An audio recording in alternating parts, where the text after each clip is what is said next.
した。月山にも意地がある。コズミックエンジェルス入りがありました。まあ見る側の認知があるかどうか、ここからそれを築き上げていかなければいけないんですが、鹿島のダブルアームフェイスバスター、さすがの一撃。5分43秒、大江戸対鹿島崎貫禄の勝利と言えるかもしれません。長谷さん、はい、どう映りましたか？なんか最後フィニッシュ迎えた時に、はい、すごい笑ってたんですよね。あ、なんか言います。でもやりたんねマジ。大ゼロ5分やりたんねよ。今日試合じゃないやついるみたいだよな。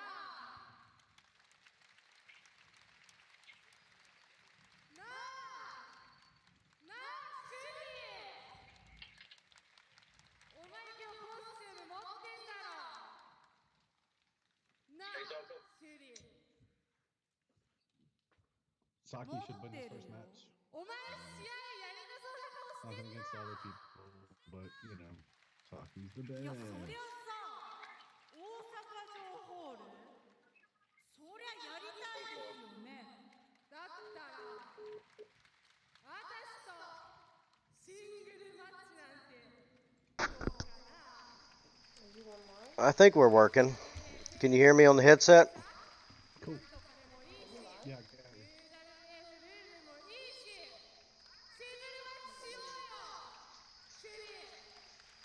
Can you still hear me? Yeah, you sound a little bit far away, but you're doing okay. Can you still hear me now? Yeah, that's much gooder.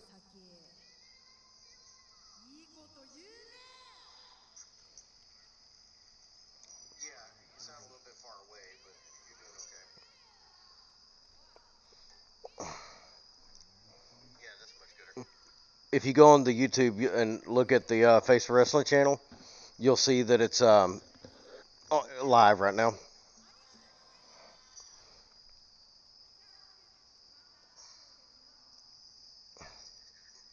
If you go on the YouTube and look at the Face4Wrestling channel, you'll see that it's live right now.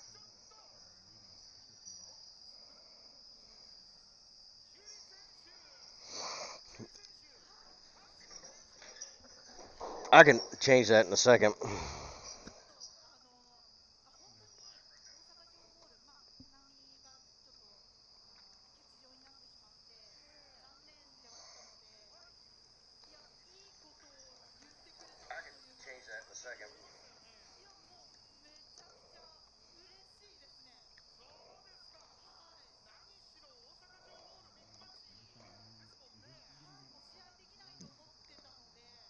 Yeah, hey, we're live right now.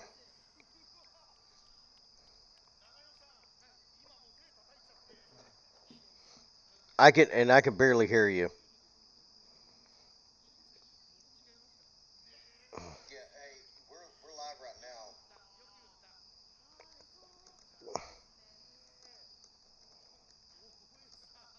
I can barely hear you.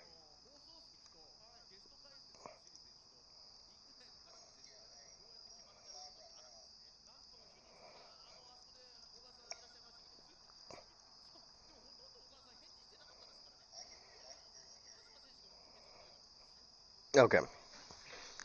Sorry, I'm still working all this out.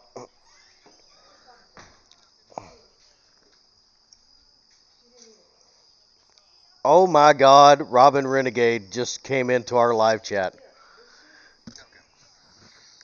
Sorry, I'm still working all this out.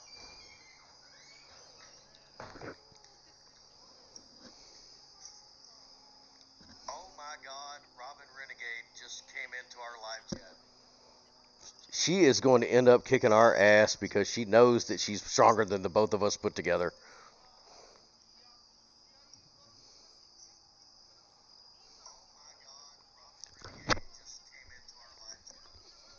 Wife just brought me a peanut butter sandwich. For those that are wondering why our setup is a little bit different than usual, I am actually at Central Command.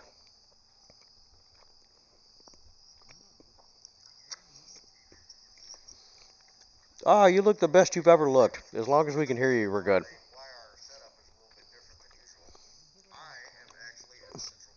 Since we just got through the dark match for Stardom's Grand Final Osaka Dream Cinderella expose for 2021. This is the pay-per-view we were talking about where the return of Hazuki has come around. And while they're in between matches, I'll show you all around.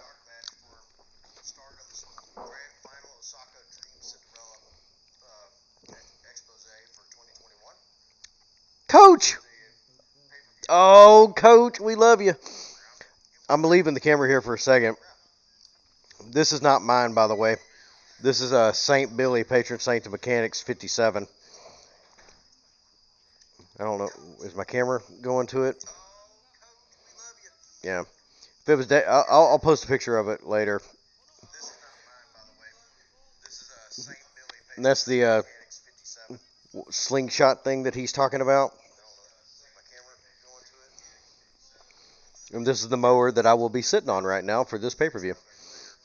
And there's Dr. The Wife over there with her work laptop, banging away on the phone.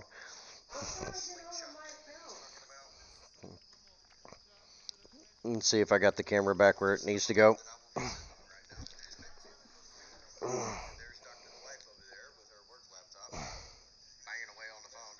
Oh, it was our pleasure to get those shirts to y'all. I'm telling you.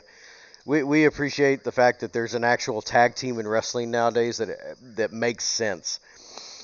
Matt can tell you that I rave on about tag teams all the time, and I've been waiting for an amazing tag team to come around the corner. I've been crossing my fingers for years since the Horsemen were around. In the first Mission Pro show that we were at, I think it was like 4 shows back, where the Renegade Twins showed up, and we instantly fell in love because everything just made sense. We've been watching a lot of their stuff with Capital Wrestling, and there was a cage match, and forgive me, I can't remember where it was at. The Twin Magic, I just threw the keyboard up. I said, that's it. They got me forever. We've been watching a lot of their stuff with Capital Wrestling, and there was a cage match, and forgive me, I can't remember where it was at. The Twin Magic, I just... Yeah, Mrs. Renegade. We'll just keep it. I don't know how much y'all want me to say, so we'll just keep it at that.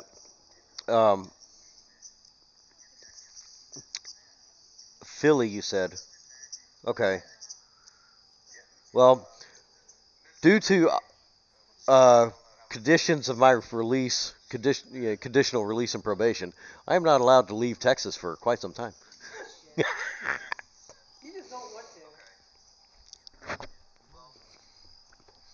Yeah, nor would I want to. I know that place exists, and I know it gets cold up there, so I'm not doing that again.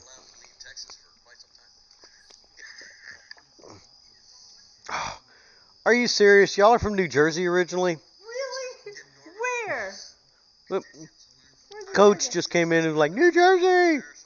Where? Where's New Jersey?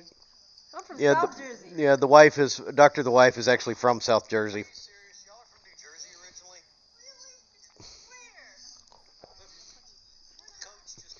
And y'all have been by far the most awesome wrestlers we've ever met in our entire fandom of wrestling.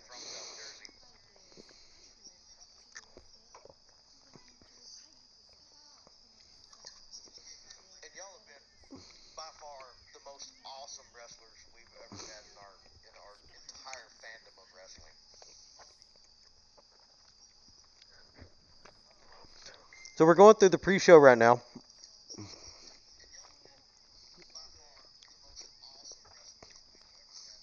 Oh, that's where the CFU happened at? Okay. Berlin for a year, huh? So we're going through the pre-show right now. I was actually exiled to Monrovia myself for quite some time. Mr. Anonymous, you are right on. Going through a highlight package for Siri right now. I hope Old Ref is here tonight. Mr. Anonymous, you are right on. Going through a highlight package for Siri right now. I hope Old Ref is here tonight.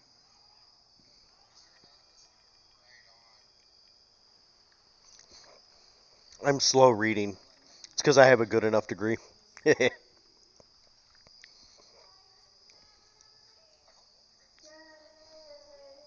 Oh, you found a lawn chair? Yeah. Dr. The wife is sitting on the other side of the laptop. She doesn't want to sit near me because I got the good seat in the mower. Probably the most redneck viewing of a wrestling pay-per-view we've ever done. Yeah.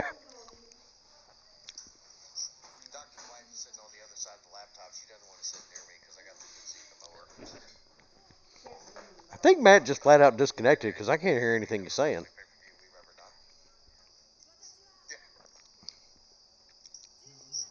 Oh, okay. Hold on, I'll send it to you. Send you the link for the actual pay-per-view itself.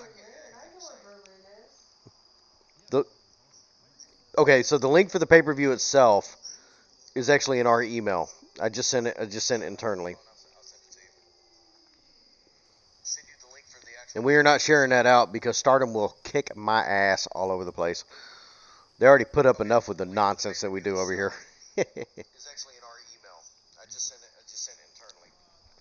Promo package just highlighted Siri winning the 5-star Grand Prix tournament here recently. I want to say about 2 weeks ago.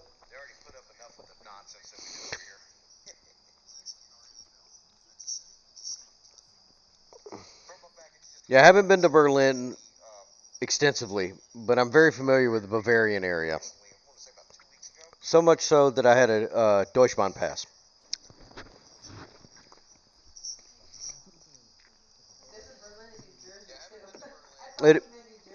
Yeah, it is nice over there. Remember that cage match we were watching Renegade Twins in? Where they did the twin magic in the ring? That was the CFU show apparently in, was it CFU? Yeah, CFU in New Jersey, I believe it was.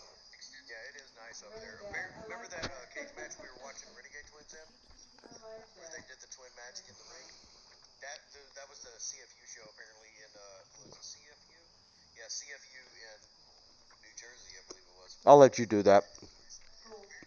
Matt, talking about twatting out the live stream thing.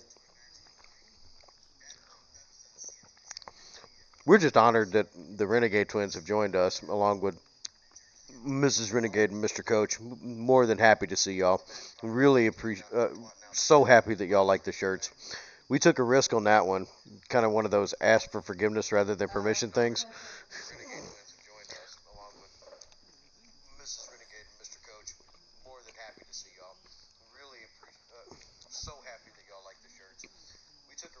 There's a town named Berlin in New Jersey?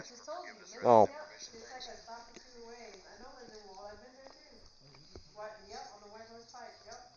Yeah.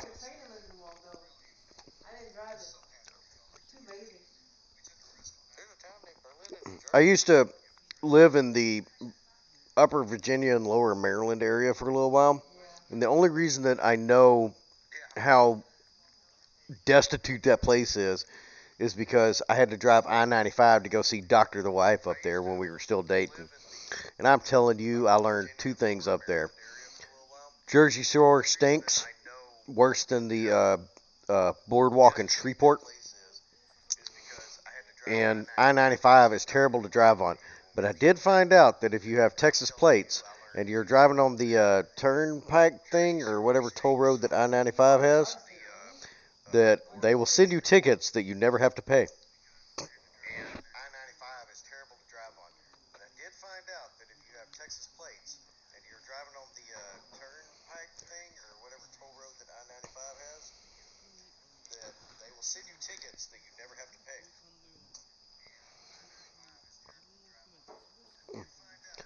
So they're doing pre-match interviews and they're going over their thoughts for the night, but I'm going to be honest with you, I have no idea who this blonde-haired guy is.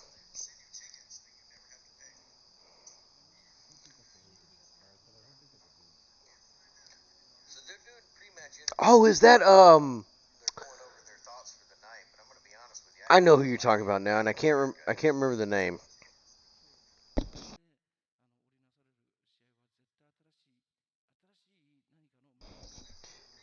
Mr. Coach says, ask about Woodwood?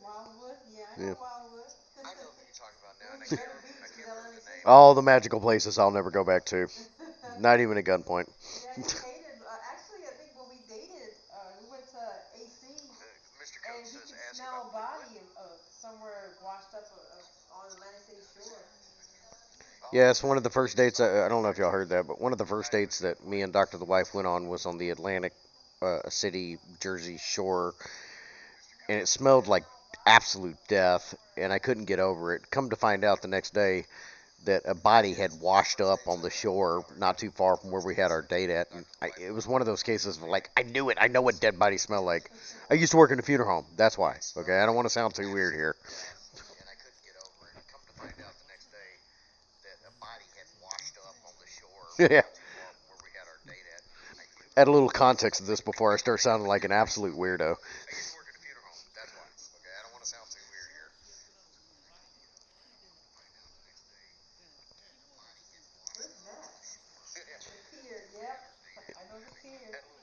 Oh, Mr. Coach, you've absolutely won the wife over here.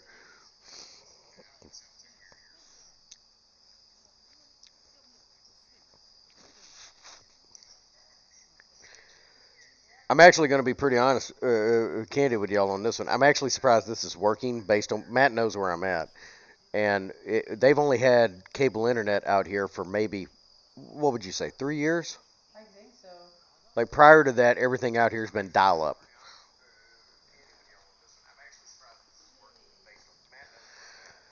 Yeah, promo package here for Utami getting challenged for the red belt for this show. The lady she's in the ring with right now is from the organization called Marvelous, and I cannot remember her name. But this was done back on September 25th when they finished up the 5-star Grand Prix, and Utami was just defended the red belt. Where's Matt? Yeah, Matt's on here. He's just not saying much. They finished up the 5-star Grand Prix, and Utami was just defended the red belt. He's just not saying much.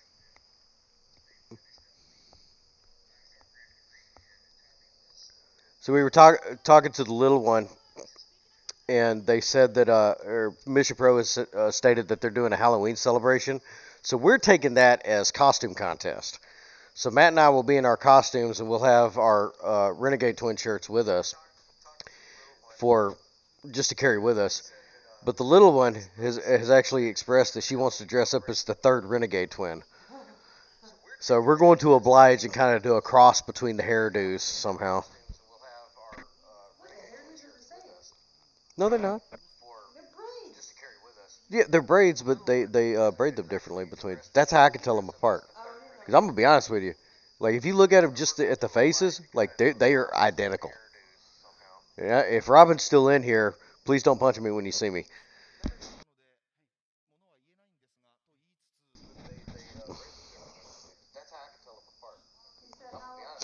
Mr. Coach, funny you should ask. www.stardom-world.com. 920 yen a month.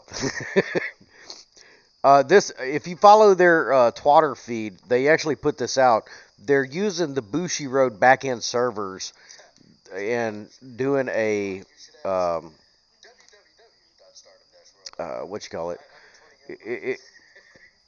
It's like their own streaming service that has a front end for Bushi Road. They've only done Stardom has only done this 3 times, and they once you pay for it, this pay-per-view cost $39. After it was 4,000 yen. Yeah, about $39. And then they leave it on here for the next 3 days. So for my personal use, I will record this using my capture, so that way I can go back and watch the show again later on. But as far as like how we get the shows for the regular episodes, stardom-world.com, and we've been told that we're good where we're at. Just don't go too far in the future, and we can kind of be in the back of their mind for existence purposes.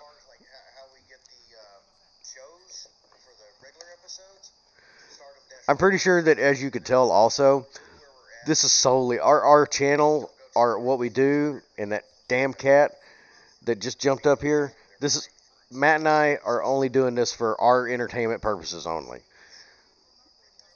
And anything that we ever make from this channel, if we ever do, I promise you, we'll go back into stuff like the shirts that we made for the Renegade Twins, because this is just for us to have fun.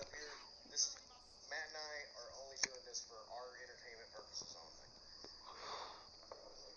Anything that we ever make from this channel, if we ever do, I promise you, we'll go back into stuff like first bell for the actual first match of the card tonight.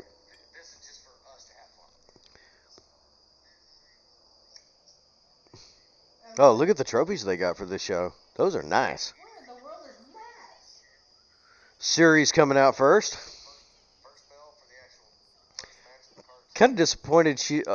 oh, they're going over the 5-star Grand Prix stuff. Sorry. I was going to say, I was kind of disappointed she didn't wear Fire Wings out. That was when she defeated Momo for the actual championship overall. There's Japanese Jack Tunney handing off the trophy to Siri, and who's wearing a crown. True Queen of the Ring, if you will.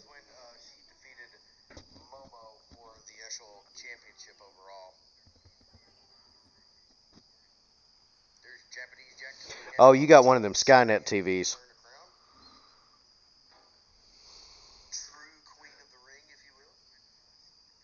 R. Riggs, good to see you, brother. Yeah, I too am hoping Hazuki picks up where she left off. We watched her do her last match at the Hana Memorial Show this last May. Her and Keigetsu were just on top of it. You could tell Keigetsu was being cautious for... it's not really cautious. She was still taking hits to the back of the head. But cautious for Keigetsu. Hazuki was going at about 90% of what she was going at. And you could tell that she... still going to the gym and still prepping hard. She is all over it. I think we're going to have a great match with her today.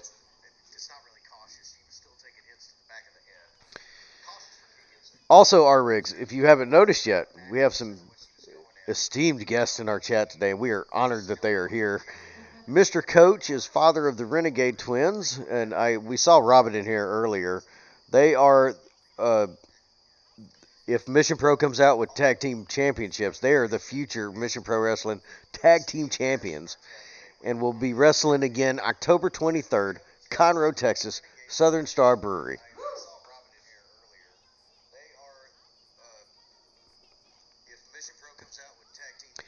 Yeah, Momo and Konami both. They need that little... I want to see them like excel. But you're right. Siri was... If you had to choose only one, Siri was a good choice. And she is an amazing wrestler also. She was actually there. Koguma, which is Bear, she started off when Stardom was back in its original days. And her first real feud was with Hazuki, and that's why that match has come around.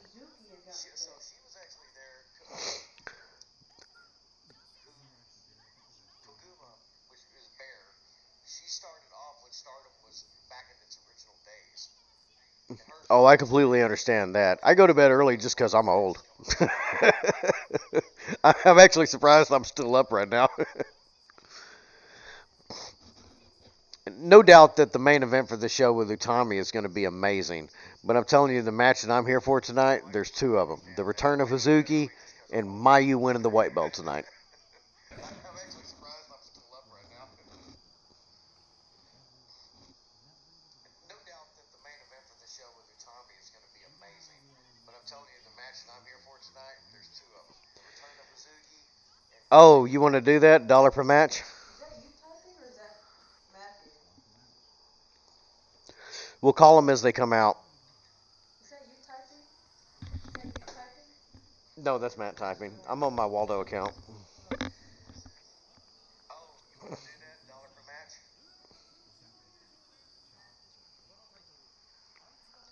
You go ahead and turn your mic up, dude, or pull it closer to you. No, that's Matt typing. I'm on my Waldo account. Is he on your headset too?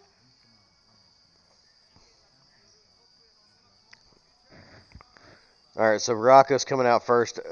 We'll type in the chat when they both come out. I didn't see Julia on the card, Mr. Coach. I was curious about that too. All right, so Rocco's coming out first. We'll type in the chat when they both come out. Are you talking about Koguma, R. Riggs? Mr. Coach, I was curious about that too.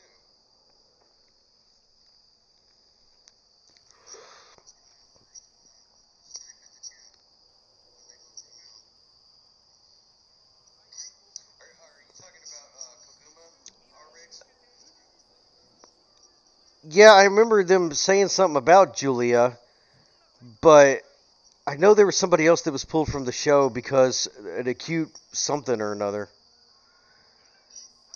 All right, Matt, go ahead and put in chat now who's going to win this one. Matt and I are doing $1 a match. I'm going with Unagi for this one.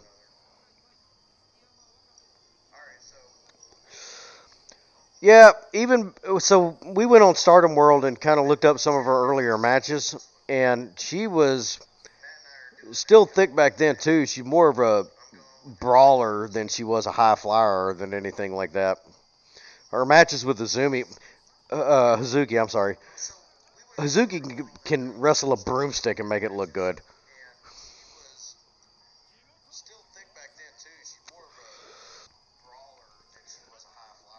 Yeah, and Mr. Coach, there was a lot of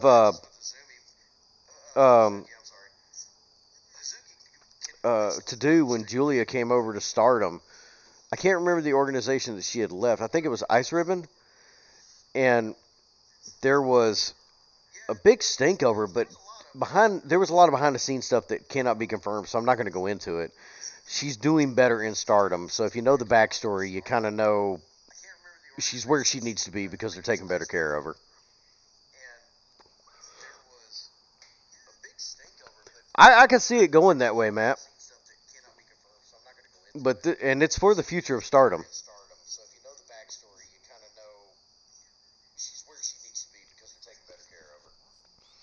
Oh, even if Cornette knew who we were, I'd be entertained if he just sat down and just tore me and Matt up for an hour. The guy can argue about anything and go on a rant, and it amuses me. I'm about 50% on the same page as him as far as traditional wrestling goes, and cheesy kissing up here. That's why I love the Renegade Twins so much. But he is an interesting fellow to listen to. I'm about 50% on the same page as him as far as traditional wrestling goes. And cheesy kissing up here. That's why I love the Renegade Twins so much. But he is an interesting fellow to listen to. Raka seems to be going. I'm just going to call her Monster because we've had discrepancies on how to pronounce her name. She is a monster, not a kappa. Already on the outside, though. That's that Oedo Tai influence.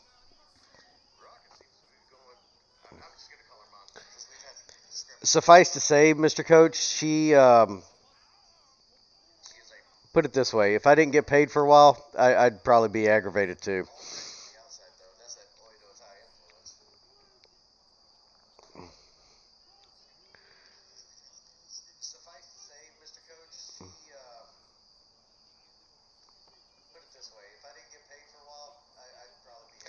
Since the mic isn't picking up for some reason, instead of $1 match, how about whoever has the least amount of wins at the end of this has to get chopped at Don't Fear the Reaper? Wow. Huh. And I almost jumped into that $1 a match, but I'm not looking at getting chopped. I don't know, Matt. I don't know if you could take another one. All right, Matt. From who?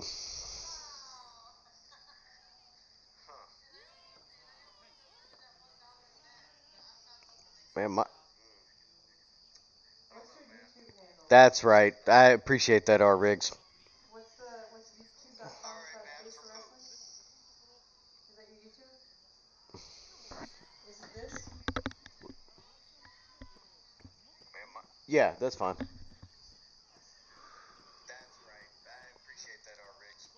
do you say? Man, the first part of this match is all about Monster just going at it. All right, Matt, I'll take you up on that. Oh. What did Ari say?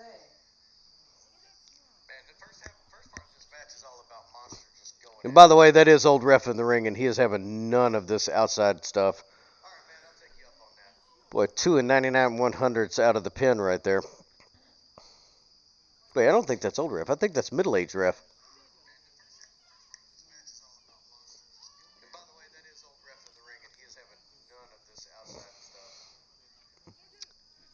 And we just found out that one of our associates, big old boot to the face right there from Unagi to Monster.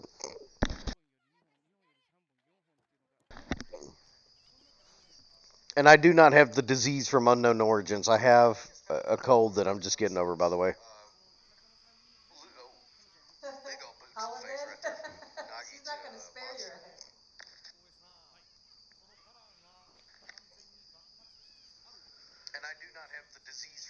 You'll have to clarify that a little bit, Mr. Coach. Have you seen the Twin and Thunder throwing chap on in fan? I'll tell you what I'm really happy to see, R. Riggs, is a better wrestling attire for her. That elevated her up to the next tier, I believe. Monster, she went for years in that orange and black, almost like a mini schoolgirl skirt.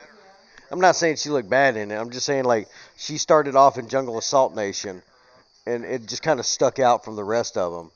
She didn't change. She wore that all the way until she got an Oedo tie. And then finally came out in this gear, I want to say a few months ago. Amazing. It just automatically just moved her up the ladder.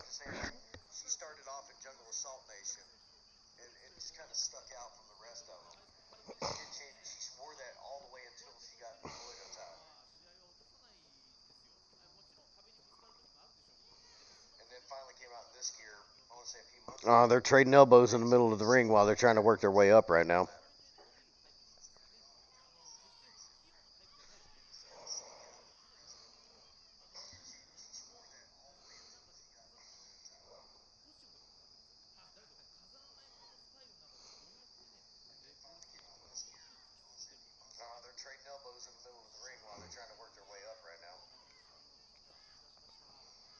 I do got to pat myself on the back here. It says we got 5 people in live chat right now. That's the most we've ever had. Well, I just put out your wager on Instagram. A little promotion. Here's the video. Oh, okay.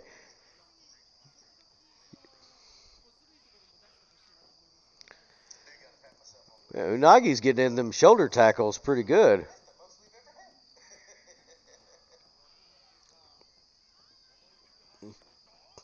And then Monster comes in with not a flying crossbody, but a crossbody. And that backdrop that she does, it's always amazing. She landed square on her and 10 on 10. But it only gets a 2 count.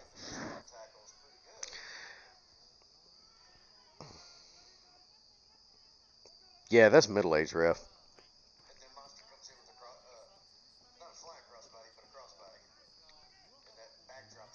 Yeah, I can hear you.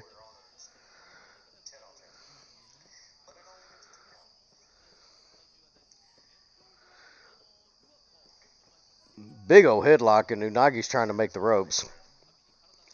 You're coming in muffled, but I can kind of make out what you're saying. Wife might be able to hear you better over the stream if she had it on her phone. She's helping us out on the graham cracker and the Twatter and all that right now. So, just curious, Mr. Coach, how long have you known about Stardom?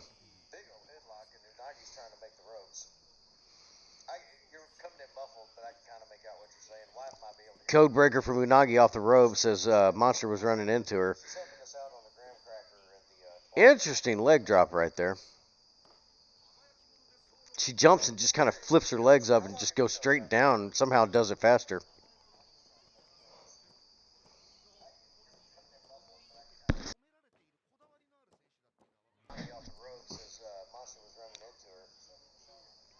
You're gonna have to listen to what Matt's saying. I can't make out what it is. I'm just deaf. I'm pretty sure she can hear you on the stream. I just can't hear what you're saying on here because I'm having to stream through the OBS thing. Monster breaks out of a pin at 2.5. I can hear him, but he's so low. And Yeah, it's like he's muffled, right? It's almost like his. far away.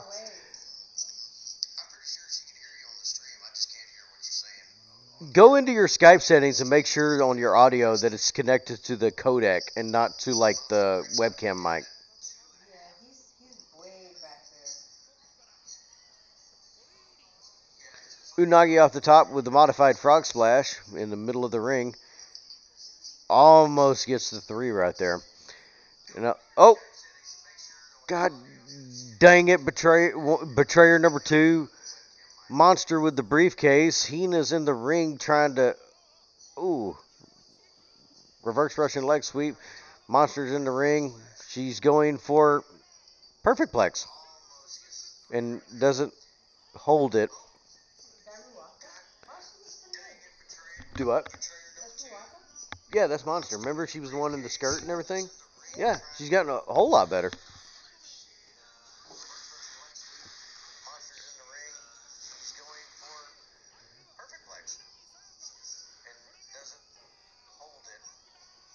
So, Mr. Coach, you're going to be kind of jealous of us. Oh, my goodness. Matt got one. New future Stardom champion, Ruaka. He's one up on me right now.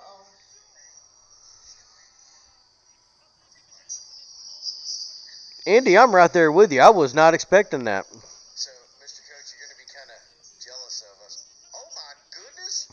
Matt got one. New future Stardom champion, Ruaka. He's one up on me right now.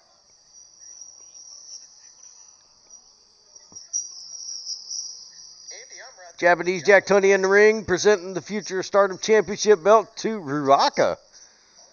Good for her. It was a solid match. So, Mr. Coach, we don't get the English commentary either. However, we do get a bit of insight and a lot of things translated for us. How? Good for her. It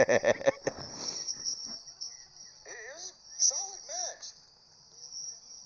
So, Mr. Coach, we don't get the English commentary either. However, we do get a bit of insight and a lot of things translated for us. Oh.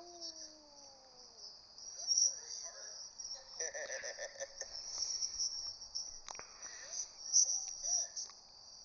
is live? Yeah, this is live right now. So later they'll have So they'll put this on stardom-world.com, $920 in a month, here in about a week. Yeah, thank you. I appreciate that, Dr. Dwight. They'll have this up in about a week, but they will leave out all the kind of fillers and everything. Like, they'll do promo packages. Those won't be in. We have a challenger in the ring. 920 there, Matt. Thank you. I appreciate that, Dr. Dwight. They'll have this up in about a week, but they will leave out. Can somebody help me make out who that is in the ring? I don't want to say it's Lady C because it's... Is it? They'll do promo packages. Those won't be in. Hard wearing sunglasses in a garage at nighttime over here. Midnight here in Central or East Texas.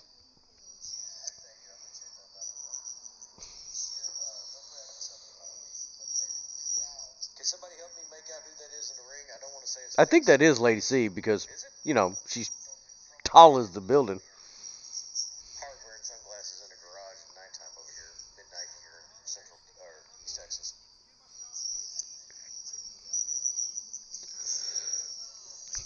C plus is 1 plus less than C plus plus. That's a Matt level joke, by the way. Camera guys all got their numbers on the back of the shirt, and that's amazing. I love it.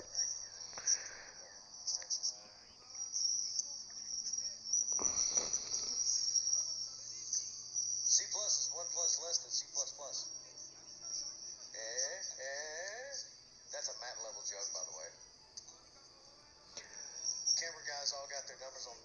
I don't want to get in trouble for saying this, but they were supposed to be coming back over here, and then something around the world happened, and then they got stopped.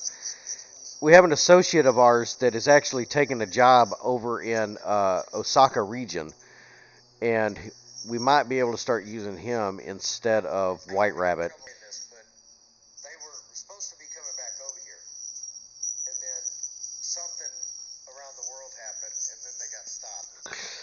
Currently, right now, from the people that I'm talking to over there, they're still more restricted than Europe is. And if anybody knows anything about EU restrictions going on right now, they can attest to how bad it is over there. Only like 1 or 2 countries, I think like Poland has opened up a little bit because they're tired of the nonsense. Norway is completely open, but after the Olympics and everybody just kind of like licking on each other over there to spread it more, nah.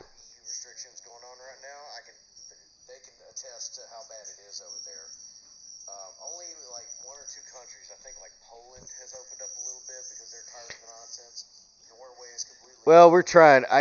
This is another one of those cases of asking for permission or asking for forgiveness rather than permission. I've already been sent 2 wag of the fingers already.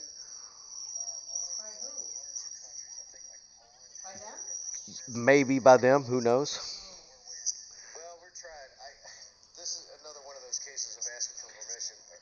So we're going on to the next match, Cosmic Angels versus, I couldn't quite make out the first one, but Maria's the second one, obviously.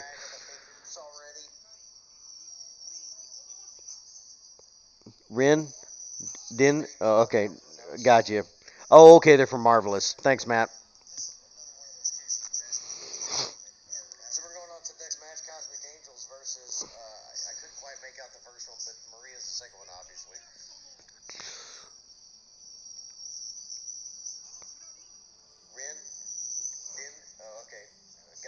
Oh, I like the art in the background that the kids drew. Look, they did a not too long ago. I think it was like a call on the Twatter for fan art, I guess, and these are some of the ones that the little kids did.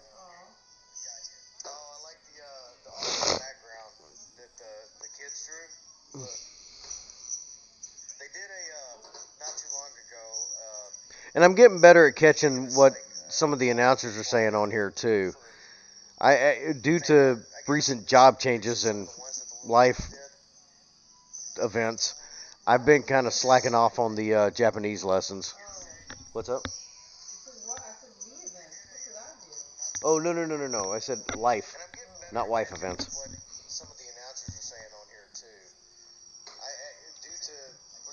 They asked about, Thunder Rosa asked about this on Twatter the other day, referring to how did you find out about her. And honestly, I found out about her through Stardom. This is when Matt and I fell down the rabbit hole of looking at YouTube videos of moves that make you go, holy shit. It was in episode 1, but the Stardom reviews that we did, but I'm going to tell you, YouTube slapped that one down. Long story. And we saw Thunder, Holodead, and a couple of others, and we just kept going down the rabbit hole. And that was at the time that Thunder was going by Cobra Moon in Lucha Underground. And we just started following ever since. Come to find out, Mexican by birth, naturalized, moved to Texas. Now she's a Texan. Does a lot of great stuff for the state of Texas. And I'm going to tell you, as a Texan, I cannot be more proud of Thunder Rosa and the good that she does for the community and wrestling. I was told that there's a video on YouTube, and I've seen it, and I'll link it later, of her naturalization speech. Because when you have people getting naturalized for U.S. citizenship, they usually pick like one person that's like, I don't know, most known, or like, I don't want to say like naturalization honor grad, but they picked Thunder out of her class to give the naturalization speech, and they did a presser with it. I have a copy of it, not the original, but an actual copy of the handwritten notes that the lady that helped her write that wrote. our friend in Norway emailed me, scanned me into my email of the notes that she sent Thunder for her naturalization speech. Not the original, but an actual copy of the handwritten notes that the lady that helped her write that wrote. Oh, Mr. Coach, we're buying quite a few for y'all too. I can't thank y'all enough for being so awesome. As long as Stardom doesn't slap me across the face for this one, we'll leave this one up on the YouTube so y'all can catch up on it.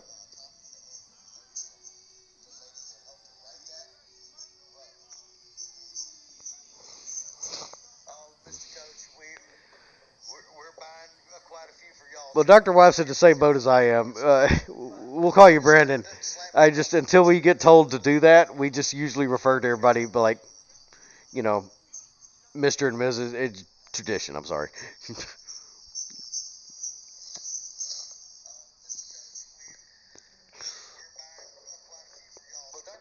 So, Matt, who you going for here? Marvelous or the Cosmic Angels? Until we get told to do that, we just usually refer to everybody like, you know, Mr. and Mrs. It's tradition, I'm sorry.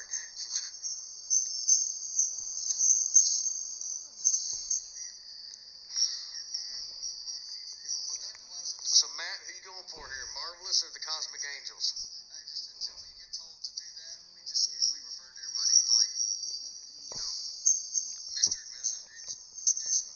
Brandon, have a great night. Looking forward to seeing you in a couple of weeks.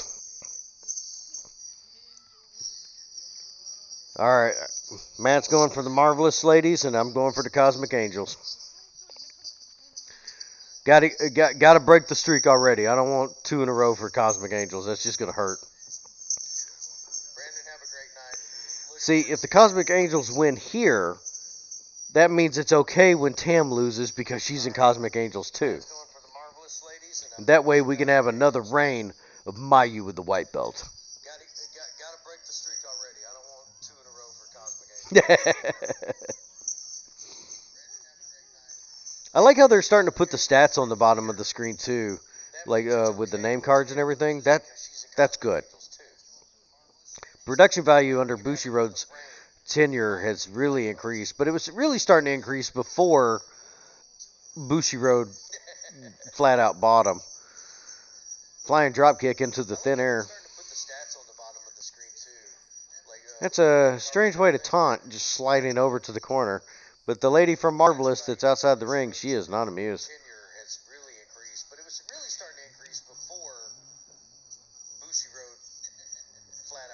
Yeah. But at least this one has an actual purpose. Now, this lady that just joined, she's a recent addition to Stardom. And I believe her name is it Mai?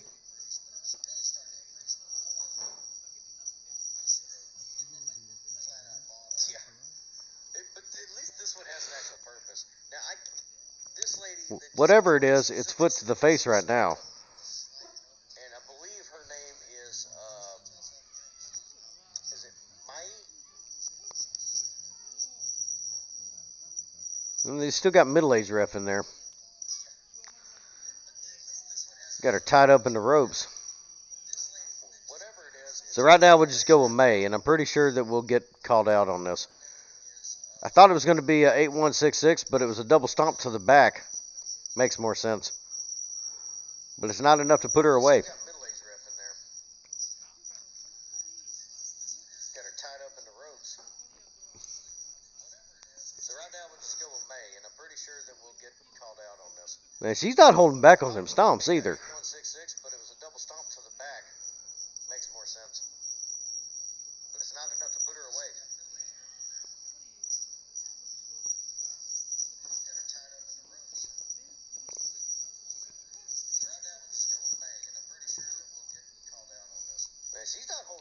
Yeah, man, I don't know. We may have to hang it up for Face4Wrestling after this one. Had all the Renegades in the chat with us for one of our streams. We are like the smallest wrestling channel out there right now, and we got the best wrestling group in Mission Pro and women's wrestling right now joining us in here. Yeah, man, I don't know. We may have to hang it up for Face4Wrestling after this one. Had all the Renegades in the chat with us for one of our streams. We are like Boy, they're cutting it tight with these pin attempts here. Wrestling group in Mission Pro and women's wrestling right now joining us in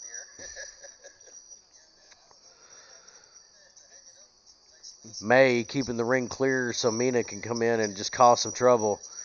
Looks like she's going for bow and arrow here. Pin attempts here. Well, what is that Tony Schiavone used to say?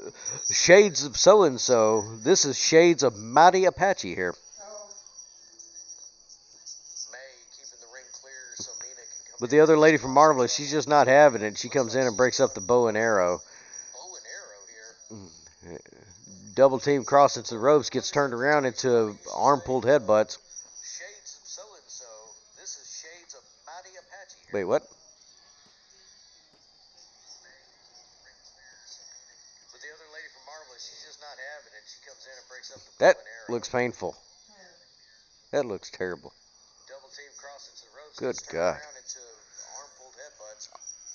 What, the flying octopus hold, I believe it is? Wait, what? TK791 needs to come in here and fix me on that. I don't think it's full octopus hold, though. This is like a flying torque wrench. That looks terrible. Mina's trying to make the ropes. And middle-aged ref is there to make sure that she gets a full grip of it and just not looking at it. I believe it is. TK791 needs to come in here and fix me on that. I don't think it's full octopus hold, though. This is Big old boot to the face in the ropes to Mina on that one. Mina's trying And to then a break the head ropes. pulled down over the middle rope. Make sure that she gets a full grip of it. Just Flying over the top with a double foot stomp. 5 minutes have passed in the match. Kick to the ribs. Oh, dude, you're coming in golden. big old boot to the face in the ropes to Mina on that one. Then a head pulled down over the middle rope. You fix your Skype settings, I take it? Flying over the top with a double foot stomp. 5 minutes have passed in the match. Oh, that means your Skype was set to the USB. Oh, dude, you're coming in golden.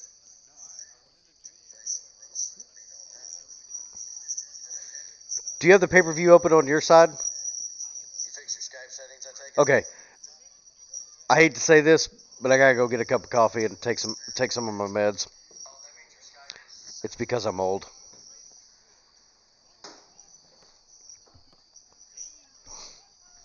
It's the beauty of having a wireless headset. I can tell you about my journey into the house to go get the cup of...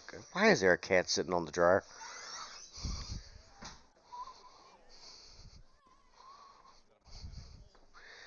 No, I'm serious. Walk into St. Billy's house and there's a random cat sitting on the dryer in his house. Oh, it can be.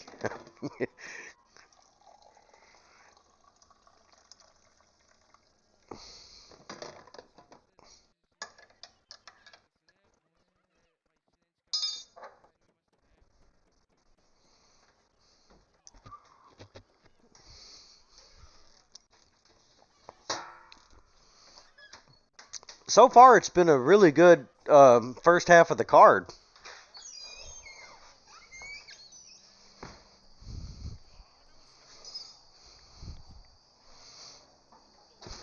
Even if we, Dr. My wife, even if we don't do another live stream, I'm thinking about seriously watching wrestling on this type of mower in the future. This is so comfortable.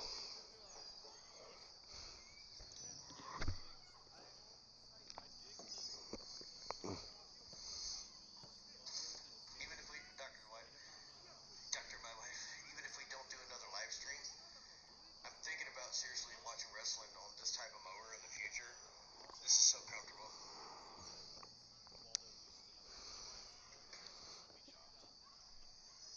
Hey, you're only up by one right now, 1-0. I can come back on this. So how many do you have? We've only done one match so far. And who'd you pick for this? Cosmic Angels. Oh, this is a tag team? See, my thinking is that since Cosmic Angels lost the first match, Monster came out with the Future Stardom belt. So That if Cosmic Angels lose here, go through this, if he wins, you're gonna get shot from Holland. Yeah, I'm gonna go through with it. I already gave my word. Alright. I'm not dumb. I actually work out, so yeah, it's got to be across the chest. Okay. She'll kill me if it's holiday. I'll die. She'll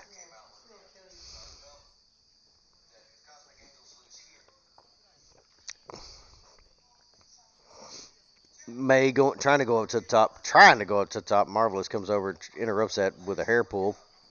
Yeah, it's got to be across the chest. She'll kill me. If it's holiday, I'll die.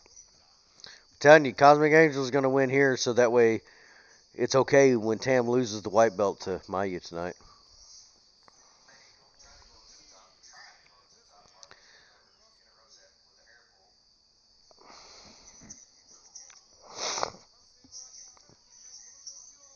Y'all, and I can't overall for this stream so far. I can't tell y'all how excited I am. We enjoyed this interaction because the same as y'all, we are fans of wrestling, and it means a lot to us to be able to sit here and just shoot the crap with y'all, and be able to watch a really good pay-per-view.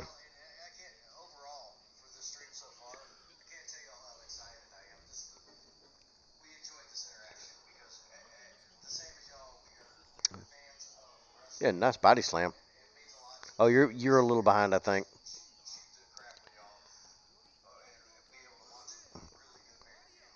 Oh no, I'm behind. You're ahead of me.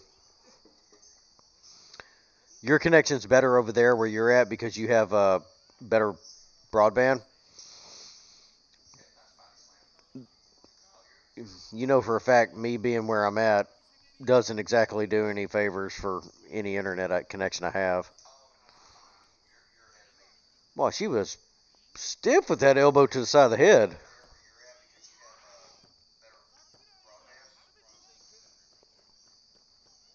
Like I said, you're about a couple seconds ahead.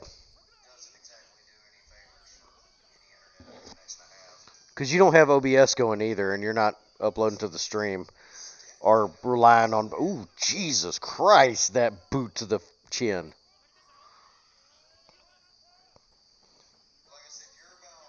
I heard the thud on that one. I think she took a shine into that clock on that one. And then took another one.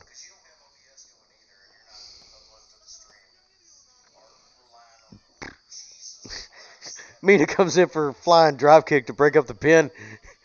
That lady was up so fast. Got out of the way.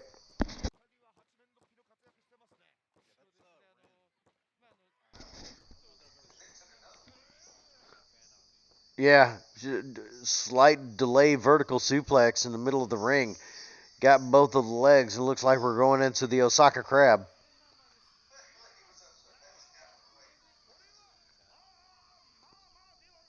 Well, don't spoil it for me. I'm streaming over here, and everybody's on the same page as me and not you. Oh, my goodness. Marvelous won. He's up 2-0. Oh boy. But that's okay. That just means the Cosmic Angels are going on a losing streak all night tonight. Husband, Hope for Mayu.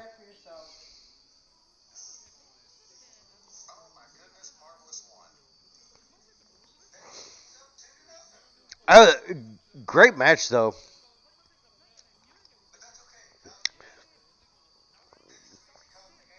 Little awkward, but kind of out of a nowhere thing. But I can tell you right now, Cosmic Angels are coming out of this as the baby faces, probably of the night right now. And then that follow-up slap that Mina just did, but she took one in return just now. Marvelous just running roughshod over Stardom so far.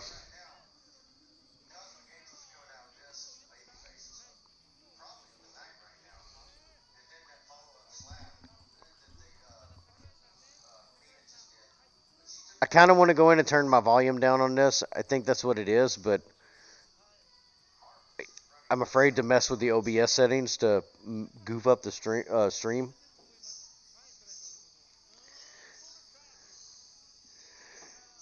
All right, Riggs, we're going to have a chat later on with just you and me. I'm going to explain to you. Mayu is the biggest face in all of wrestling. God dang it, that cat knocked over the wash bucket over there. Stupid ass cat. Yeah, right over there. Soap water for him washing the car and everything. Dumbass cat. Oh, Riggs, we're going to have a chat later on with just you and me.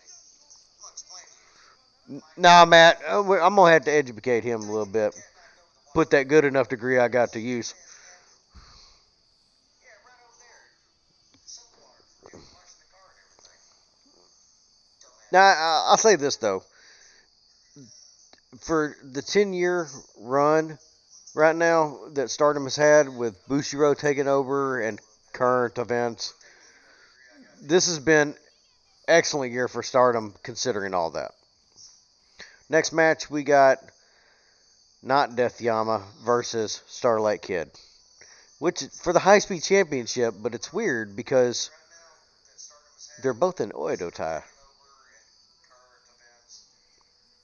This has been an excellent year for Stardom, considering all that. Next match, I got to go with Starlight on this one, man, just because I just got to go with Starlight. I'm not trying to say anything bad, but I think you and I are going to have to pull a draw on this one. If we both go Starlight and she wins, that'll put us at 3-1 because we both get a point. Starlight on this one, man, just because I just got to go with Starlight. I'm not trying to say anything bad, but I think you and I are going to have to Well, no, I mean, I say we both get a point because let's say Yama actually pulls it off and wins, we'll both lose a point. So I'll be -1, you'll be... I know. Oh, okay.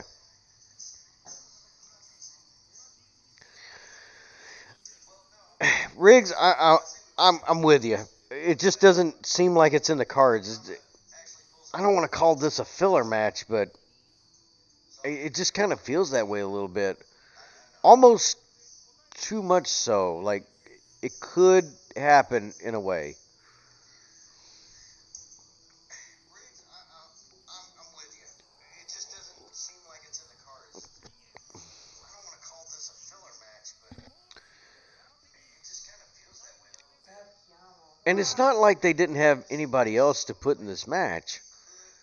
It just furthers the storyline that's, I think, developing that there might be some Oedo Tai tension. Because they've got half the roster in Oedo Tai right now. Oh, well, what did she do? She just dipped. She just disappeared. Yeah. She like pulled a reverse Undertaker. Yeah, she had like a white robe type thing on. Yeah. Oh, yeah. She just arose as, yeah, arose as Dark Starlight Kid. Look at that.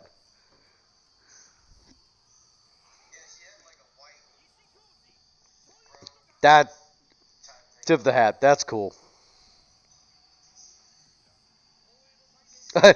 She pulls off her mask to reveal another mask. You know, I would love to pick a winner on this one, but no. Say again? I said I'd love to pick a winner on this one, but It's Starlight Kid, isn't it? You think Yama's gonna win? no, I don't. I'm not for either one of them. You don't want Starlight to win? Why not? No, I don't want to pick either one. Do what? I don't want to pick either one. Oh, what? Really? Why not? I don't know. I've never seen her wrestle like this either. She's changed her style up a little bit. This is the High Speed Championship.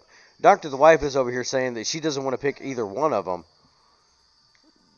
And I think it's because she's hurt that Starlight Kid went heel. I'm not hurt by Starlight Kid. I just. Really? Why not?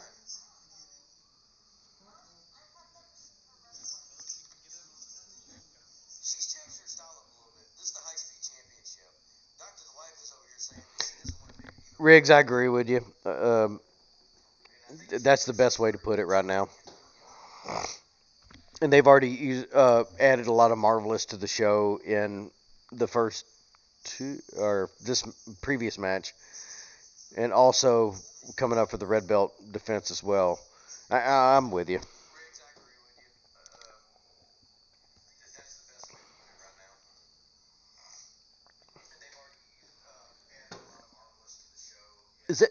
Is that race car ref?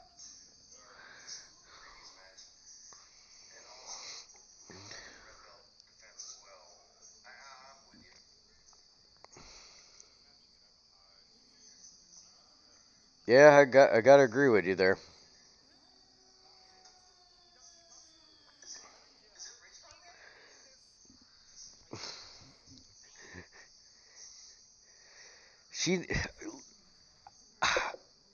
I get the gimmick as far as Oedo Tai goes for Yama, but good God, we need to take her back to Death Mountain.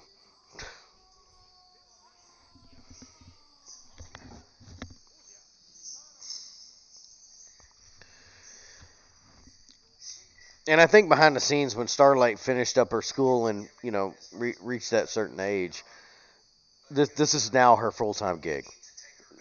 It deservingly so for her. Why not start pushing her up to the moon? Need to figure out how to order us some of those referee shirts, Matt. Oh, is she going death?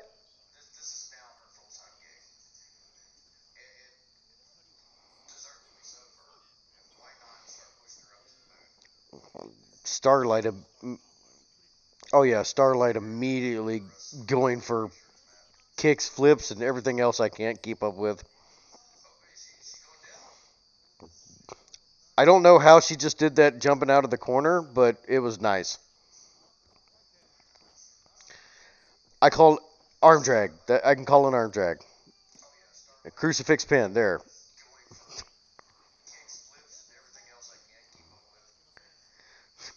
Announcers are sitting there talking about how she's mimicking smoking right now. Race car ref just pulled the imaginary cigarette up, threw it out as he pointed out that there's no smoking allowed in the building.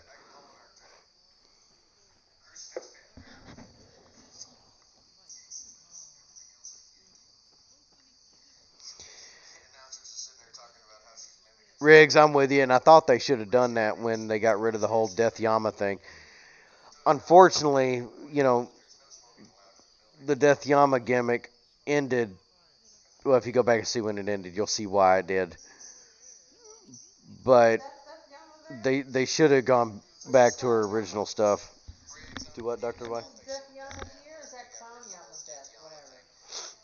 Whatever. That's Clown Yama. They announced her as like Clown Yama. But she's starting to show some of the Death Yama stuff.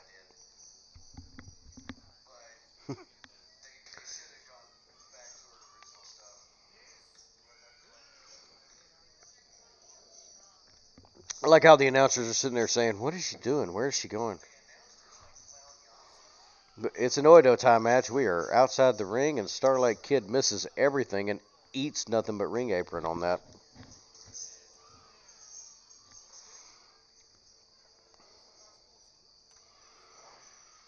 I don't know what she's using to slap her with.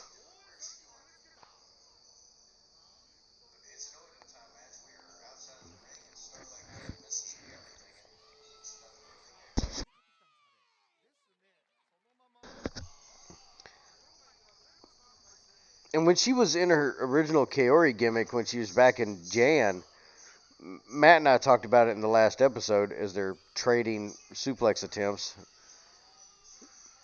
Yama wins and suplexes a belly-to-belly, or just a normal suplex to Starlight Kid onto the outside.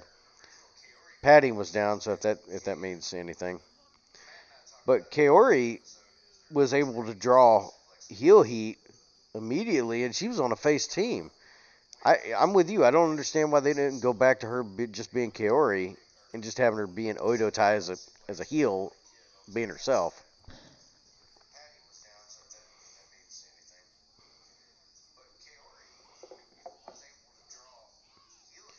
Oh, she's getting some of the death gimmick back in there, so maybe she did cross Death Mountain on her way over here. Starlight Kid still not having any of that as she gets a boot up to the face on that one. Goes for it a third time. Starlight Kid comes running out of the corner and pulls Race Car Ref into the way. Race Car Ref narrowly avoiding death when they go into roll-up attempts. Oh, oh, beautiful power bomb into the center of the ring from Yama to Starlight Kid. Looks like she's trying to go up top.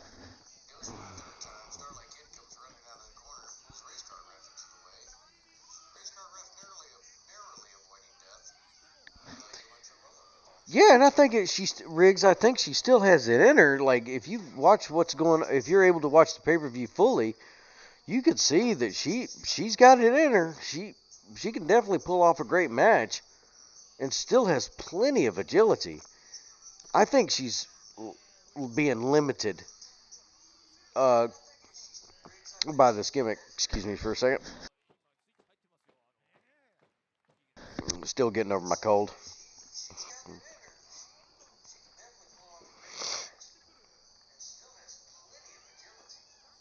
Oh, she waited up. Oh, waited up there way too long. Starlight climbs the ropes like a spider, grabs her by the throat, and just yanks her off the top into the middle of the ring. Another modified perfect plex, not quite enough to put Yama down.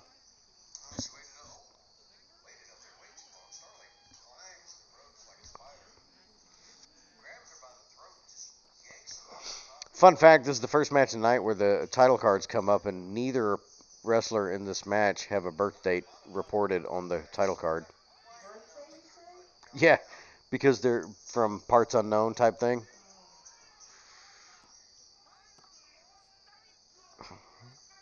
Well, a race car ref is going through the gears on this one. Jesus, kid. You're in the same group. Don't kill her.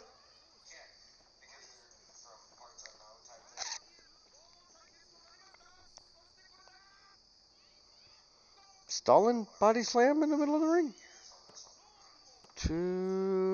Yep, Starlight Kid wins it with a body slam and a pin. Weird finish, but this match was pretty quick and lived up to the name as being high speed.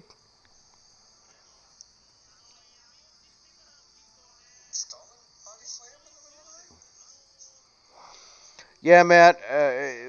I want it to happen too because Oedo Tai is just getting too many people into it right now, and I think it was one of those cases of I don't know what to do with this person. Let's put him in Oedo Tai. Starlight Kid will leave with the very belt that she showed up with because she is definitely the high speed demonstrator tonight. And now she is picking up Yama to pose with her in the ring. Is putting the mask on her just to add insult to injury here.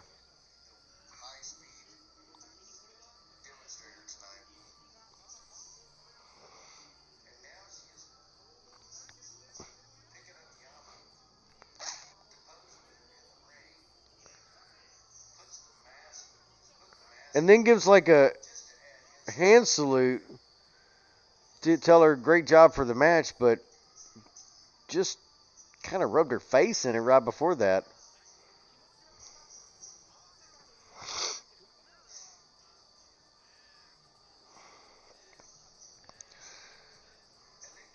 I tell you, it's turning out to be a regular Stardom show where no match on the card disappoints. And for all the restrictions that they have going on over there in Japan right now, you know, they have to skip every other seat for whatever reason. They are on it as far as packing the house. And I think it's wise on Stardom's part to get a bigger venue so that they can bring in more people.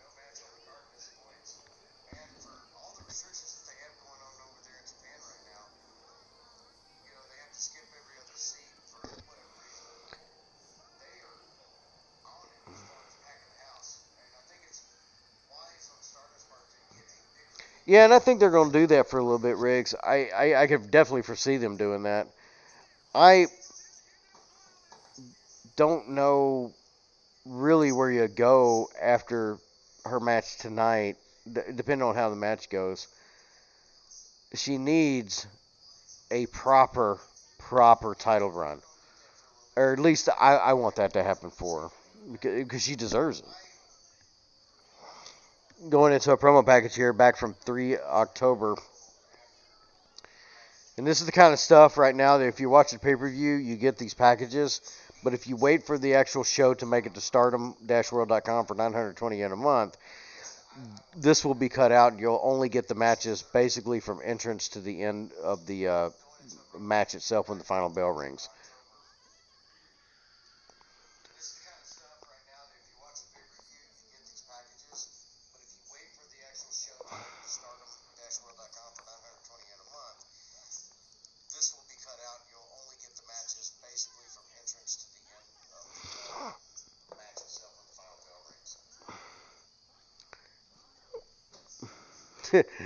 Donde la biblioteca?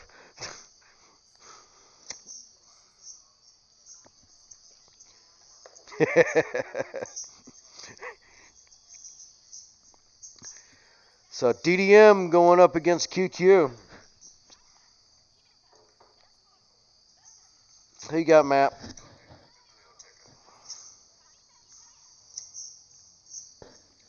Is it for the trios? Artist of Stardom Championship on the line here. QQ coming out first. I'm going to call an audible here. I'm going to go with QQ on this one.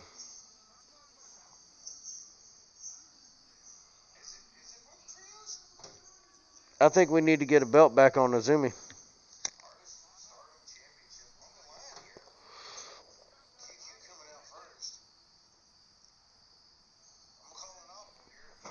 Riggs is with me on this one, Matt. Oh, what a cool entrance. You can tell that they are wanting to make Azumi a star. Did you see that? They leapfrogged her out of the bottom, and she jumped up and landed, just appeared. And then the other QQ members come on her side, and they got the for everything that QQ is doing right now. If you look at the Queen's Quest flag, it's still a curtain rod. It's the same curtain rod that they've been using for like 6 years. Yeah. And I actually saw it. It's available in Walmart. Yeah, seriously. I don't know why they use that thing.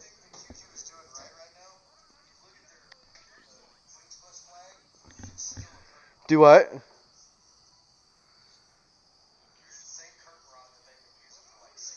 Well, I'm not going to get it unless I can get a QQ flag.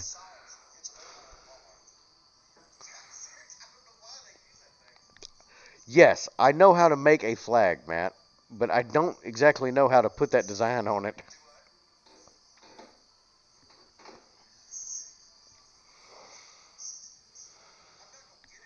I don't understand Tall Saya's gear. And it's to me it's really distracting because she has so many streamers on that it looks like you're throwing confetti into the ring when she comes off the top rope.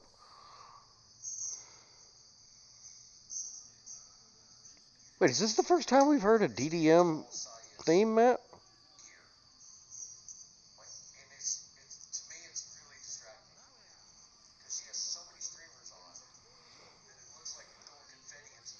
Actually got some posters in the crowd tonight.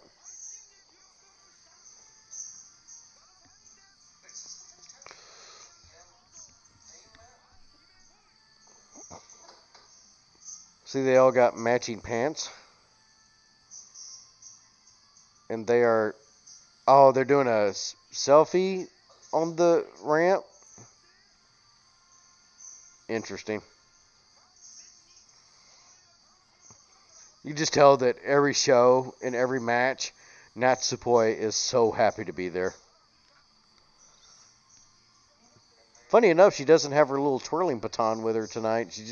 They all have the towels that match the color of the artist belts that they have.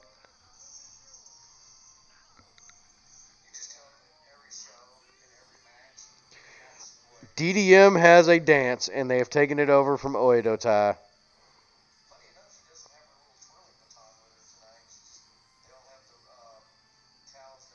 I feel like this is something Natsupoi choreographed.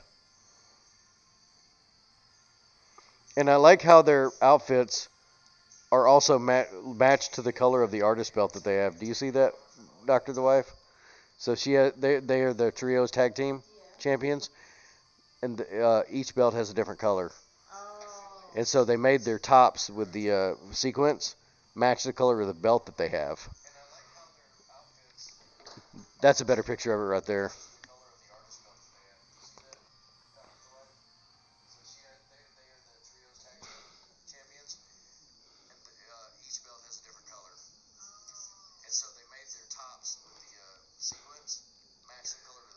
Are you kidding, Riggs? I want to see Momo like have a run. I know she did great with the white belt, but I think she should have later. They should have pulled the trigger on putting her in a program with, let's say, like, at least for challenging and chasing the red belt. I don't know if Matt and I have really discussed this, and we'll kind of hint at it here for me. I'm just not impressed with Tommy's run with the red belt. I think she's a solid wrestler. Love watching her matches. I just haven't been convinced that anybody's threatening her for that red belt.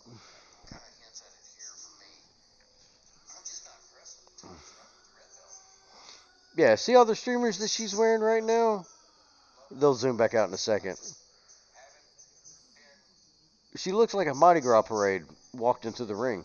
No, the one that just walked out. This is a zoomie. She could wear whatever she wants. Yeah. She's really upgraded her gear and everything.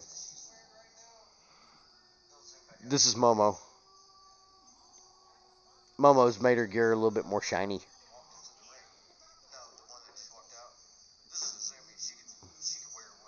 Matt, I'm with you on that one too. That would actually work out.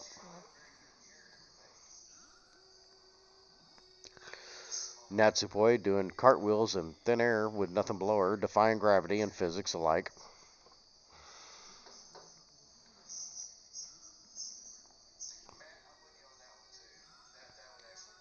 Did they just announce Himika as the Jungle Princess? Gimmick infringement.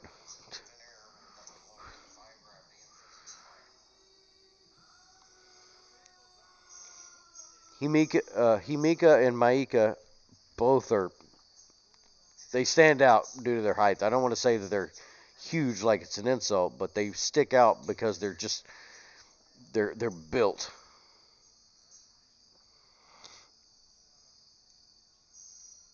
Race car ref doing his checks, getting everything ready to go underway. They stand out due to their height. I don't want to say that they're huge like it's an insult, but they stick out because Yeah, I can see that, Riggs.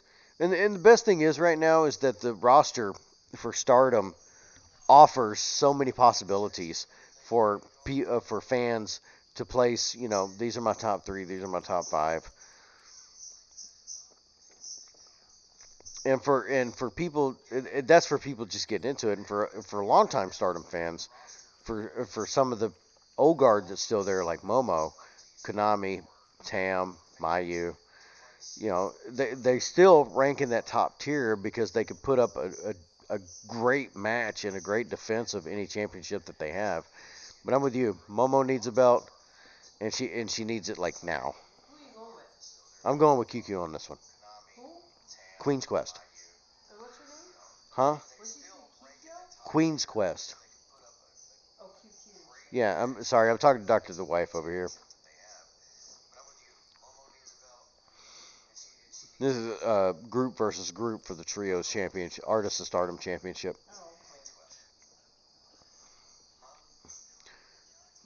Going to a standoff after a quick-paced opener. Momo gets a kick into the gut, and the rest of QQ come in to clear out the rest of Biblioteca.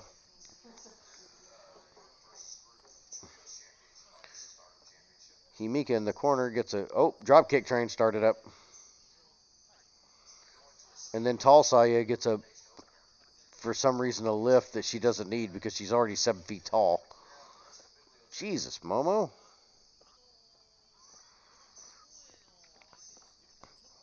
Zumi trips her. Tall Saya and Momo are there to put feet to the face.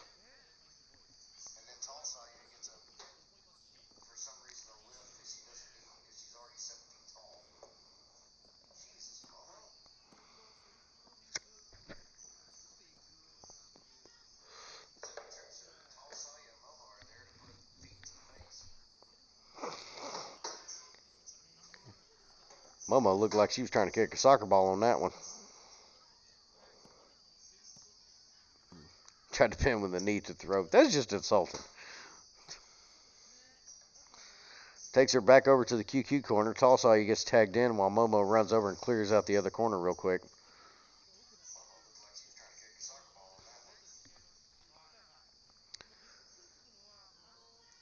Talsaya tries to jump in with a top rope springboard. Mika catches her and just tosses her over like a duffel bag.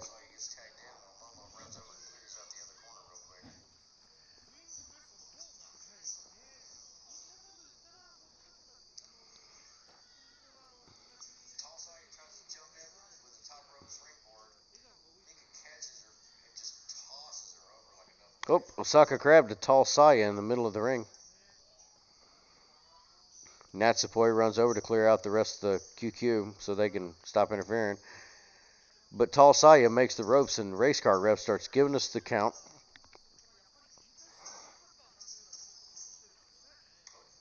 And for a Japanese crowd, they're actually pretty into it tonight. Not as vocal for us American fans, but they are with the clapping today.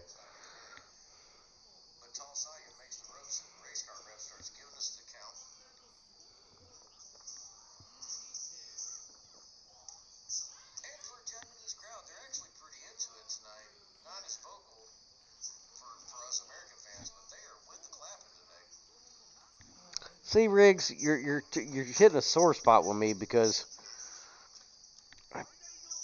I think Konami would be better fit for a red belt run than Utami. Got a double torture rack in the middle of the ring.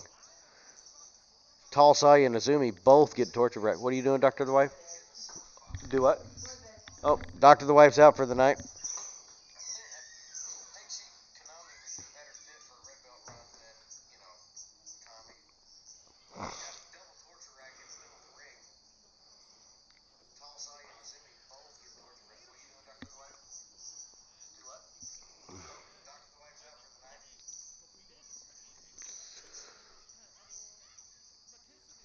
Momo back in the ring and already starts getting the crowd built up.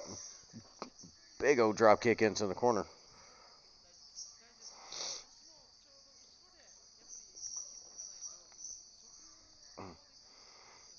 And put the phone where I can see it better. Momo back in the ring and already starts getting the crowd built up. Big old drop kick into the corner.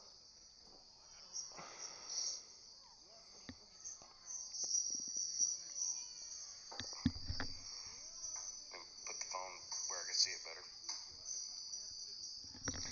I might have to turn the phone down so I don't get the feedback.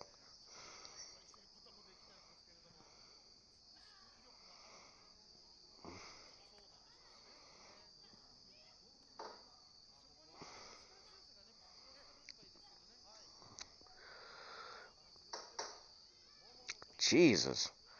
Kicks are stiff tonight for Momo.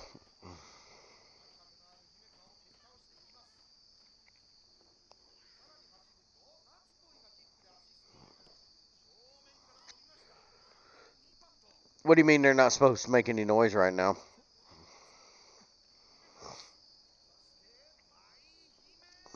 Double team stalling vertical suplex to Momo. But she manages to kick out of that pin about at 2.5. Race car ref had to do a lot of counts so far. Natsupoi up at the top does a flying body splash from the top. Ooh, she dodged a kick to the face. Slides under another one. Momo finally gets her. Get a tag to Azumi, who goes immediately up to the top to the second turnbuckle. And they're just flying around each other, going so fast you could barely keep up with them. I don't know how that Russian leg sweep or I don't know what's going on here. I just know that now we're in a armbar submission. I think that's number 12.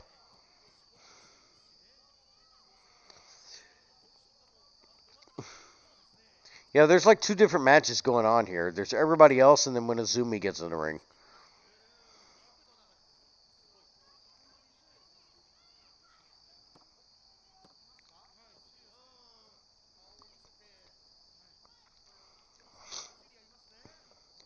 Yeah, and that's the downside of Bushiroad's involvement with Stardom. You could definitely tell that Bushiroad nudges in a certain direction, even though Japanese Jack Tunney still has full booking rights and everything. Trading pins between Natsupoi and Azumi, and they are going all over the ring with this. Boy, and they are working race car ref on this one.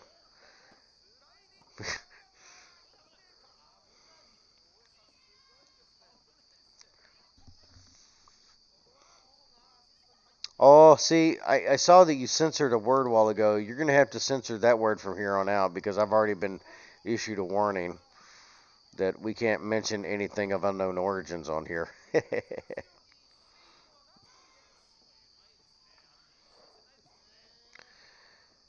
I don't know what Azumi just did, but like she caught a drop kick, tied, like dragged her leg around, and then somehow managed to do a belly to back suplex with it.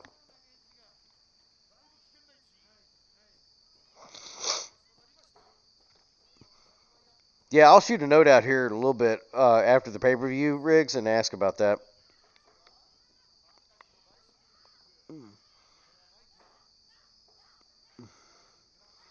Tall Saya in the ring trading elbows with, I believe that's Maika. Tall Saya doing backflips for reasons. Finally gets in a kick to the face.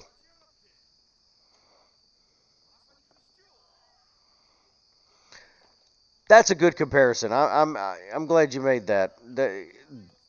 Definitely a good one. All of QQ come in for surround sound drop kicks into the corner. Not quite enough for Tall Saya to put away yet.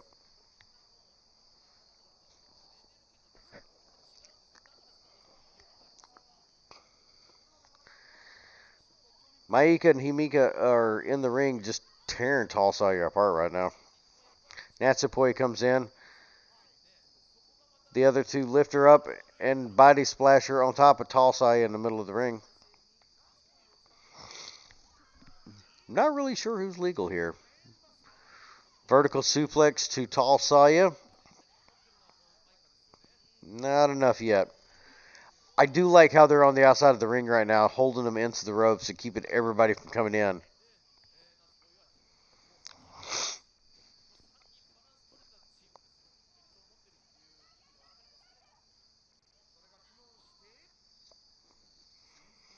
Yeah, it's definitely a hard argument to make. Azumi's just basically a prodigy.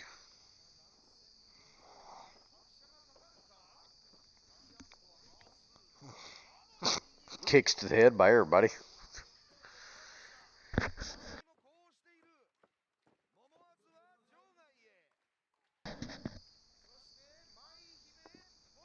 Got everybody set up on the outside for Tall Saya to come flying out with their streamers.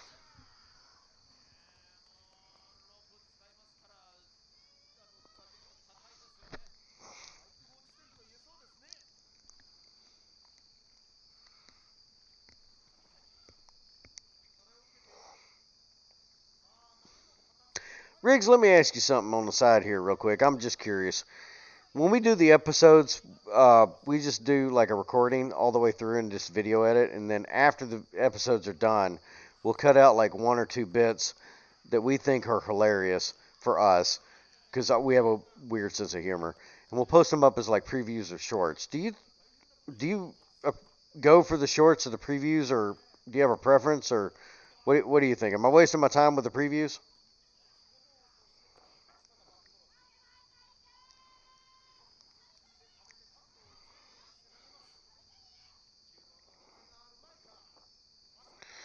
I don't know what Tulsa just did there, but I'm going to call that a DDT in the middle of the ring.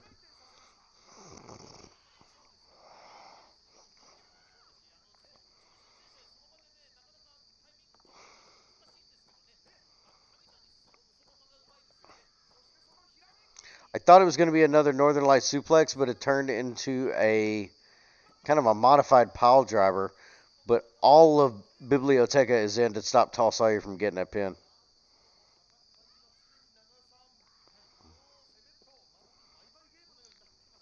She seemed to be speaking in tongues in the middle of the ring to herself.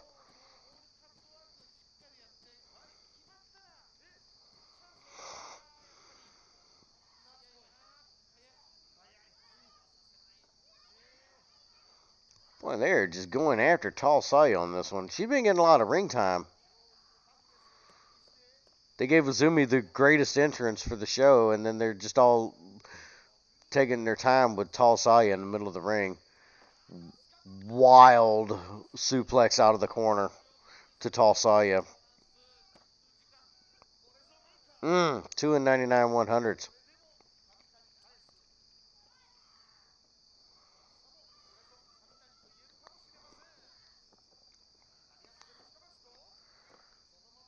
Jesus with the snap suplexes.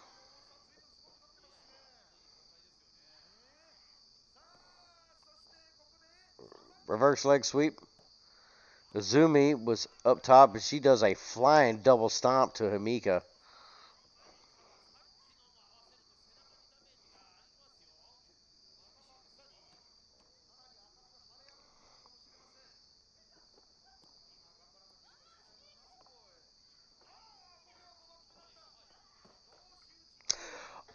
You, sir, have just made my list of top people, my man.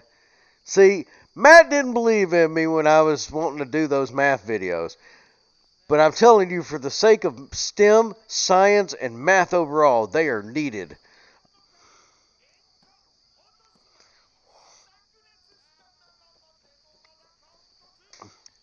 Be bragging about this for the next week to Matt. He tried to take college algebra with crayons.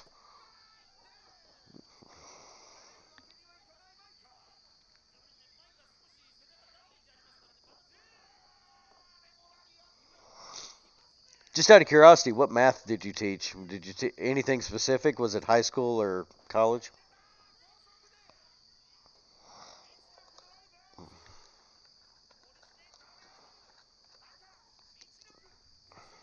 Yeah, Michinoku driver. DDM retains with a Michinoku driver in the middle of the ring to Tall Saya, and she eats it for QQ.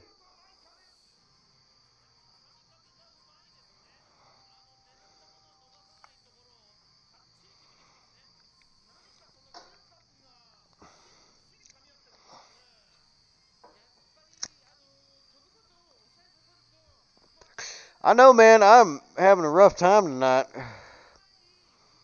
But I tell you this, though, the show's been great so far.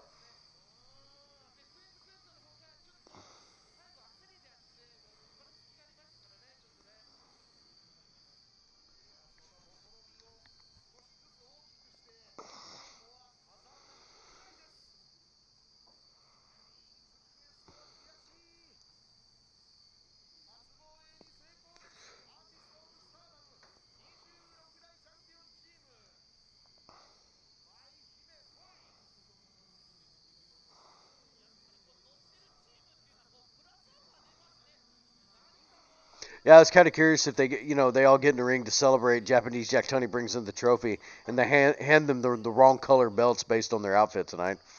But they got to sort it out, so good for them.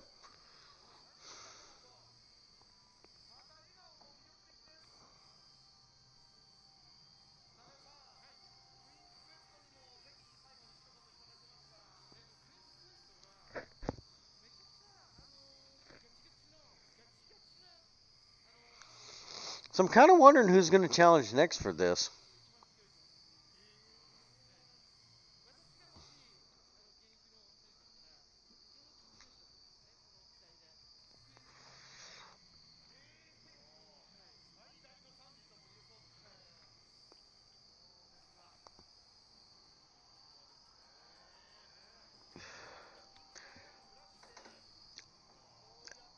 Yeah, that I still go back and watch that promo every now and then.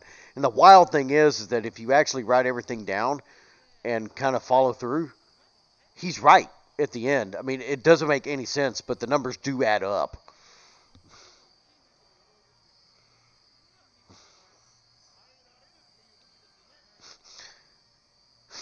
Petty. You can't spell Petey right, can you? Kyle Petty from NASCAR was in the back watching Scott Steiner do his math promo.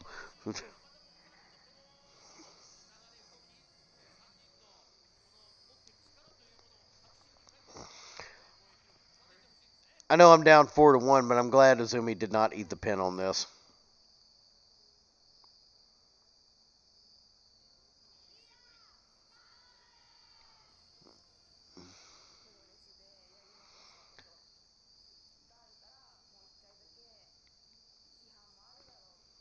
Going into a Hazuki promo.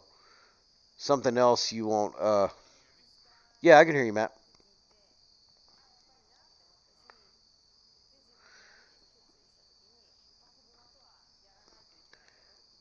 Yeah, going into a Hazuki promo, one of those other things that you don't get in the matches once they're up on Stardom Dash World. But this is like one of those pay-per-view exclusive things. And it's neat to see in this promo, they're going back to basically when Bear was starting off in Stardom along with Hazuki, and how Fuka ran the training sessions. They hinted at the fact that there's a place, like a dorm room for them to stay in while they're training. Some of the workout sessions that they do inside and outside the building. Lots of running. I couldn't do that. But now they're going into some of the past matches that Hazuki and Koguma had.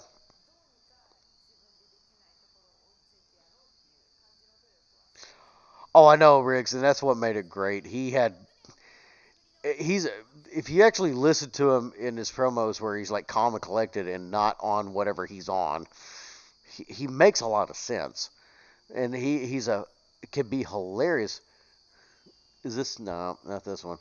But I'm telling you, I go back and watch that promo every now and then. I was helping a colleague out recently finish their college algebra class. Not Matt. But I showed him that promo and said, you can't be no worse at college algebra than this promo.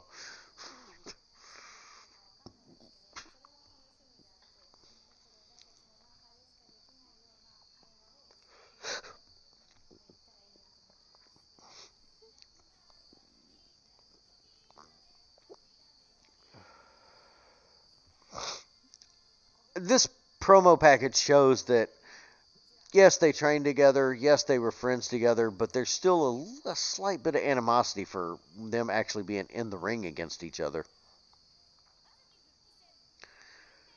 I'm going with Hazuki. I'm just happy she's back.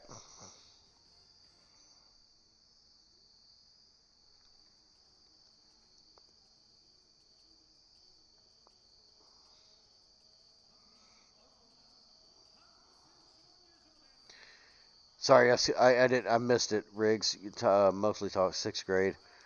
I have thought of doing college. Not sure I want to deal with adults. I thought about it too. I really did. And I've talked to Matt and Dr. the Wife about this. I am technically qualified enough to where I can put in for a secondary education teaching license over here. However, Hazuki has a new theme song, by the way. And she's wearing a salute to Kagetsu.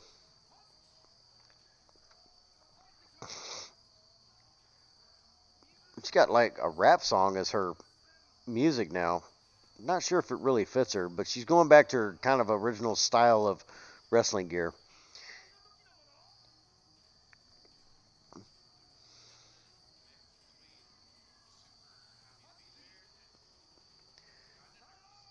Yeah, you can tell it's a cross between both. But yeah, if I ever go into teaching, I'm not going to teach like a required subject. Like I will never volunteer to teach algebra 1 or geometry because everybody has to be there. But if you're teaching a pre-cal course, they're there because they want to be there because nobody else has to take it. They've already met all their requirements. Same thing for like collegiate level. If you got it, do it, but teach something that they want to be there for. Anything like junior level or above, that's where I'd be at.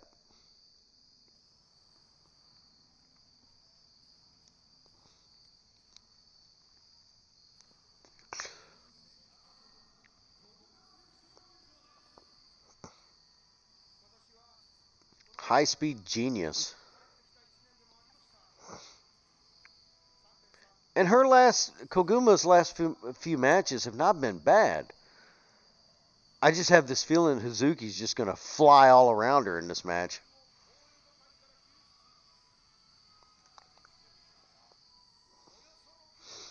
I could see it being drawn out too, but I'm just saying it's like Hazuki's just this match has Hazuki written all over it.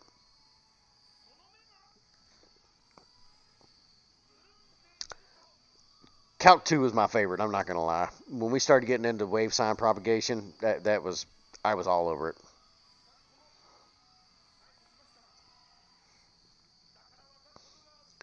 It's not like it matters much anymore. They can go to what's that damn website called? Symbol Lab, where it does all the damn work for them in the first place. There's no fun in it anymore.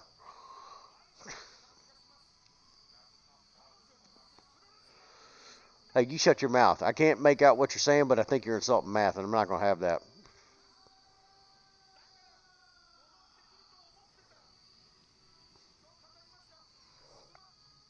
Nice entrance, moderate, kind of not too flamboyant, but, enough to show that they are who they are.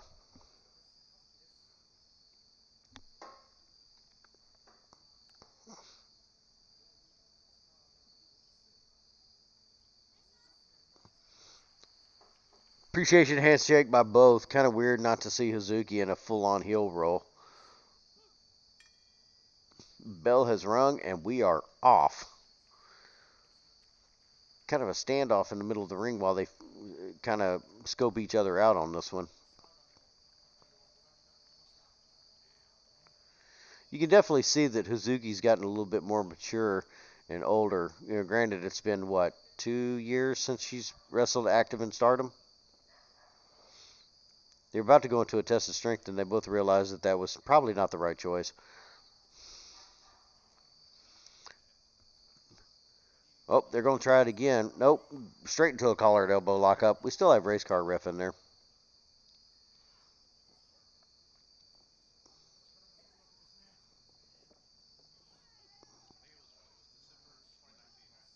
Yep.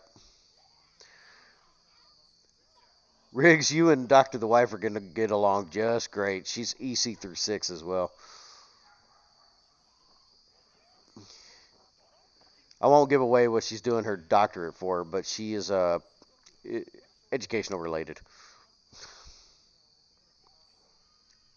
She's been in the classroom for about 10 years now.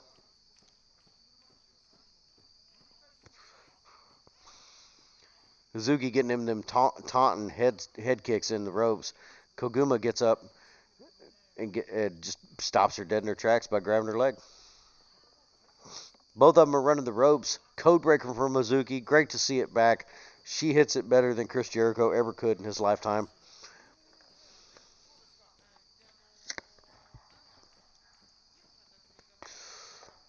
Oh, there's Dr. The Wife. She must not be sleeping yet. She got the phone in the room with her, watching everything. Hi, Dr. The Wife. I'm out in the garage.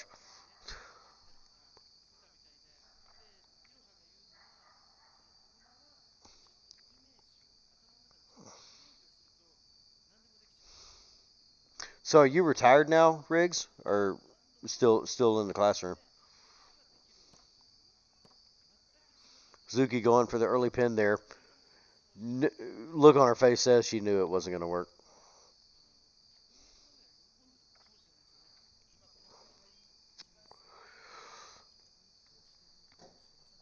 It's amazing. The more we learn about our fan base, the more closely they are related to us in real life. I say fan base. we're all the fan base.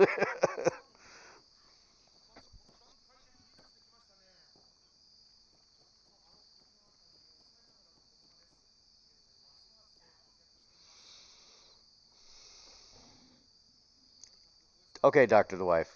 You sent that 3 times. Got it. Koguma just stomp on top of Hazuki, and then uses the bottom rope as a springboard to hit the double stomp to the back. Tries to go for a pin, but Hazuki's just not having it yet.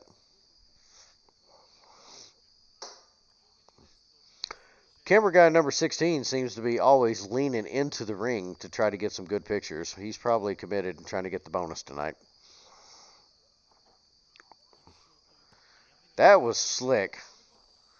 Hazuki was trying to go for the double underhook, full Nelson. And Koguma just slid out of it and managed to do a quick roll up. DDT from Koguma in the middle of the ring, though.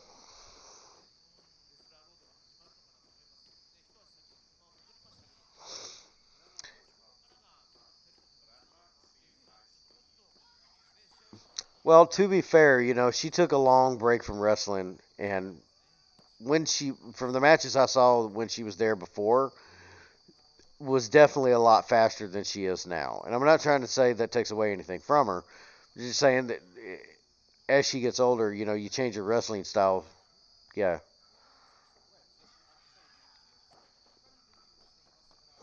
But she's definitely got the brute force to go in here against Hazuki on this one.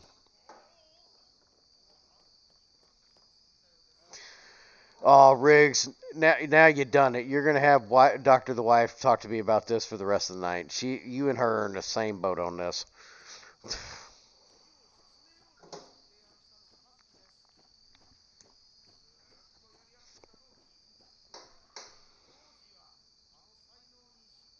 Very safe kick to the head from Hazuki.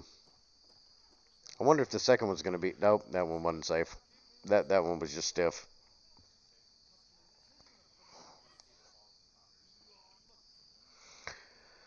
Koguma just falls to the outside. Hazuki's taking her time on the ring apron right there.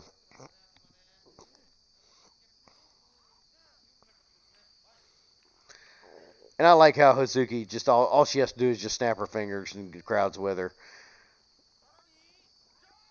Flies to the outside, catches Koguma, and knocks her down almost into the announce table.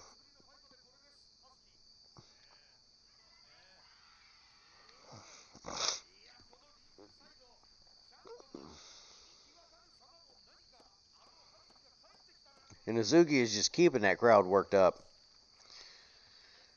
Koguma slowly coming back to her feet. Hazuki's on the outside. Looks like she's about to springboard. Off the first rope, third rope, double feet to the back of the head.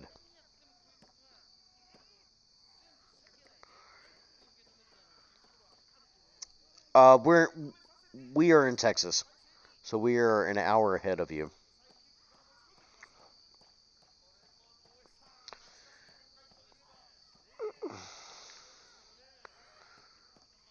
I'm going to call this one the torque wrench on the mat, but she pulled that arm back right before Koguma could make it to the ropes. But did get a foot on there, and Race Car Ref sees it, and he breaks it up.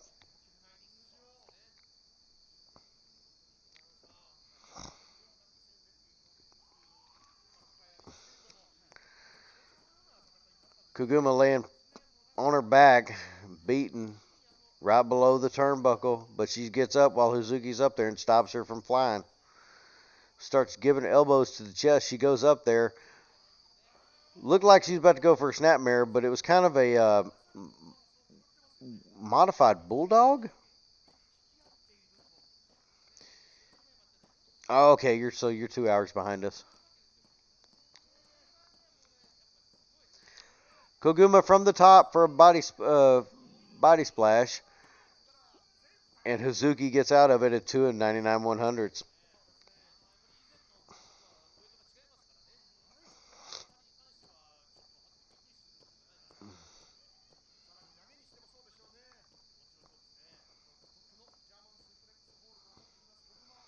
But I will say that the reasons that you just mentioned why you left teaching are the reasons why I'm leaving the current job that I'm in here pretty soon.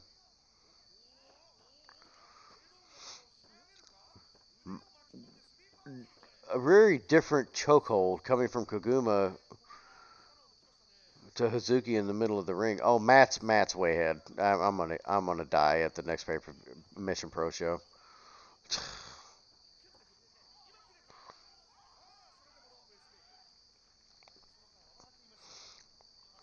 Looks like Koguma was trying to go for an armbar number 17, but Hazuki finally made the ropes and race car ref breaks it up. Frustrated, Koguma picks up Hazuki by the hair, gets in a waistlock, but Hazuki rolls it and double rolls it into a schoolgirl, almost gets it there.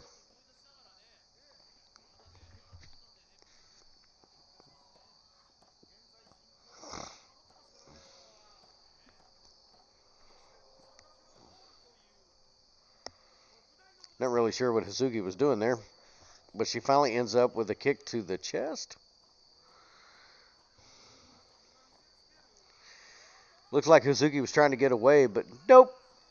Koguma pulls her back, and we get a belly-to-back suplex to Hazuki. Perfect.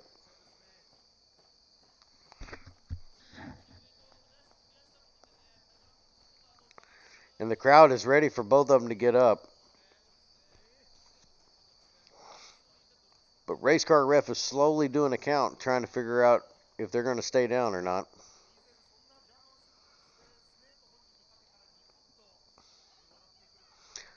Doctor the wife, you already know. No regrets.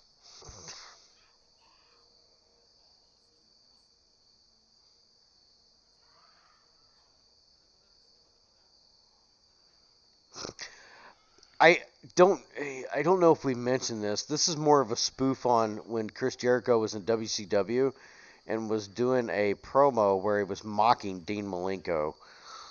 Because Dean Malenko at that time was known as the man of 1,000 holds.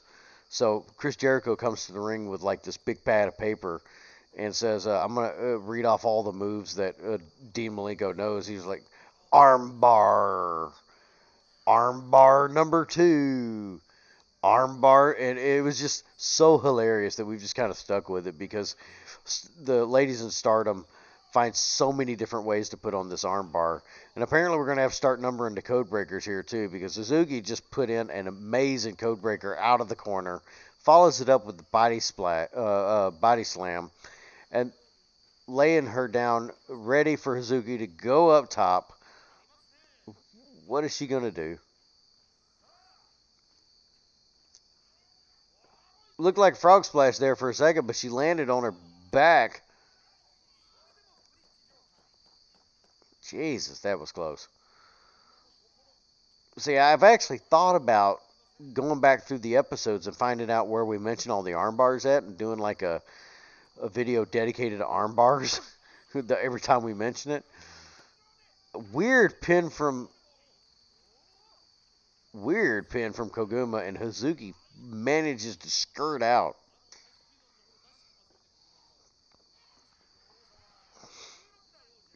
Boot to the face from Hazuki to Koguma. Not enough to put her down because she comes screaming back, and Hazuki just puts her on the mat with the second one. Belly to belly.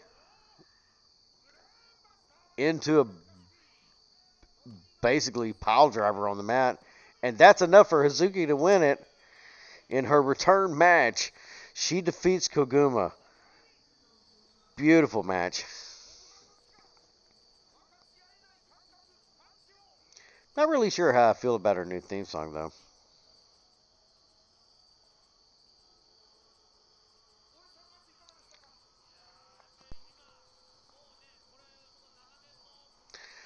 But definitely a good match. Well placed on the card. Definitely happy for both of them.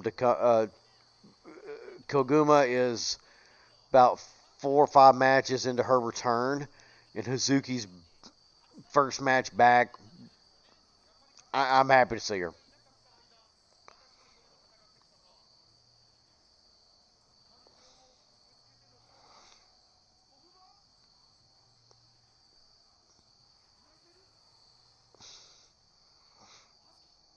See if I can make out what she's saying here.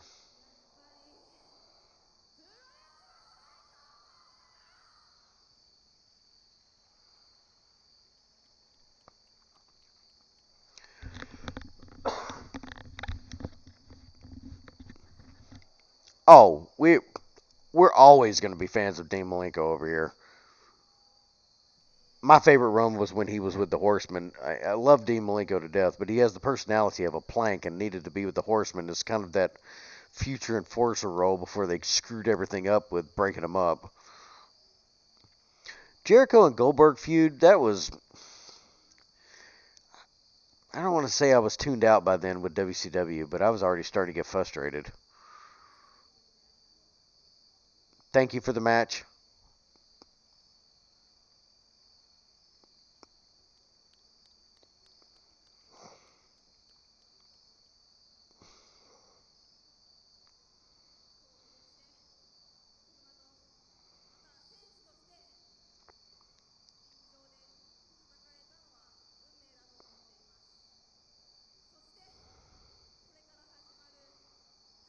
I know she said she's happy to be here today.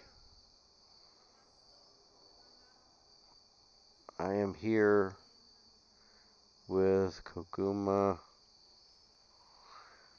I know, and don't take this for gospel. I am picking up about 1 out of every 6 words here.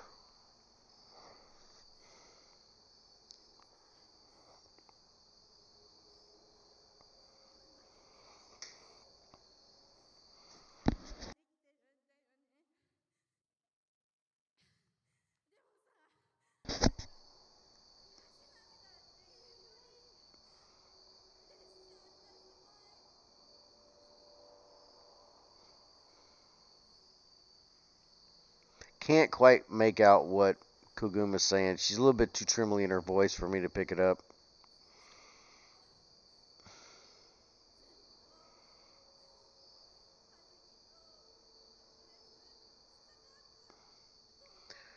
But you can definitely tell with her facial reactions that she's very hurt and disappointed that she didn't win. But she's also happy that Hazuki's back. Yeah.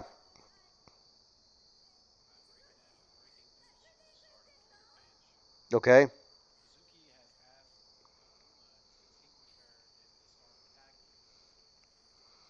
Oh, that's awesome.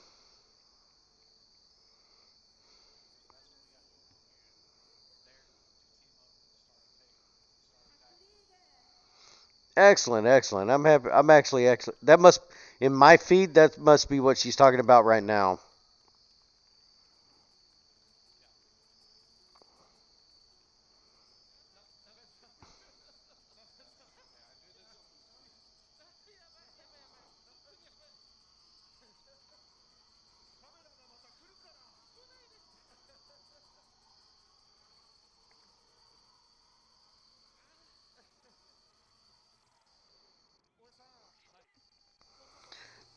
Riggs, you're gonna have to be a little bit more specific. I'm not really. I don't want to say this in such a way to where it pisses everybody off, but my work schedule does not permit me to watch Dynamite as much as I would like to.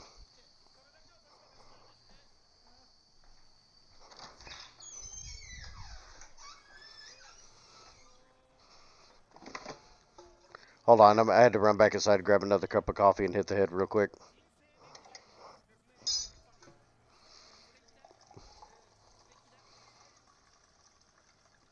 I'm also trying to figure out where the cat went because the last thing I want is for it to end up in the washer.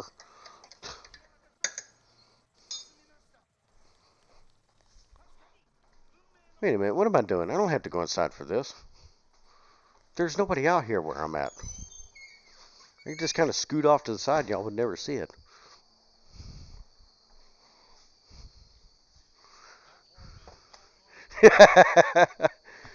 I'll hide behind the Bel Air, okay?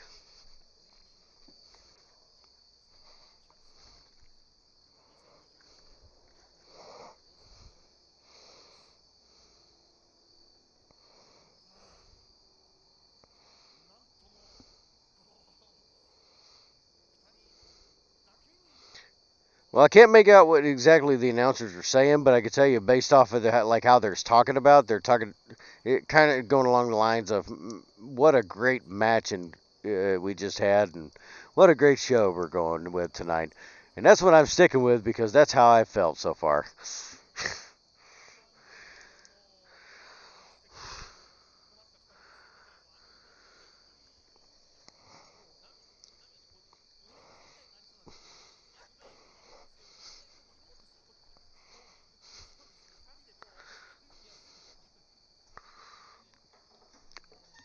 back on the mower of champions.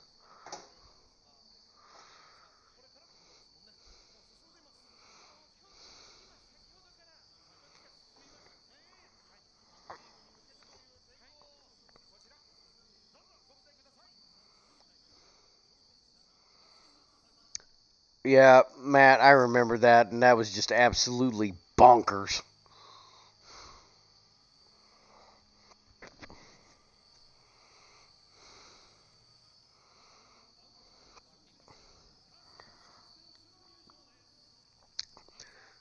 Saki.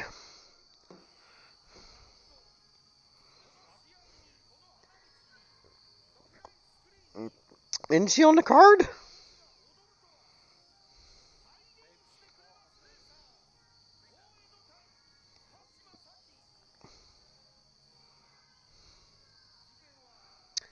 Yeah, Riggs, and that's dumb. I mean, I can understand, like, if you catch somebody doing, you know, felony level stuff. Hold on, Doctor the Wife's coming back out here. What's up? What, on your YouTube or whatever? What's up? Need access. I can't watch them. Oh.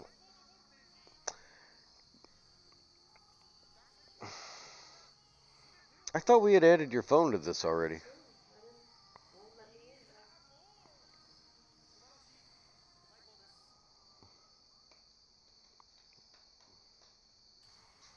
Trying to add Doctor the Wife's phone to the Wi-Fi.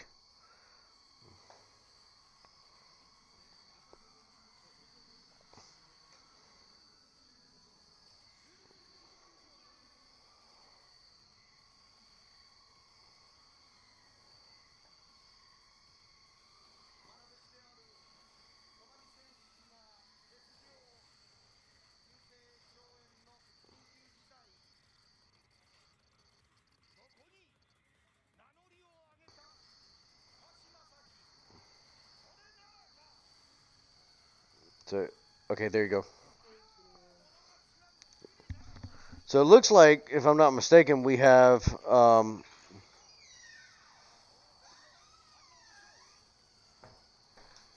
Siri and Saki for this match. I don't know if this is for the SWA championship or not.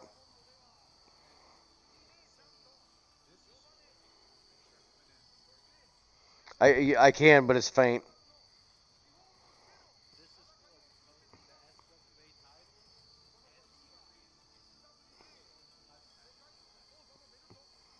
Type that in chat. They may be able to hear you, but again, I'm running OBS over here, and it's not quite conducive to my hearing issues.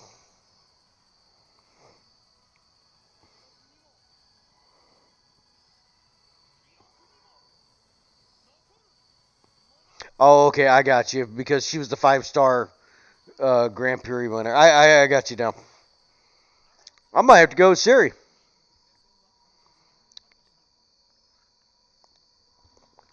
Because I refuse to accept Saki as any kind of winner.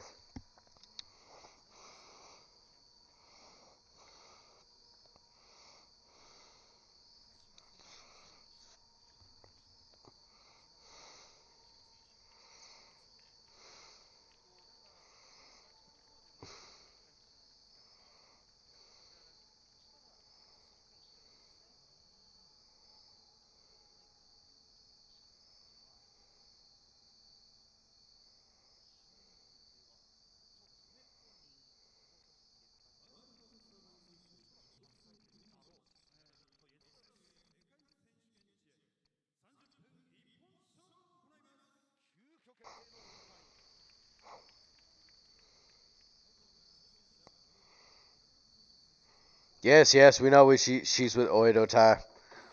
Damn you, Saki.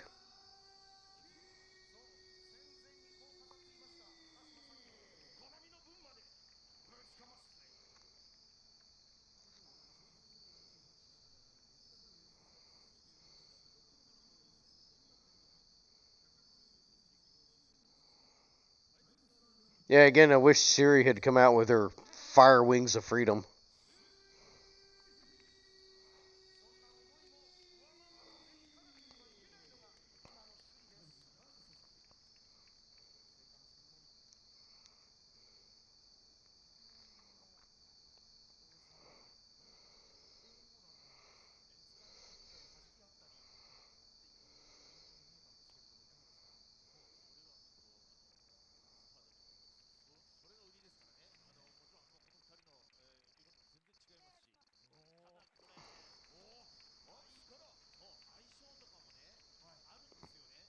Hold on, I'm trying to catch back up. I apologize.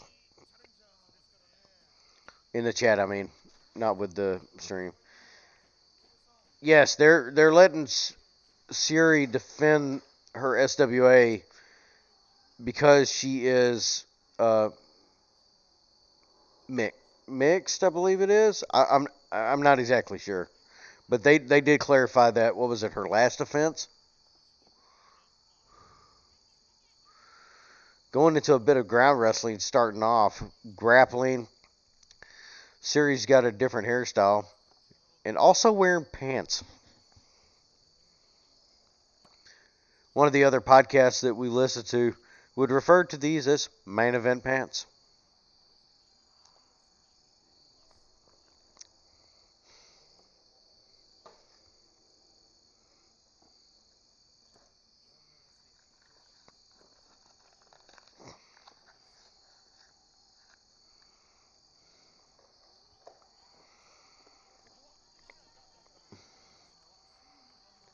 Well, that twig's long enough to make it to the ropes out of a whatever that was that Siri had on her. Siri's amazing in the ring. What what was what is Saki doing? Did she miss a cue?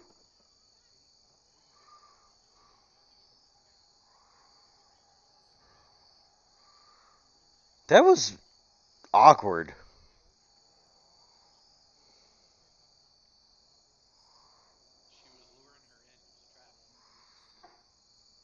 I don't think that trap worked out like she wanted because Siri clearly has the upper hand in this like actual wrestling match right here. It's picking her up in a headlock. Yeah, okay.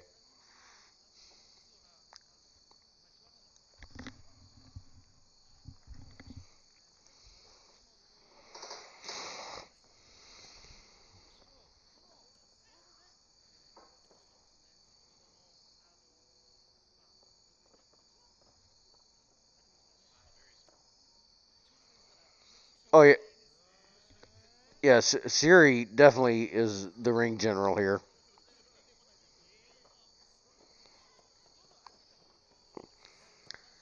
And I'm not trying to take anything away from the betrayer here, but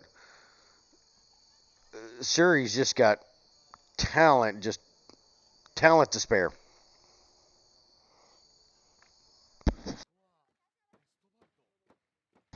This is more your traditional stardom match when you start getting in the main event of the cards. Because it starts off, may seem starting off kind of slow for us Americans over here, but as the match goes on, this is just going to pick up.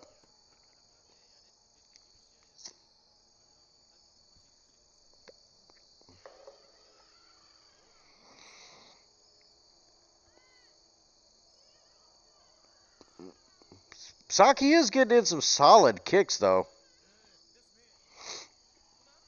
And ever since she did betray and join, yeah, that is true too.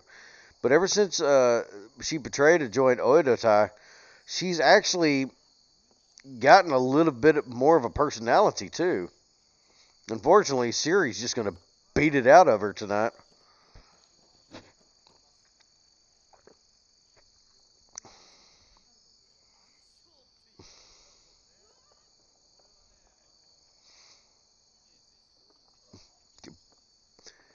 You had me with the math. You lost me with the heel.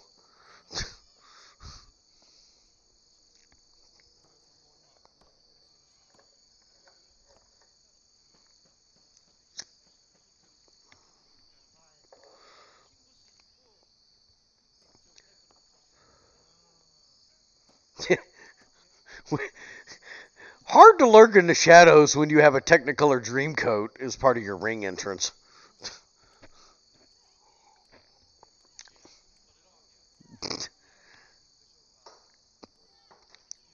It's one of those things that it's like Ric Flair wishes he had a robe that was as bright as that.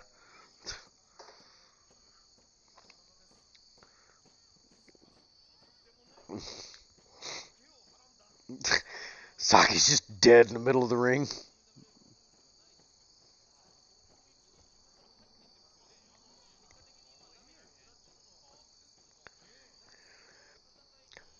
It's a hell of a false sense of security there, buddy.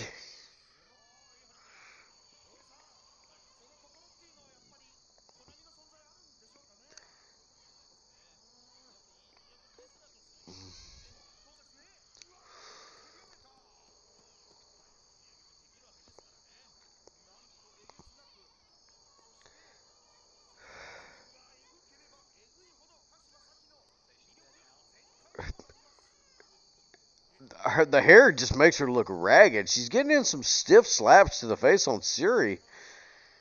And that kick right there was pretty solid. But her hair just fizzing up and going all over the place just makes it look like she just got the crap beat out of her.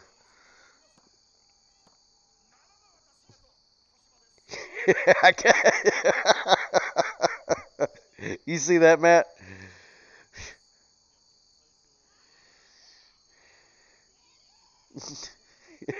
Riggs, I like that. That's good.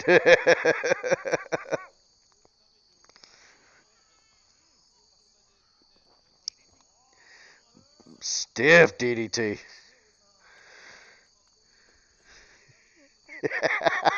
That's a good one, Matt. Not as good as Riggs's, but that's good. Yeah.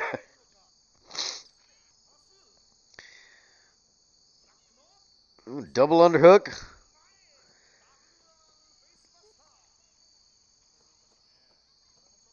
Saki is getting a little bit stronger too, and I'm happy to see that. But it's still baffling because Riggs is right. She's skinny as a twig.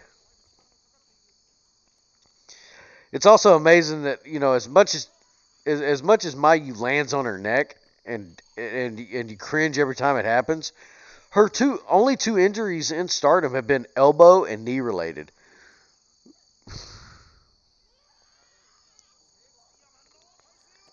Oh yeah, she did have a shoulder issue. Yeah, 3 of them.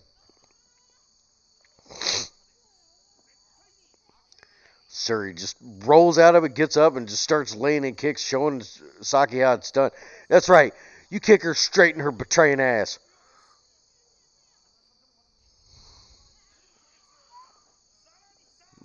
Bowl her over, proving how much of a mismatch this is.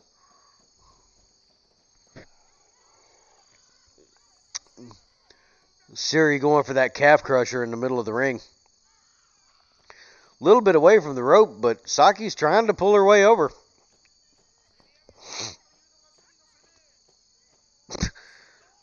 And does the perfect wrestling. She's closer to the other rope, but yet goes for the one furthest away.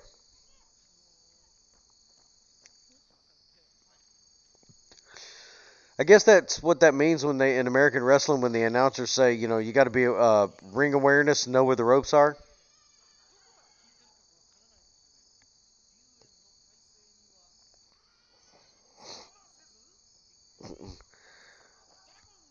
That was a quick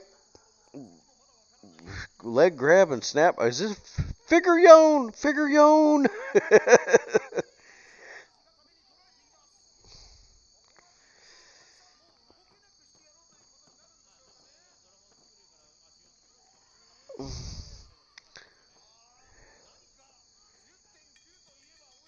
Oh, she tapped. Tapped to the figure yon.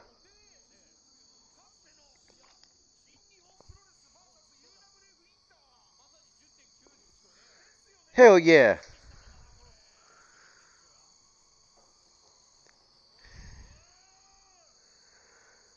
I'm not doing that terrible after all.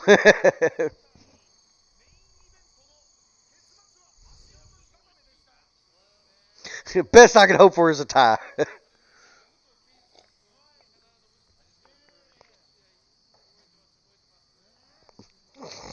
I'm not doing too bad, though.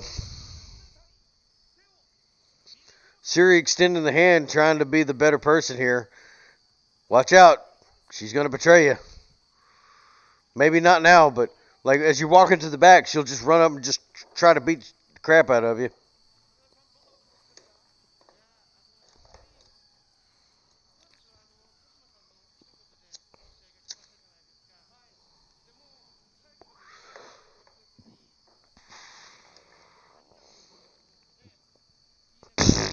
Please.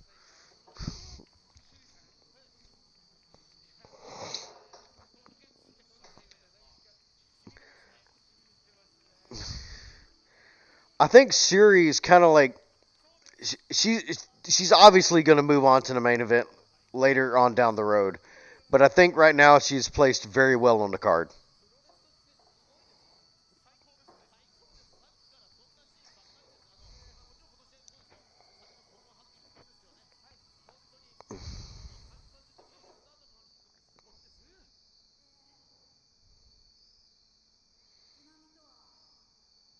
Did she call out Konami?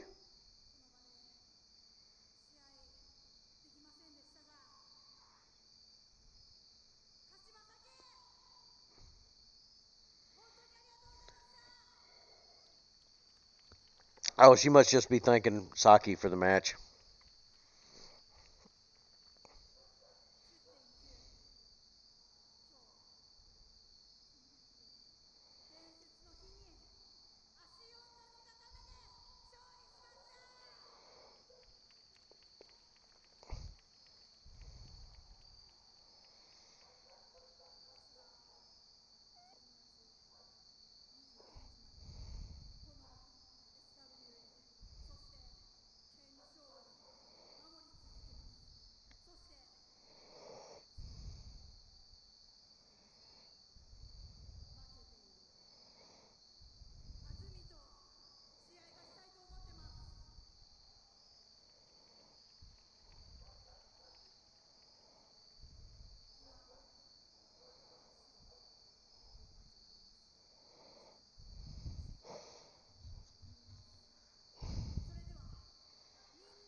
Oh yeah, Stardom mentioned in their Twatter feed right now that she keeps the contract as well too.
Catch it back up on the feed so I can see what's being typed here. So I've been trying to read up on this. Apparently, this is a manga series that's covering Stardom in the school years. Like, I'm not really sure, but I know that they're selling like keychains and stuff like that of like this manga series. It's definitely different.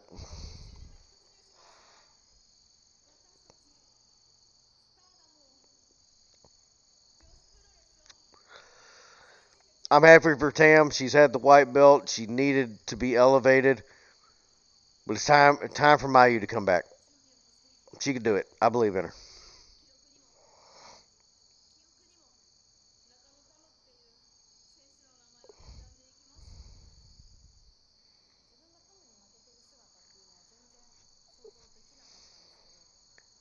I know these are pre-taped, but I kind of miss the old awkward Mayu promos where she like fumbles a mic or breaks a trophy.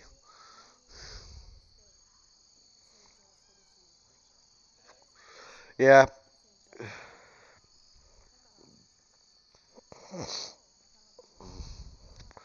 I'm also happy to see that Tam is running her own group too. I mean, Tam's been needing spotlight for a little bit. Both of y'all are dead to me right now.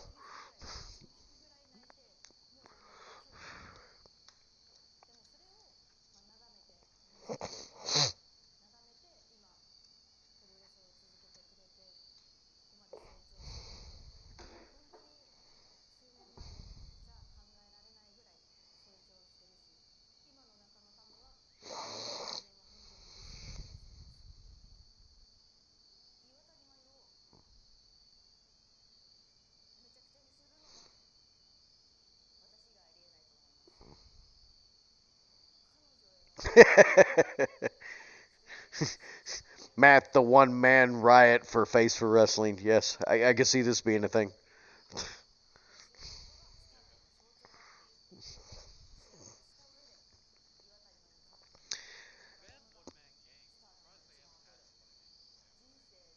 Trademark right now. We got it. Tam's come a long way since being in Oedo time, man. I'm so happy for her.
Definitely a good promo package they put together for this.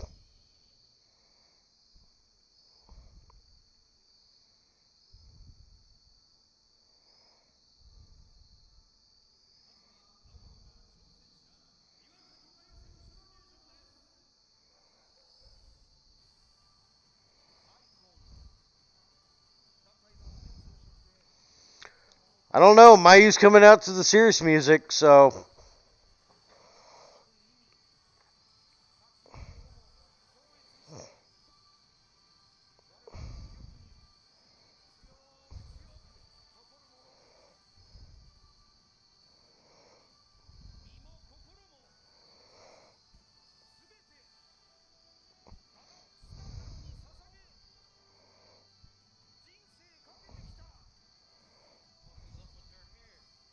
I don't know. I haven't gotten there yet.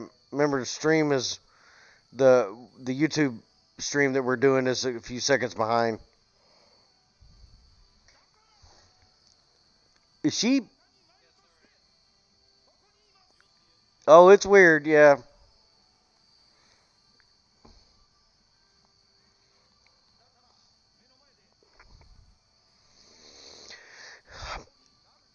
Oh, I love the fire. Yes, yes. Fire represents the good that is burning inside of Mayu to win the white belt and elevate it even higher than what it is right now.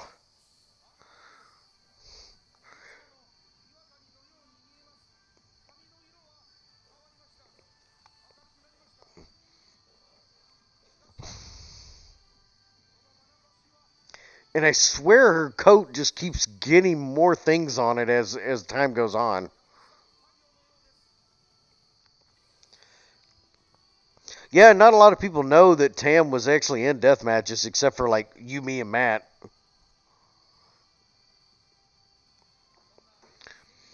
But the bar for long-term storytelling in wrestling has really dropped. But I can tell you that Tam is definitely one of them. She has come a long way, and the story has continued to grow. I think if wrestling would try to do that more often, you'd retain a lot more people because it's okay to tell a story that lasts more than 4 weeks.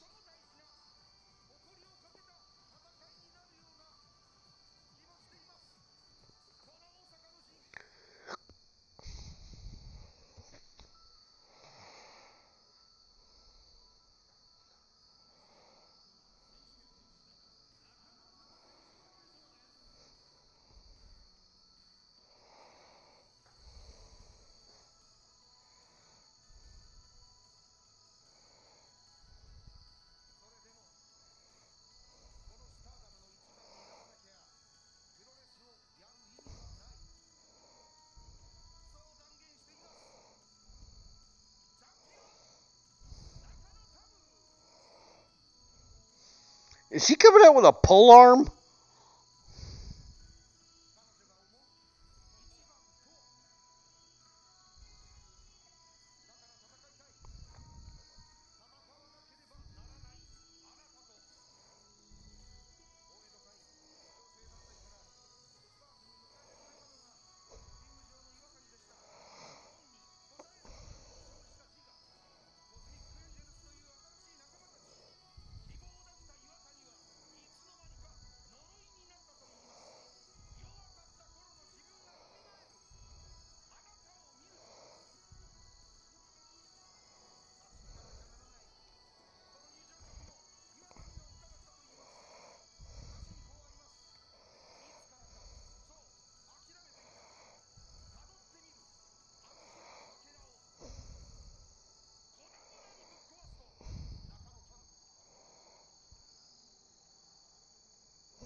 Yeah, the announcers are playing this one up like this is the match of the century. And I, I know I'm biased, same with Matt here, but I think this is kind of going to override the main event of the actual show. Why you have, oh, she found a new way to send things out to the crowd. She has a baseball glove. Let's see how she does. Throw goes out. First throw of the night to start the games off.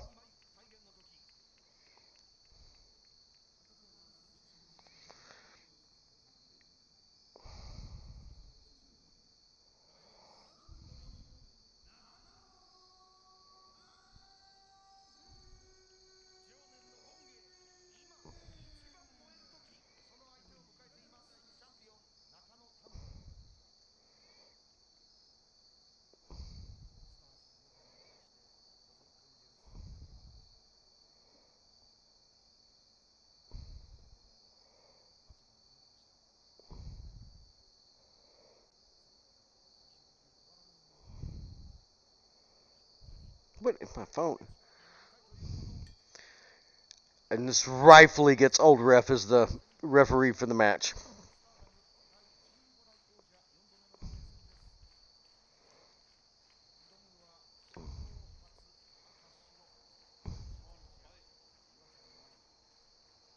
Boy, we are getting death stares to each other right now.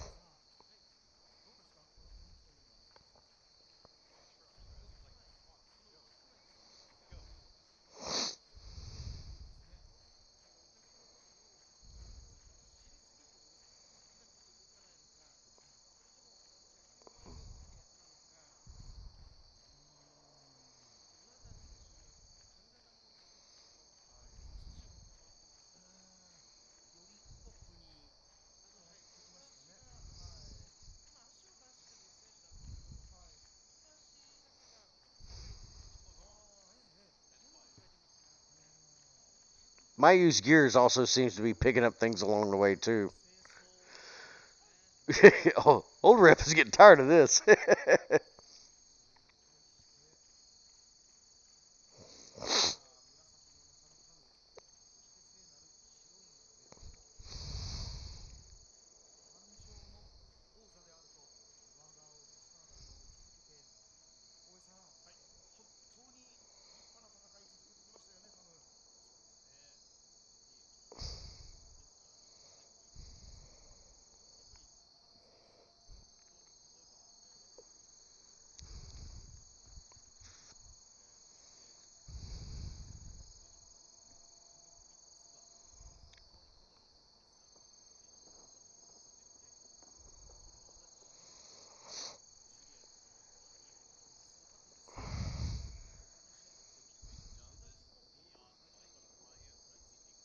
Sure.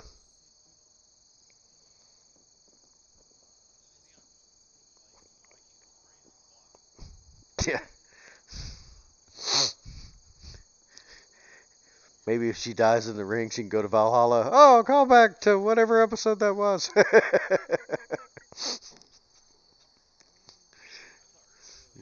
Yeah. It's like episode 6 or something like that.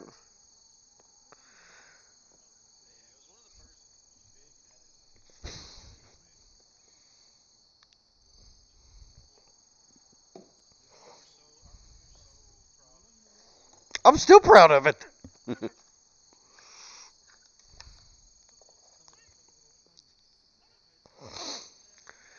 lot of grappling, but Mayu makes it to the bottom rope. And old ref says, cut it out.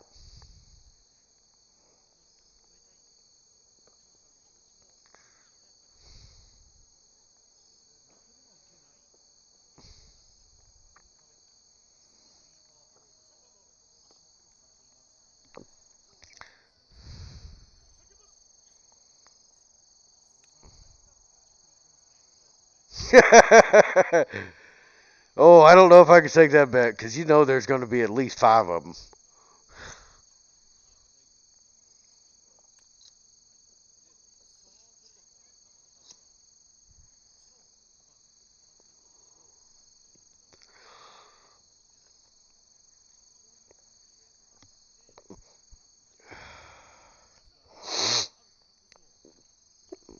I will say that this match has such a good story with it that they could waste another 10 minutes just standing there staring at each other, and the fans would eat it all up.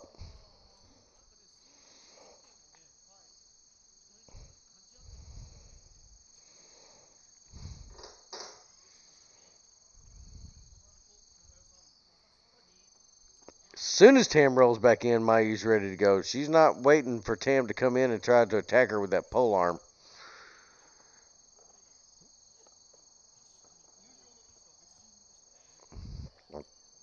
Tam's got Mayu in a waistlock, but Mayu reverses it into a headlock. A couple of punches to the chest from Tam.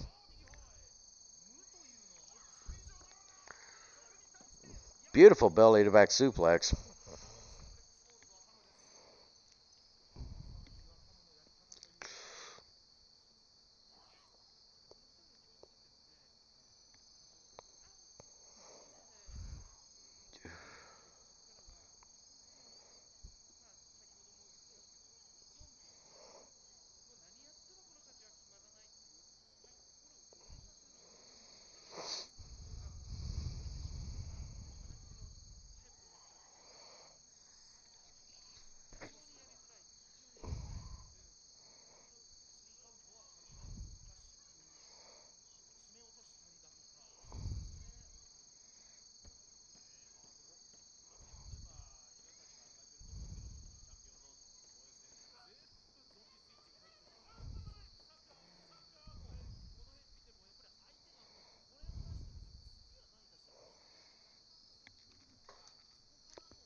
Are you keeping a rolling count?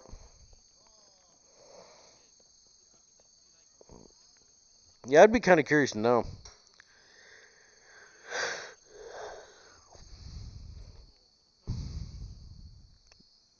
Mayu gets to the edge of the ring, and all the camera guys are over there to try to figure out what's about to happen.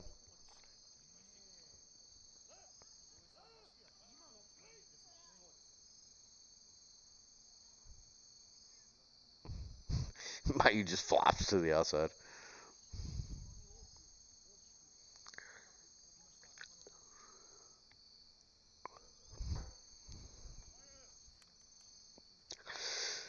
Old ref out there saying, "Hey, get back in the ring."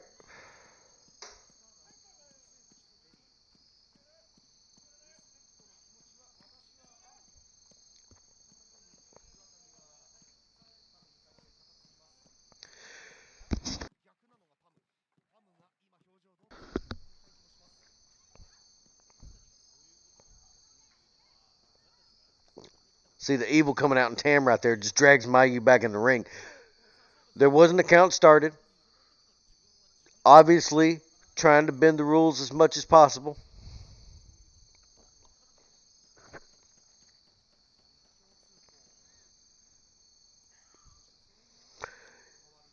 Yeah, we'll count that one.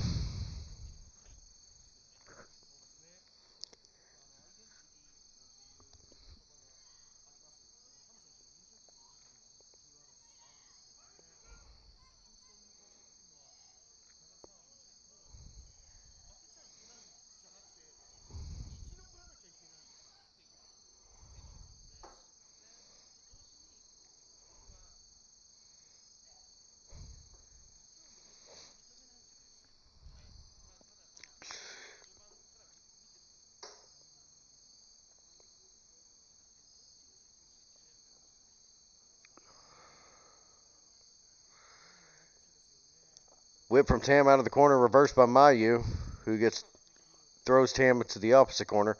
Tam gets her feet up into the chest of Mayu as she's running towards her.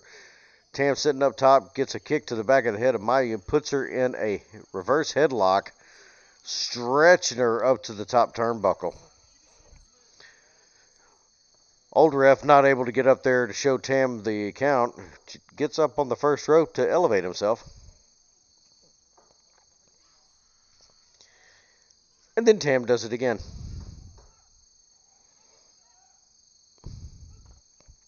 It dumps Mayu out to the outside.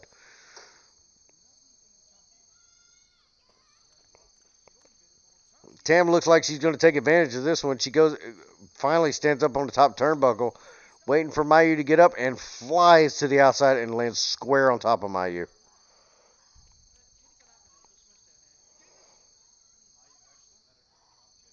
Did she? Because all the camera people were in the way.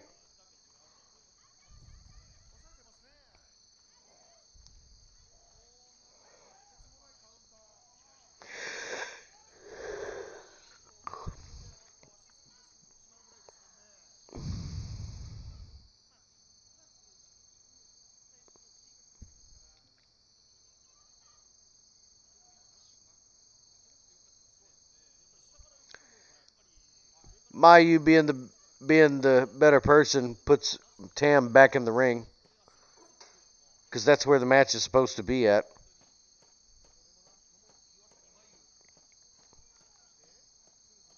Mayu's going up top. Looks like she's about to fly across the arena.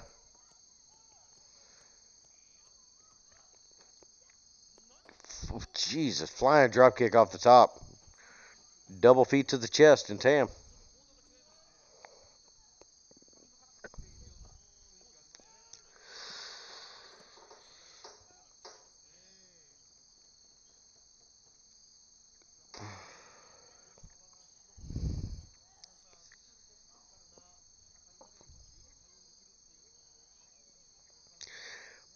Mayu's trying to pop a snapmare. Oh, she finally gets it.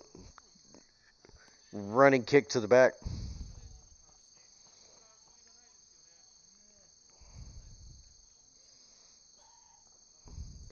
Follows it up with a stomp to the chest. No give in it whatsoever.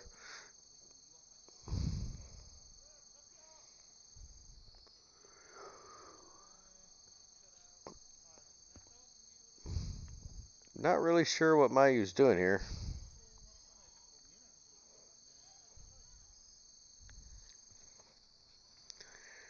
But so far, she's been taking it to Tam pretty good.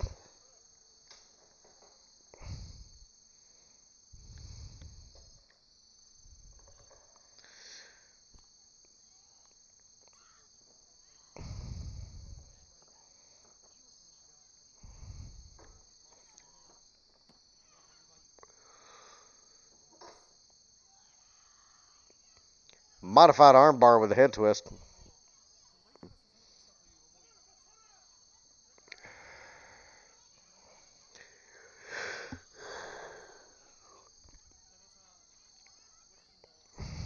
Man, I'm starting to yawn over here. What time is it, Matt?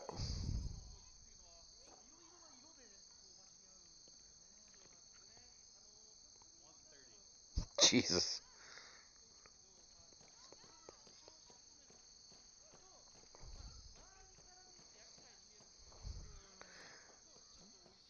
Diving drop kick to Tam and laying in the bottom rope.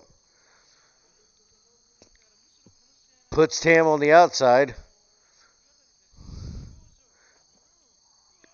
And then Mayu gets kicked in the head by Tam as Tam jumps up on the ring apron to dodge a flying Mayu. Jesus. Modified DDT from Tam while Mayu was in the rope, straight to the ring apron. Jesus. Yeah, I'm going to count that as 4.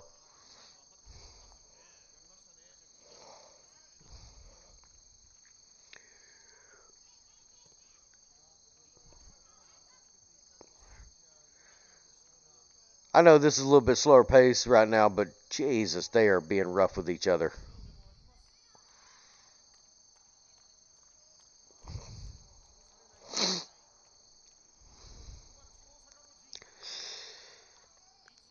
Tam's trying for German. Oh, double underhook, belly to back. Trying at least. Yeah, Mayu gets away from it.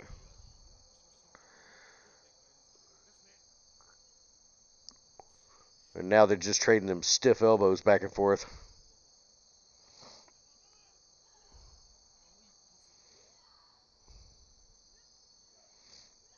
Mm.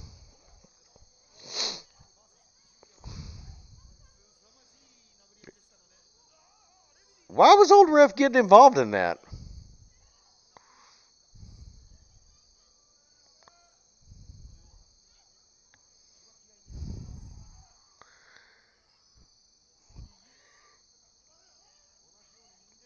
All right, so what are you going to say about that one, Matt?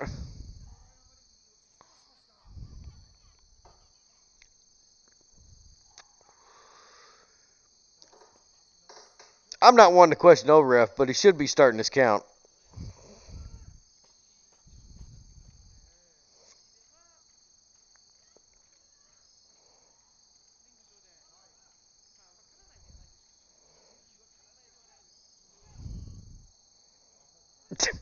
Jesus, old ref.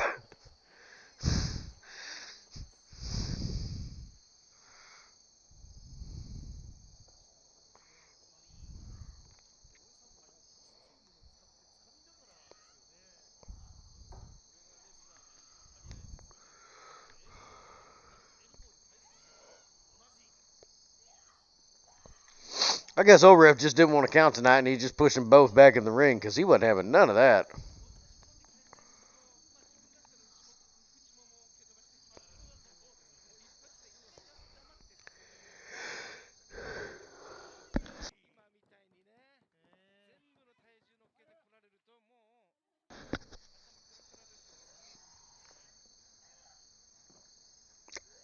Yeah, I know, right, Matt?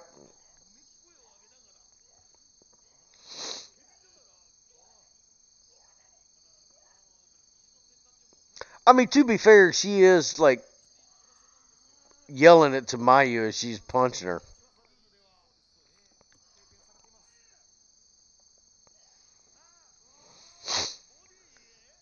And you could tell this is a grudge match. Even without the commentary, let's say the commentary was in English, you could turn it off and tell these two are definitely in a grudge match. Mayu just laid a foot in the face on Tam. Tam with the back spin kick to Mayu just plops her down on the mat. Tam is gassed. Mayu is, I would say gassed, but just looks like she got the sense knocked out of her.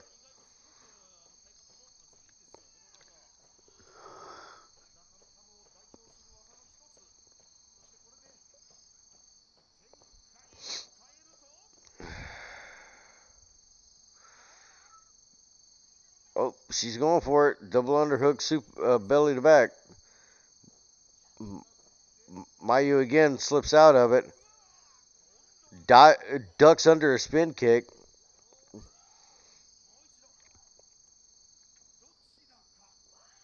Oh, Tam connects with one.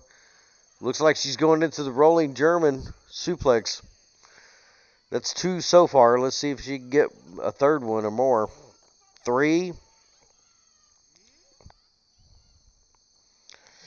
Going for a fourth one. 4. 2. Nope, not quite enough. Mayu kicks out at the absolute last nanosecond. Yeah, and those were just flat on the back of Mayu's neck, too.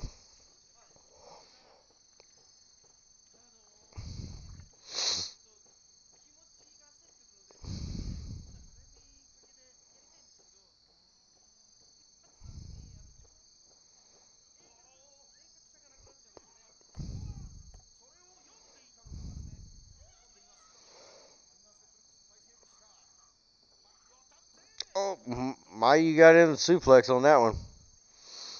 She's not trying to go for any more yet. She just hit that one and is trying to get a breather real quick.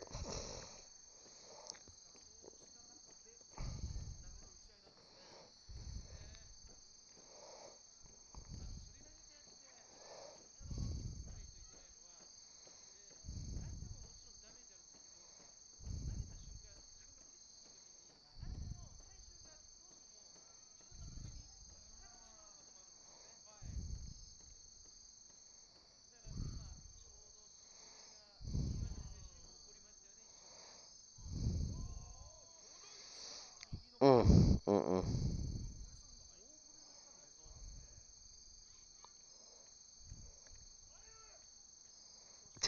Old ref just yelling out at Mayu.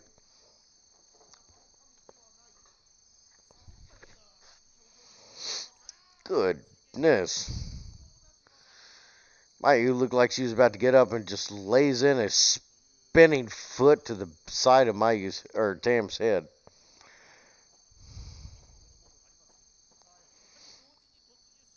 But they're trading them back and forth in the middle of the ring. Old ref is all over the place trying to learn how to teleport again.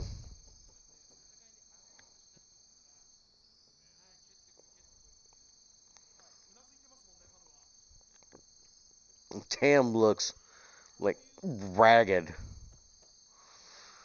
They got a good camera shot of Tam just looking absolutely just done for a little bit. And then she gets laid out by another foot from Mayu.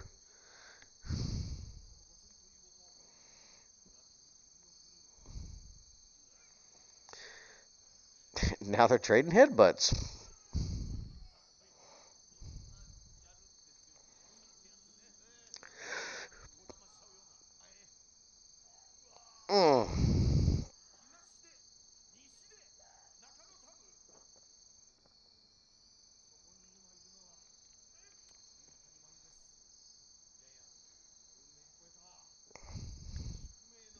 Just give me a second. You're a couple seconds ahead of me.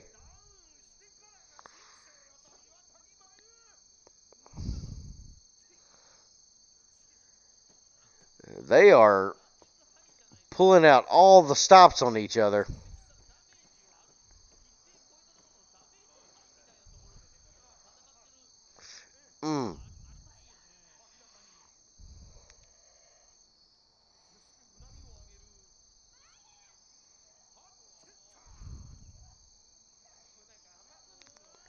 Tam's just taking the slaps to Mayu.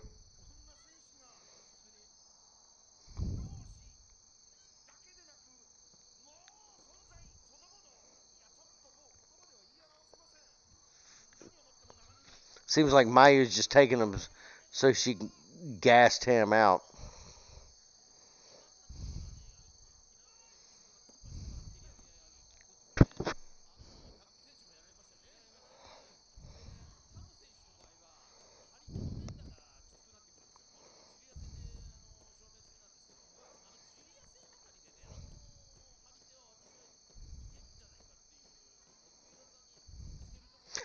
Riggs, I guess not. I mean, because they are just beating the nonsense out of each other.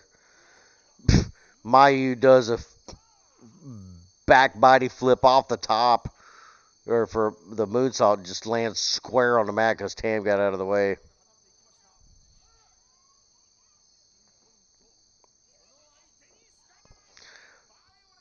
Tam hits the knee to the face.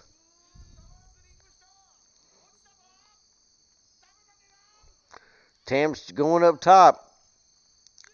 Flying crossbody to the outside and catches Mayu all day long.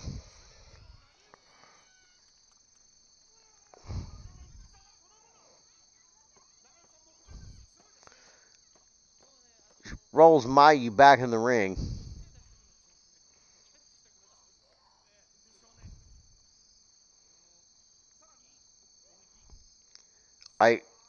I don't know what this is. It looks absolutely painful, but I don't know what this is.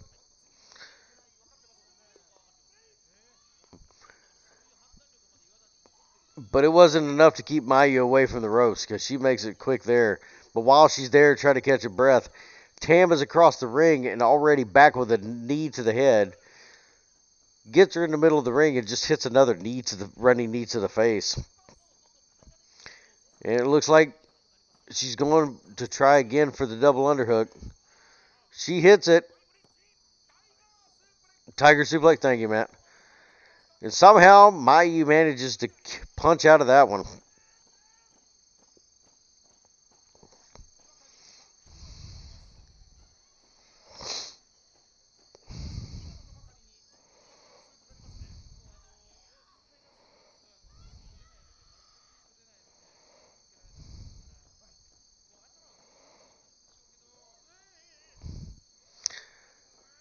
She tried for a vertical suplex. Negative. Mayu ties her up in a crucifix drop. And it only gets a 2.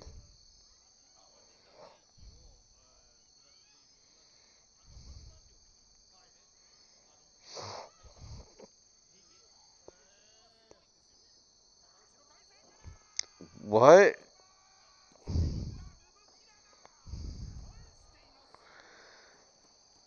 Old Ref is just as shocked as I am at what just happened. I'm not really sure how Mayu got that pin in.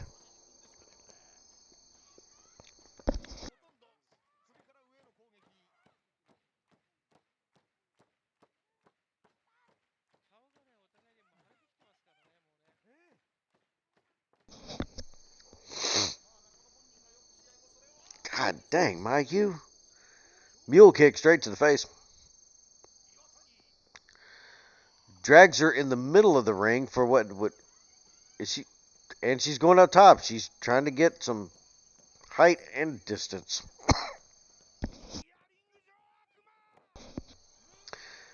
Misses that moonsault again. Lands square on the mat.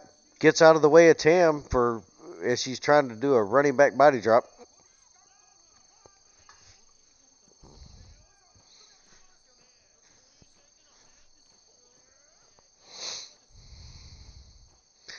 Beautiful shot of the white belt outside of the ring.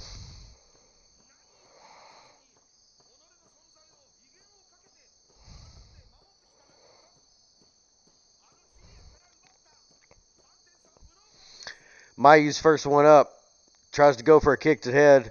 Tam catches the leg. Mayu dodges a spinning kick and gets a side kick to the head, but Tam just connects one that just should have put the lights out of the building. Tam dumps to the outside on the other side of the ring, and it just flopped. Old Ref is over there checking on Mayu because that was a solid kick.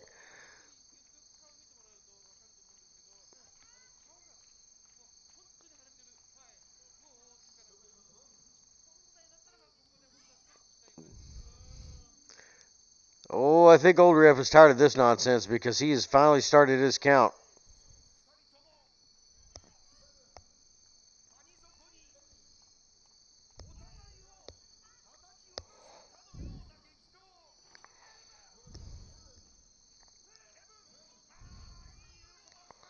$13, $14, $15, $16, $17, $18. What is old ref doing? $19, and they are back in. Yeah, I know. Old ref is into this match as much as we are.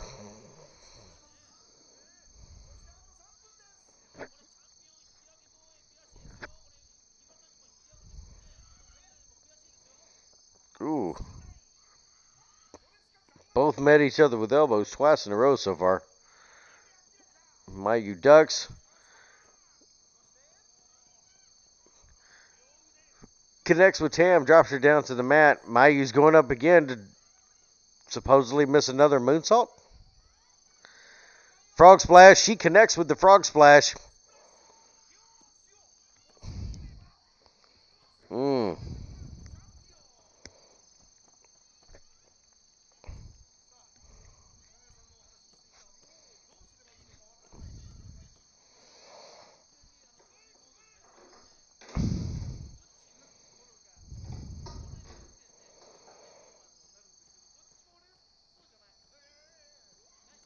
God dang, Mayu.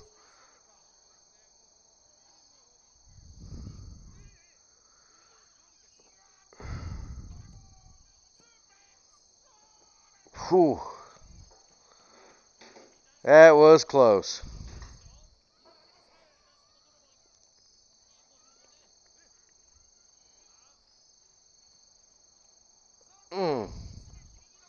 Mayu's just being relentless right now.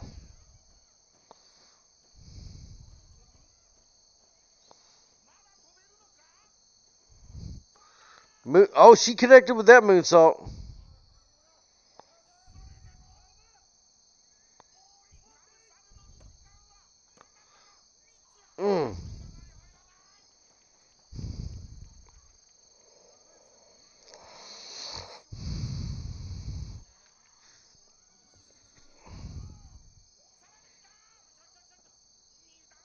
Almost got the dragon suplex in.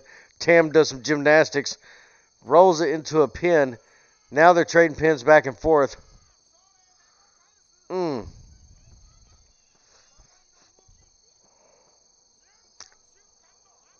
Tam just clocks Mayu.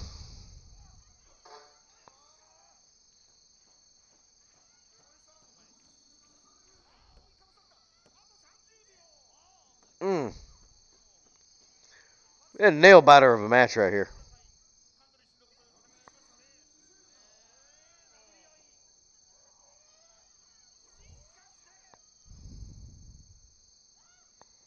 Oh! Mark that up as 9.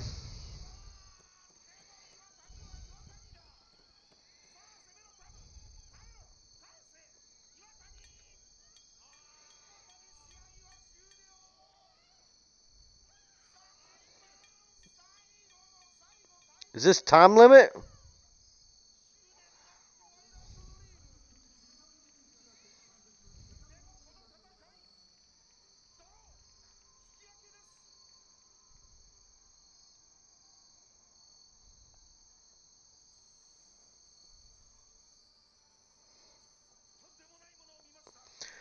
Yeah, I'm gonna tell you right now, the way this match has been going,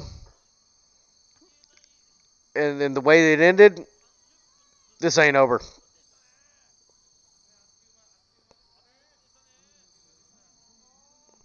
And see, Mayu innocently is there, and Tam heelishly comes over and just starts trying to mug Mayu for her wallet.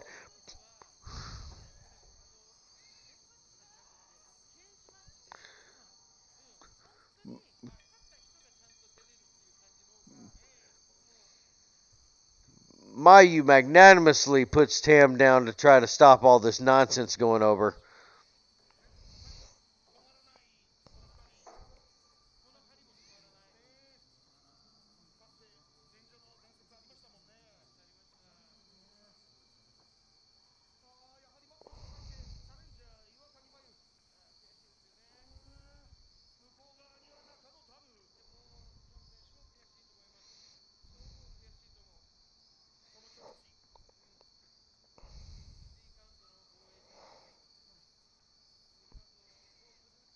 Yeah, they're not sending this into overtime like they did in Tommy's last red title defense.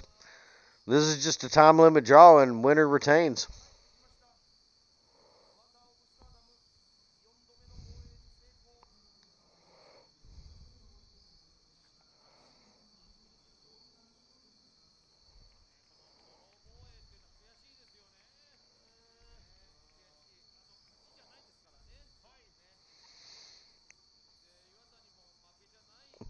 But for Matt, he got his wish. They went 30-minute Iron Woman.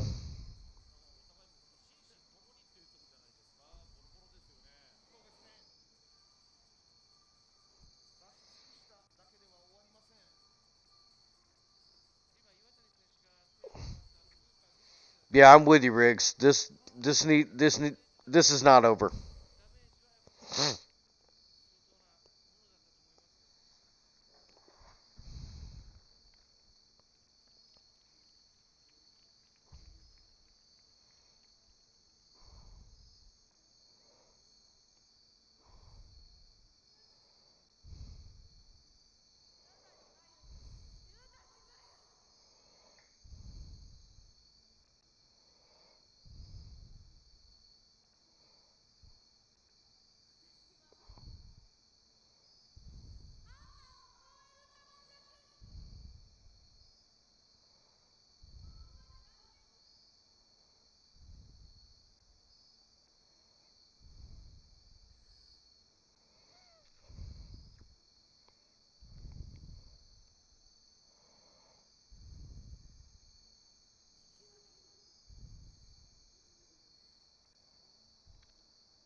Well, Tam looks hot.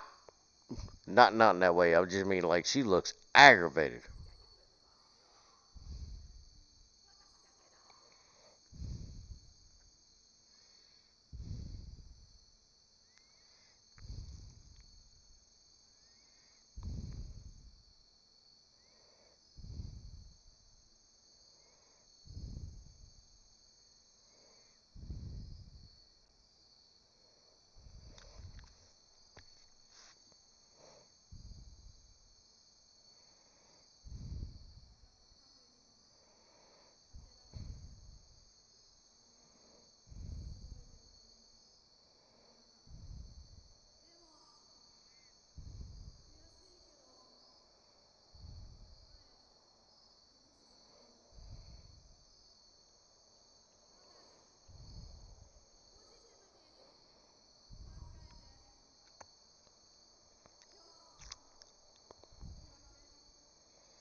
Y'all, I'm still here. I'm just trying to figure out what's going on. Also, I got to go run and grab the backup battery from my phone real quick.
Okay, couldn't find a battery pack. Matt, fill me in. What's going on?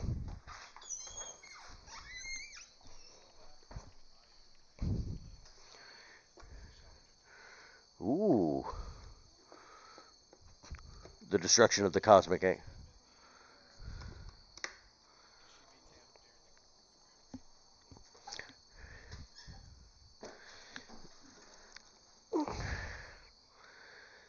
Is she going to take over the Cosmic Angels?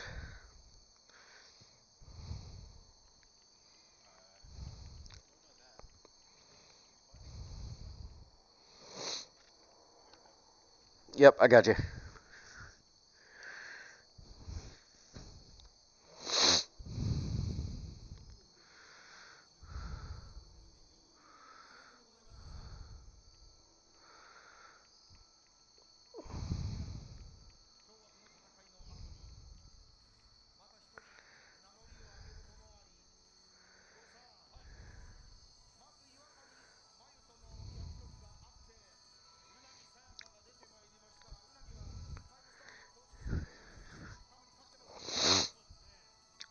Riggs, I'm going to be honest with you. I haven't been keeping up with Fed too much lately. It'll never go back to what it used to be. I've accepted that at this point. When they did the Women's Revolution thing, and to me, it always seemed like it was more of a cash grab and a promo gig for them than it was anything else. That's not to say that the women's division over there is shit, because it's not. It's just they'll give them like a match here and there and a storyline here and there, but they have so much talent over there in the Fed, and I just feel like they don't use it correctly,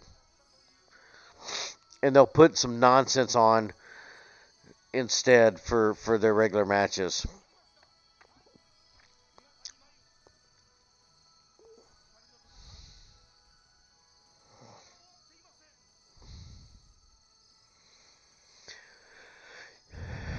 You got to hand it to Tam. She put up a hell of a defense on this one. Going 30 minutes with Mayu, that's an accomplishment.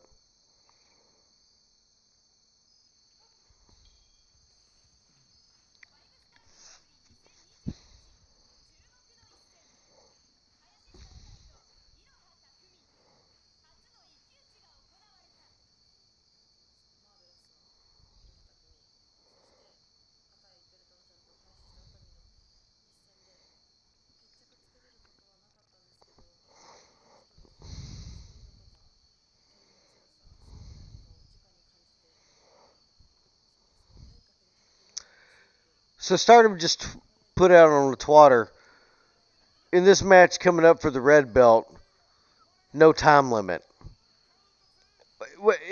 This is just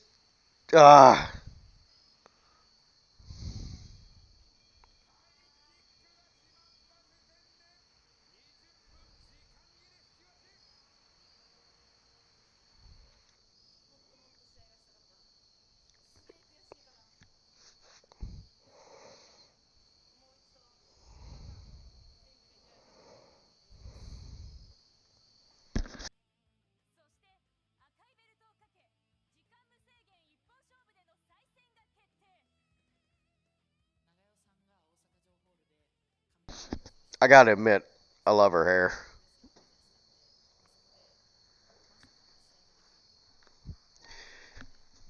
Been up all night, driving all day, coming over here to East Texas. I gotta get me a snack. I'm gonna get me some peanut butter and crackers.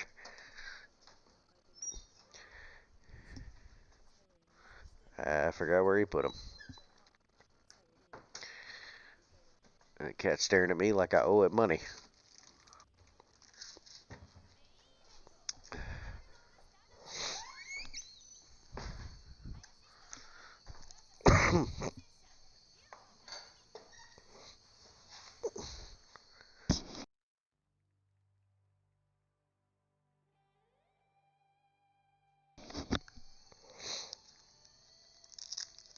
Did we get Macho Man coming out?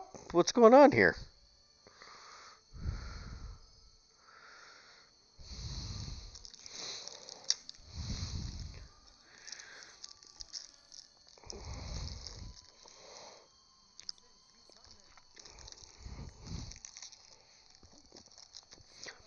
This version of Pomp and Circumstance should have been used for Macho Man when he went to WCW instead of whoever on that horrible whammy guitar.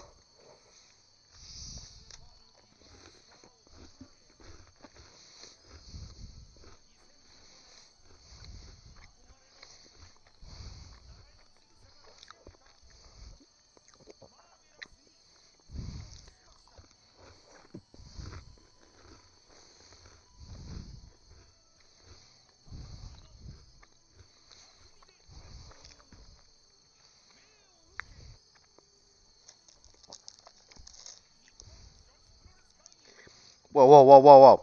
Why is she coming out there with a real sword? We've already had a pole arm come out from Tam tonight. This is just a one-up. And any lady that wrestles in the Stardom card does not need to be coming out with weapons.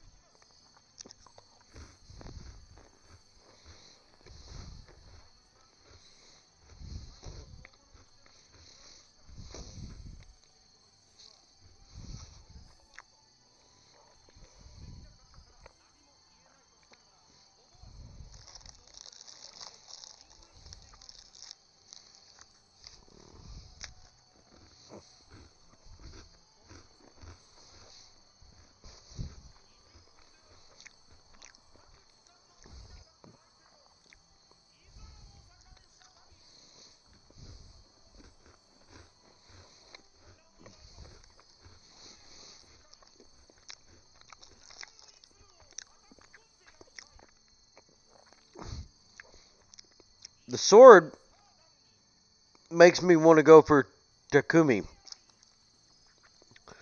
But my common senses tell me Utami's going to walk away with this one.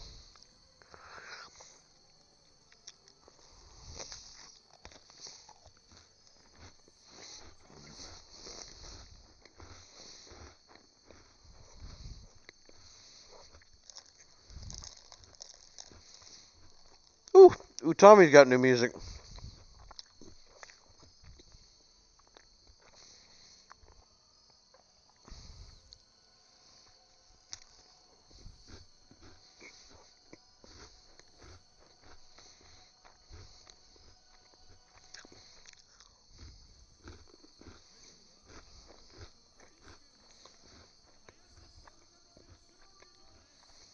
How very old English of this.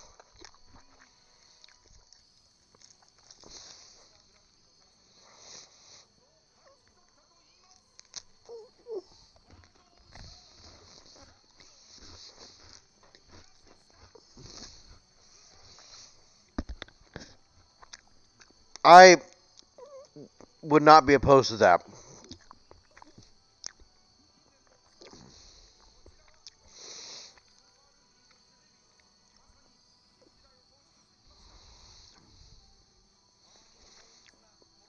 Did they hire Trans-Siberian Orchestra to do her music?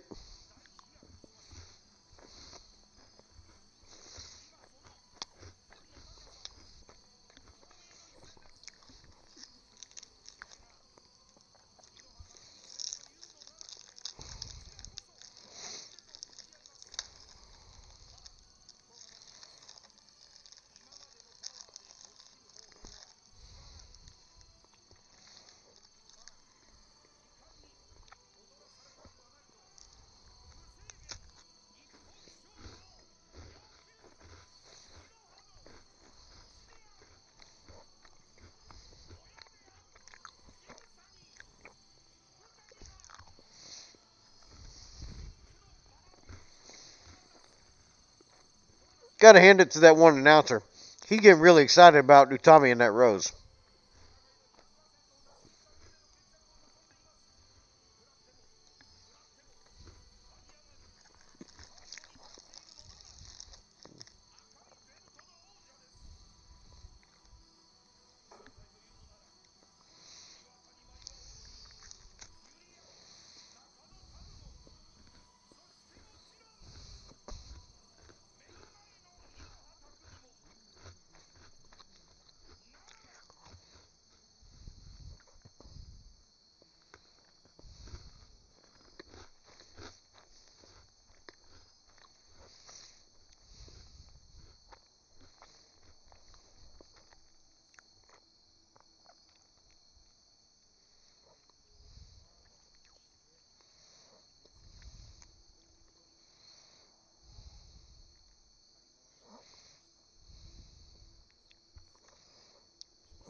Yeah, I'm not going to disagree with you on that one, Riggs.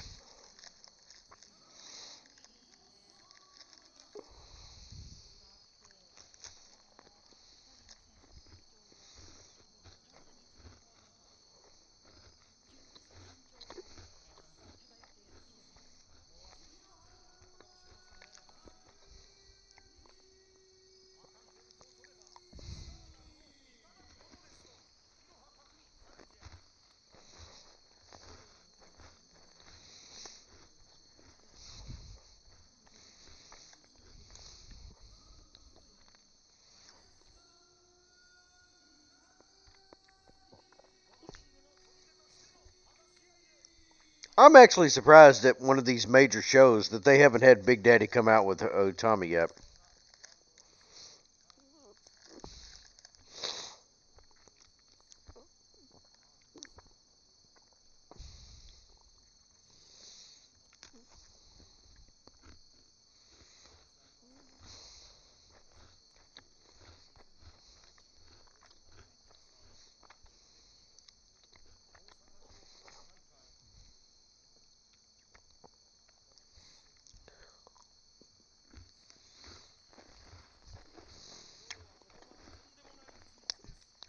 Very cordial handshake to start everything off. Got old ref out here again. Hopefully he's recovered from the last match.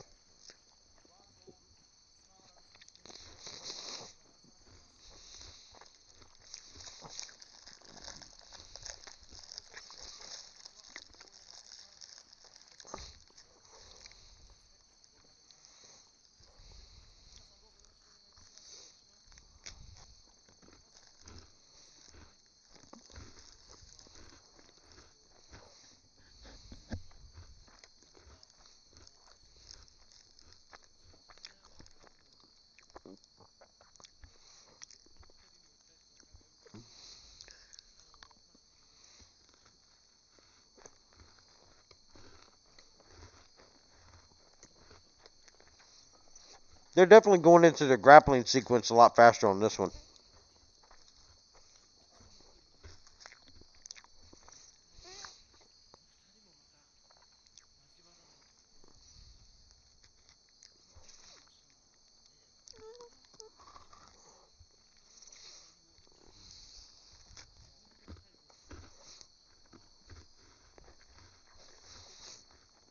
Tommy, the first one to reach out for a test of strength after their grappling didn't work out too well. Takumi gets his right arm up. Left in this case.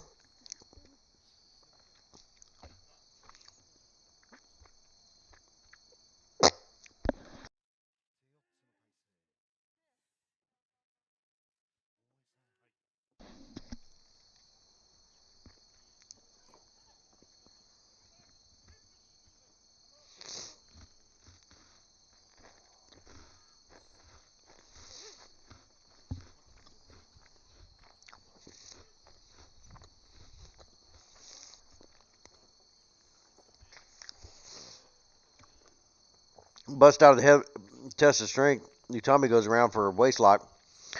Takumi gets out of it, slips around. After a quick headlock with legs from Utami, they both get up to a standoff.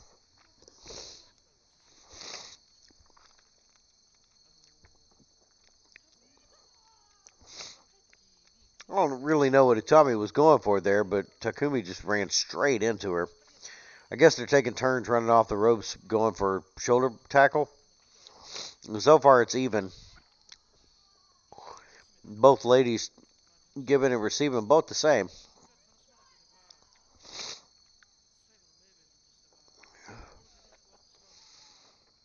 Oh, Utami won that one. She managed to stay on her feet while Takumi went down to her knees.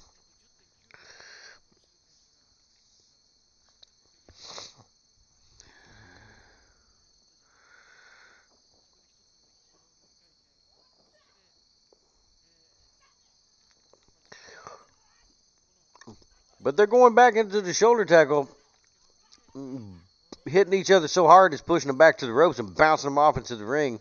Utami finally knocks down Takumi. Showing a little bit of frustration in the ring.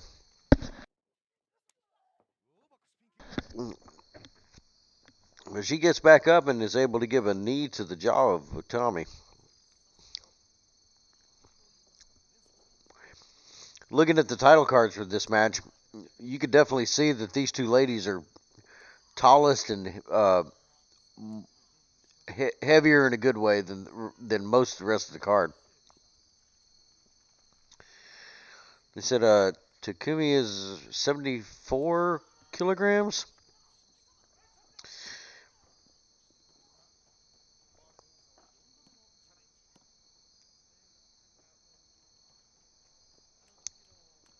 The Google is telling me that equals out to 163 pounds, and she does not look it at all.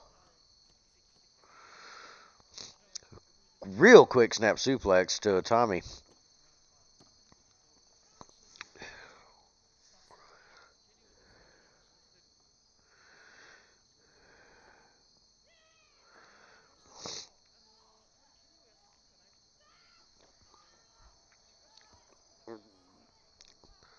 Looks like there seems to be a focus on Utami as Takumi is going for the lower back region. Got her in the middle of the ring, making her humble.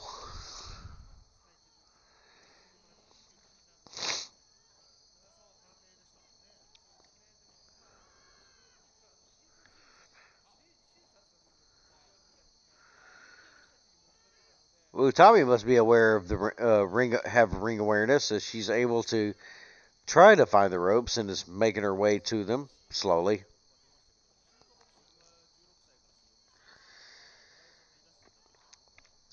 But she makes it, and Overref finally gives us the break.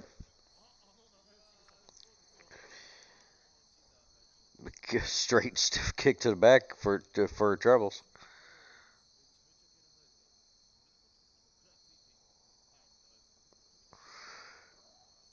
Whipped into the corner, followed by a gymnastic cartwheel. But going for the splash, she misses her as Tommy got out of the way. Tommy dumps her out in the middle, goes up to the second rope, and lands a drop kick right in the middle of the chest.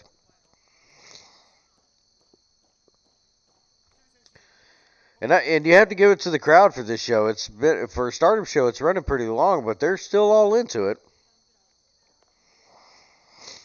Tommy's attacking that right knee, whole leg, but knee in particular.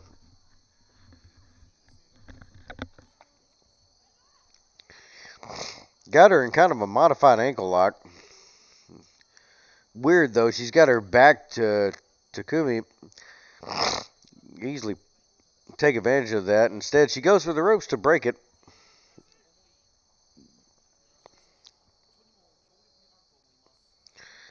Tommy springboards off the bottom rope and lands the stomp on top of that right knee of Takumi.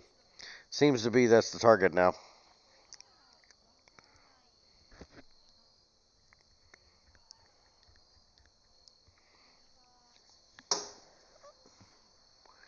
One second, I gotta pick up this cat and get it out of the wash bucket again.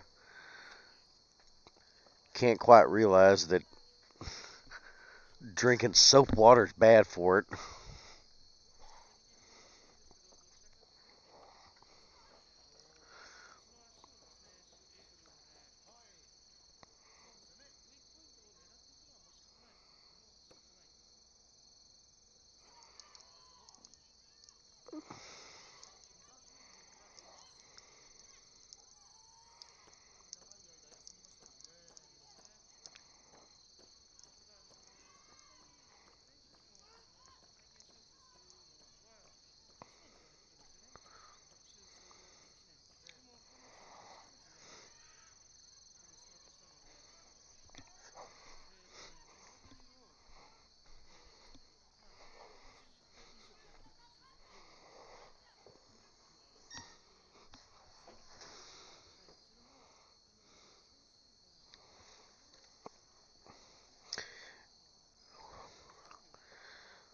Matt, you still there?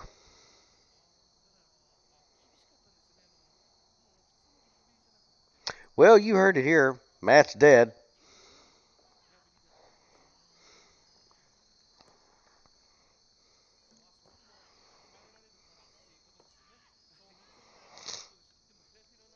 Yeah, I gotta hand it to Tommy. She's got the focus on that knee, and she is all over it. Got that leg lock in, but she's using her elbow to dig in on top of that knee at the same time.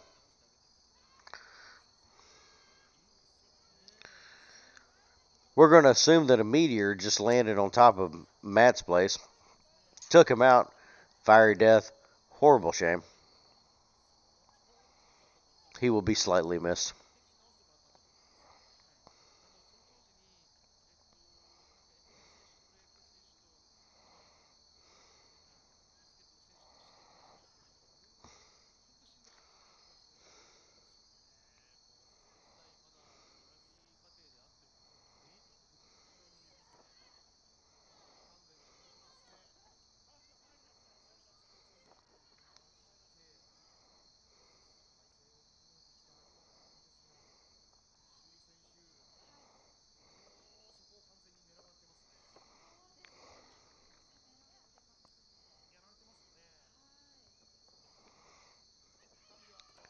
Takumi flying off of that rope from the whip and just goes up in the air to land a flying cross kick to the face of Utami. Immediately goes for legs and looks like she's about to put her into sharpshooter.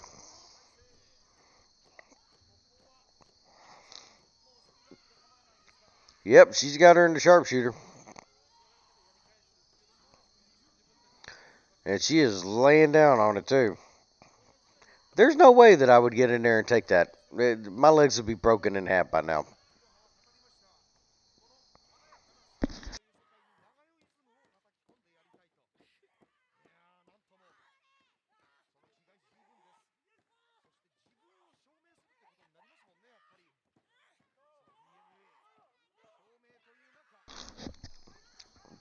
And Utami is trying her best to get to the ropes to get away, to just get out of that.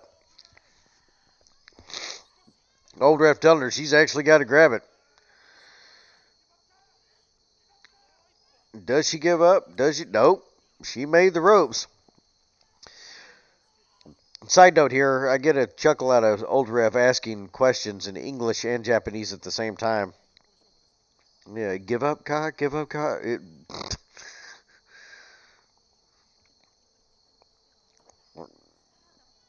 Takumi got a waist lock in. Utami's trying to break free with the elbows of freedom. Manages to get out, and Takumi's just too quick for it right now. Kicks everywhere. Off the ropes. Cross kick to the face. Double drop kick to the chest.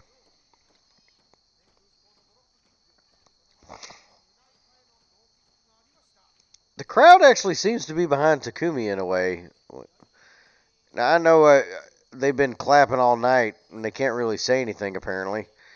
But they seem to be behind her on this. Looked like Utami had reversed out of a headlock or something. Picked her up, looked like he was going for a torture rack, but just dropped her, fireman carry drop.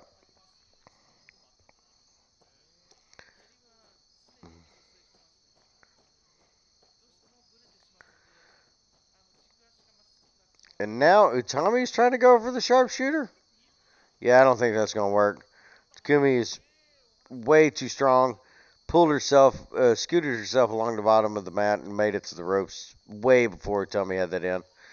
But Utami is kicking the right leg that she's been attacking while it's tied up in the ropes. And the old ref is wagging the finger at her.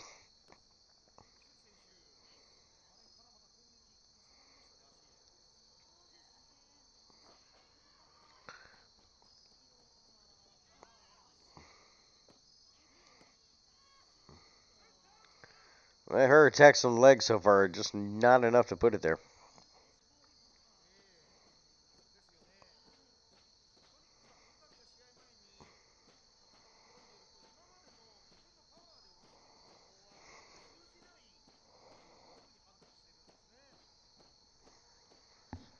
Both ladies slow to get up, and they're on their knees right now, exchanging elbows to each other.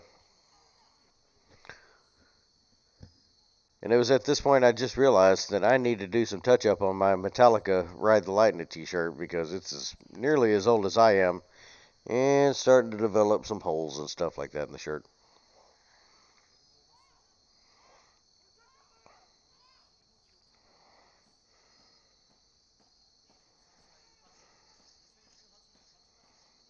Mm.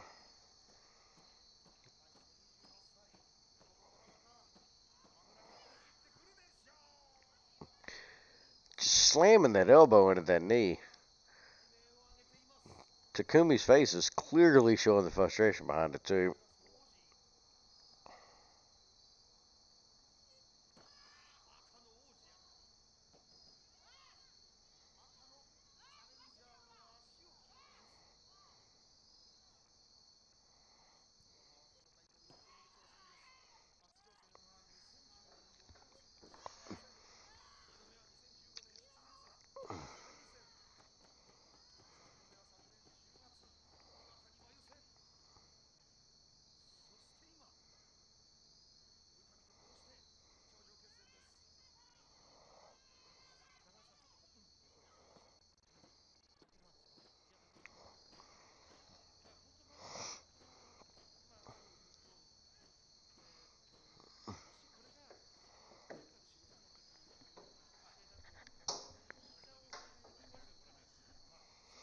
Uh, Utami's going for that right knee of Takumi, or the left one, I think.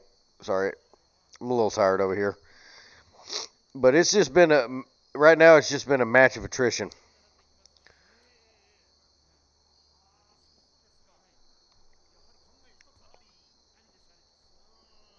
Tommy gets whipped into the ropes.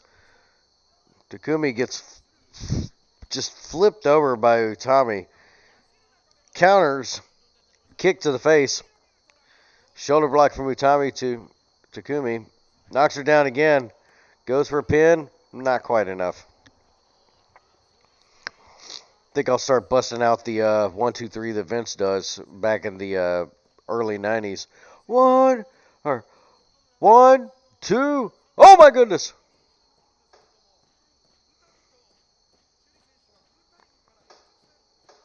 Utami's going up top.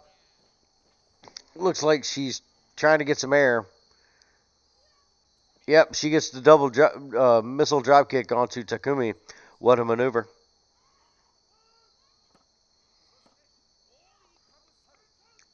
And old ref just ain't hitting the 3 yet.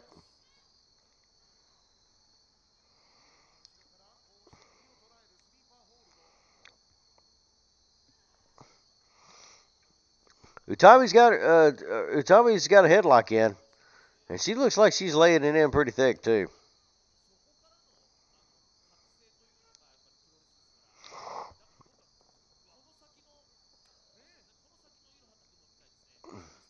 But it seems like for everything Utami has, Takumi just has an answer for nearly everything. Nice modified gut wrench type pull up and throw down.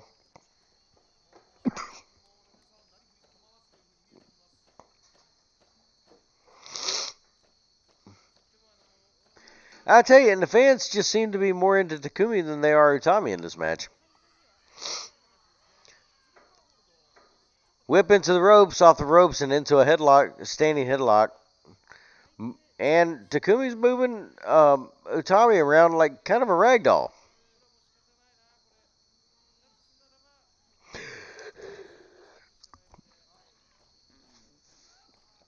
But Utami's dropped down to the mat. Headlock's broken, and now we got a straight elbow to the back of the head. That'd be enough for me to tap out pretty quick.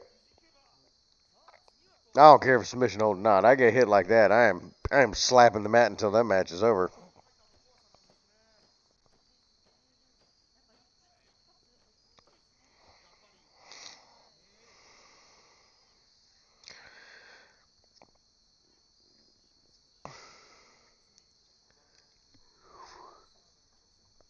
Takumi getting in some nice little taunting kicks until she tries to get in a big one, And Utami catches his leg over her left shoulder. It just knocks her down to the mat.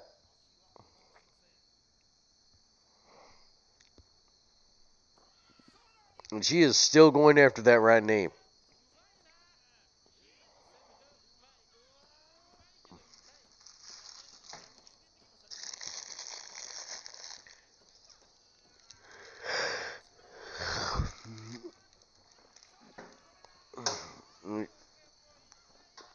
Utami's just taking her to town. Right when Takumi gets a good bit of offense going on, Utami just stops everything and just takes her to task over it.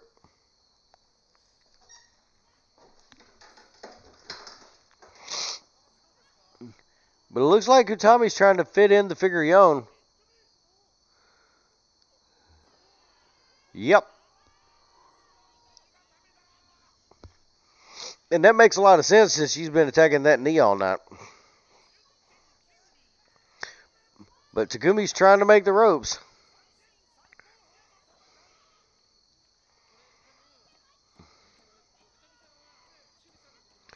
Now, I don't think that figure-yon is locked in as tight as it needs to be, but, you know, it makes the point.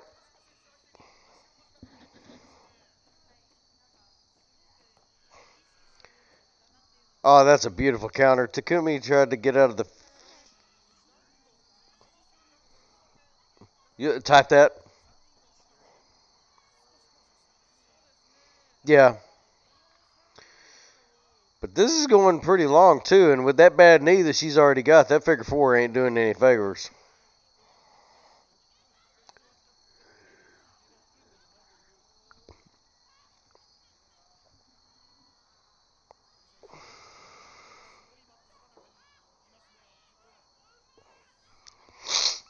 Maybe, I understand what you're saying.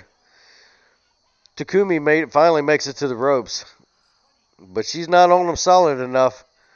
And old ref lets it continue because she has to have a firm grasp of that rope. But yeah, you're right, Matt. This does look like a message from Utami straight to Syuri in the back. One of those, if you're going to go for the red belt, this is what you can expect.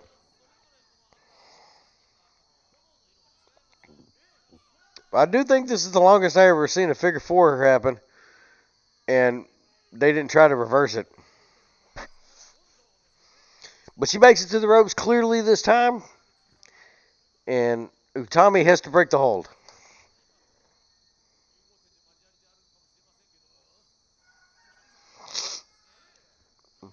Oh, no, yeah, I see her in the commentary.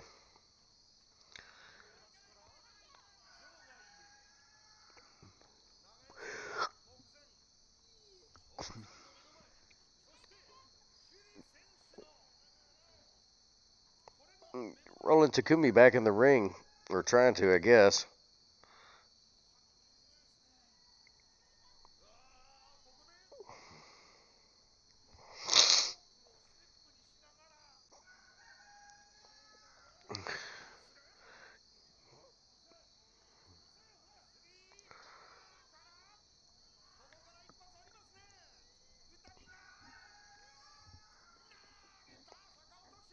Not really sure what that was for.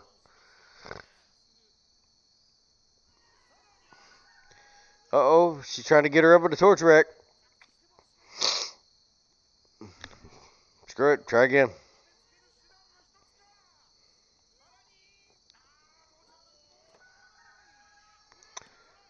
Oh. My goodness, these kicks.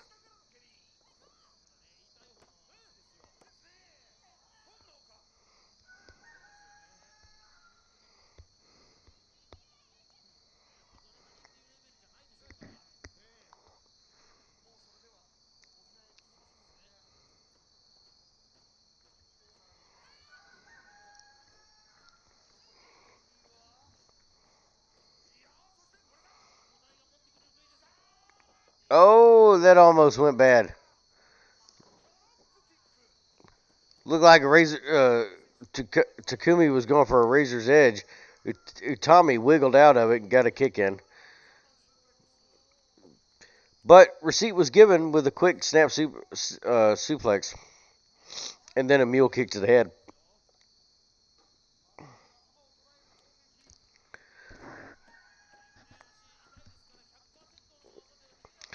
Puts her into position, starts to ready to go up top.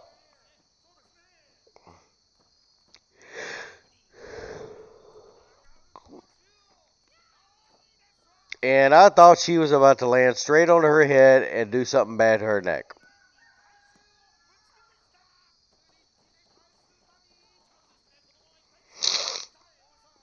2 and 99 100s right there.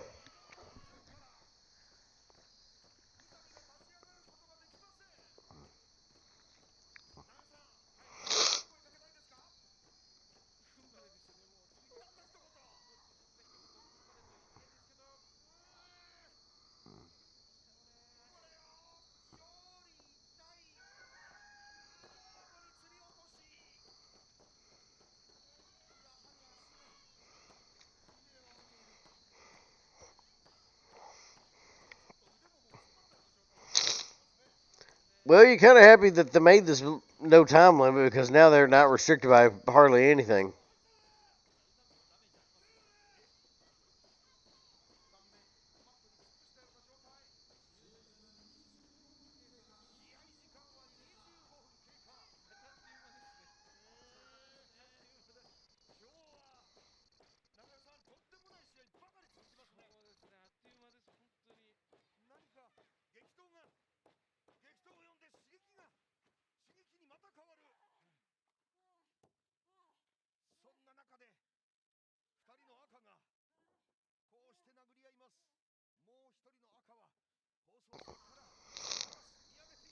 And they are back to trading blows in the middle of the ring.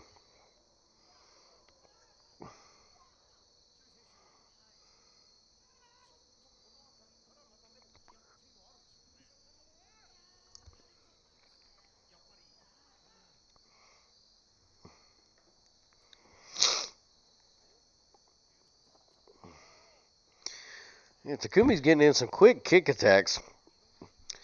She might be a little bit faster than the Flash.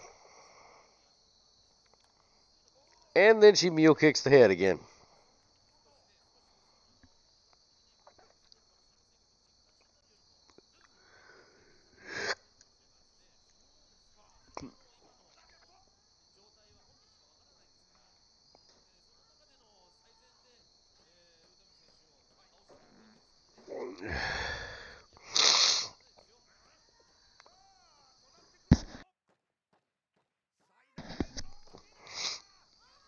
Spinning powerbomb.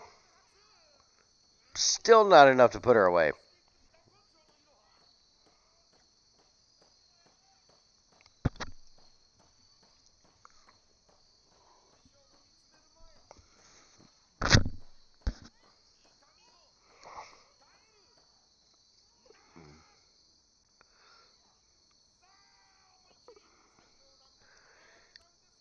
I wonder if that move's listed as like Razor's Edge or something.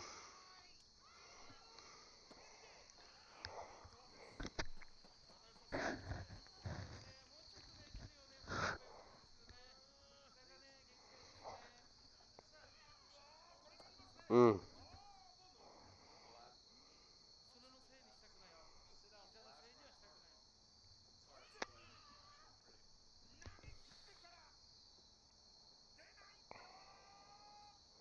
Mm.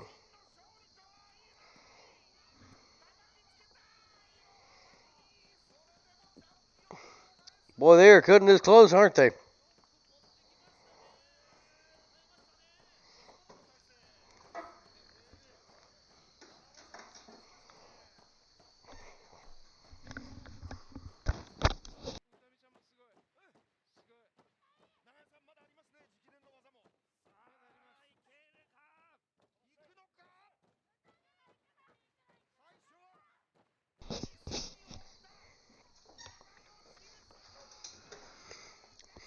Utami's up. She got her across the shoulder. Still can't go for that Razor's Edge.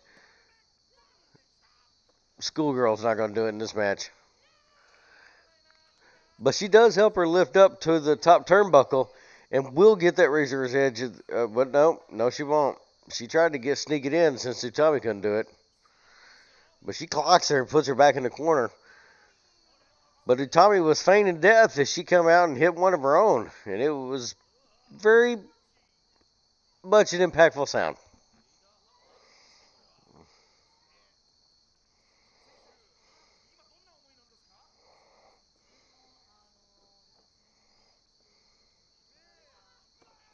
Mm. Mm.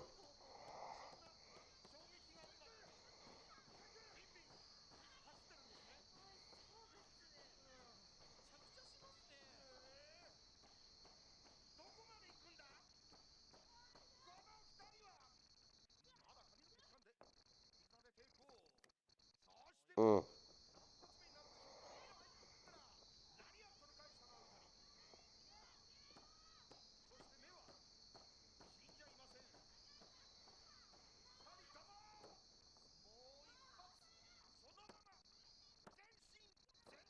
Mm.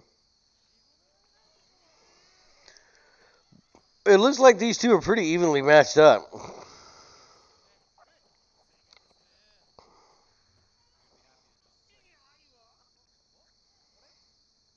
I'm not really sure what's going on here. Stiff powerbomb.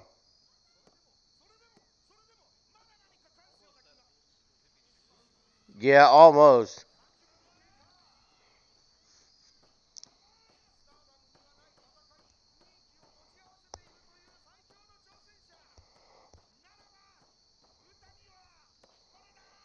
Mm.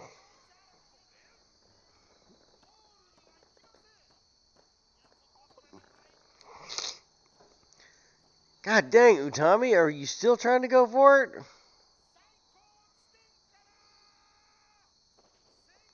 I mean, she finally hit it.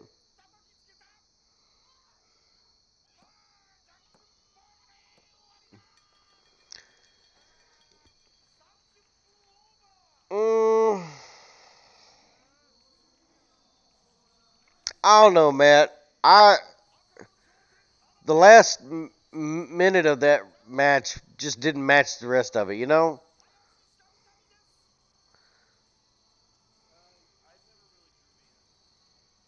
I mean, they started off and they were rough. And throughout the entirety of the match, they were going at it back and forth, and it was great. But that last minute of the match just didn't quite match up to how the rest of the match was being portrayed. I guess I get it. I mean, they did a hell of a job. I'm not trying to take anything away from them. Amazing, amazing work.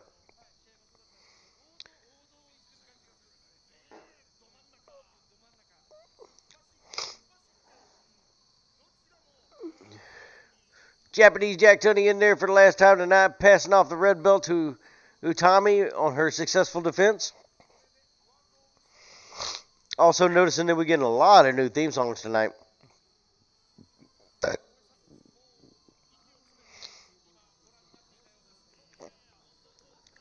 Utami, the red belt, and the trophy are there. And old ref once again expertly comes in to show how people take photos and pose in the ring. Excellent job by Takumi today.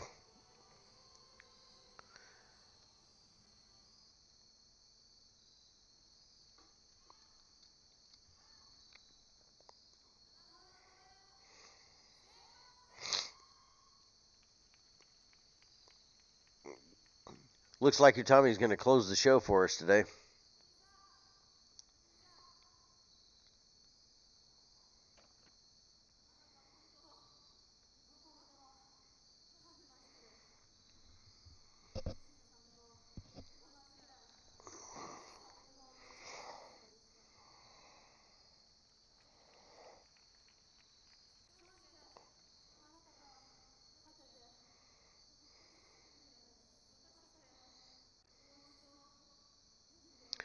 They went 30 minutes and 50 seconds.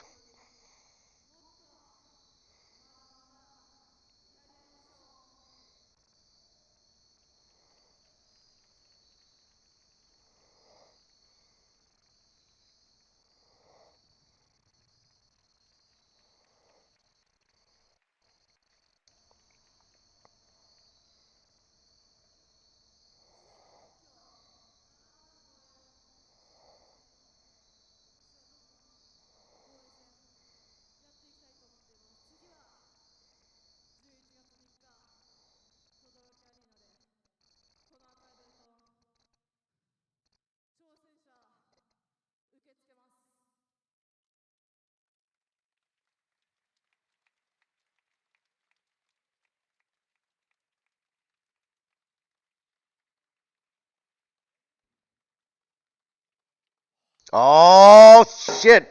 Yes. Yes. If anything this show has given us today, Hazuki going for the red belt.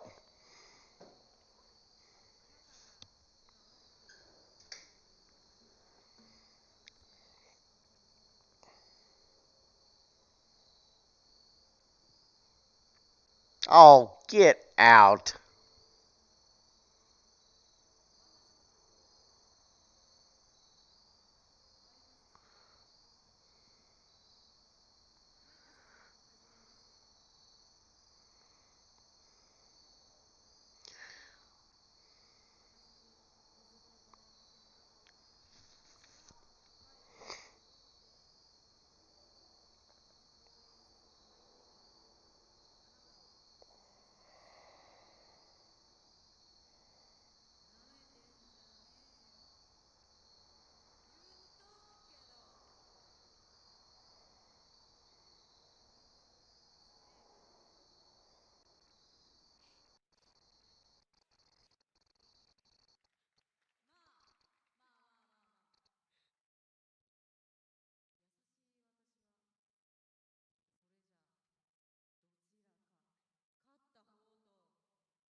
That belt's going to be on the other side here pretty soon.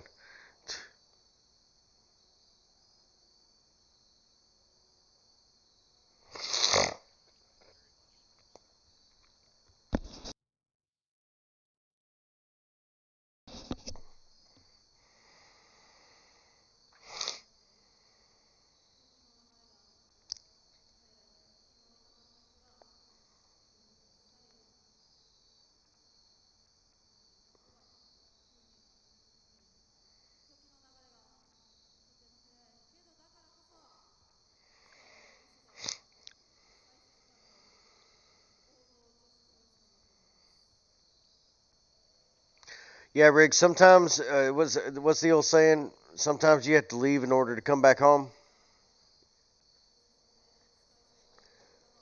I don't think they're going to pass up on Siri doing her uh, cash in, so to speak, but I hope that they schedule the Hazuki match first, so that way it doesn't kind of give away who Siri will be facing for the red belt, and it's more of a mystery at that point.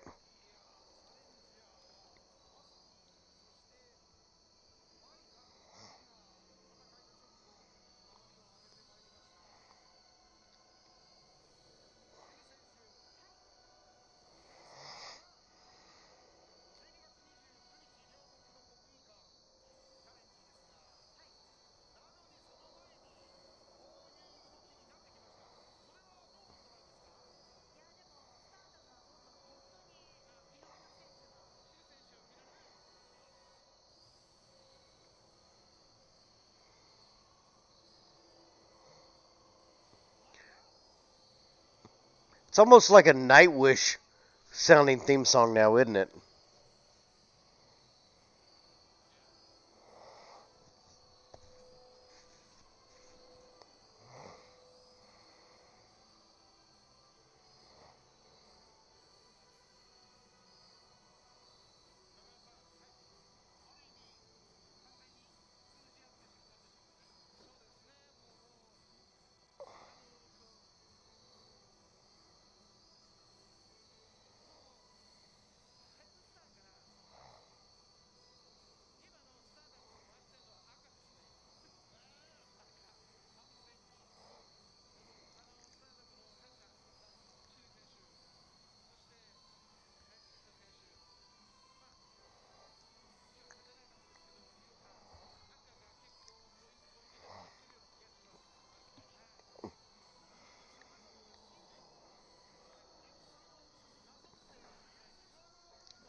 All right, bear with me, Matt, for just a second. I'm going to try to pause that, I guess.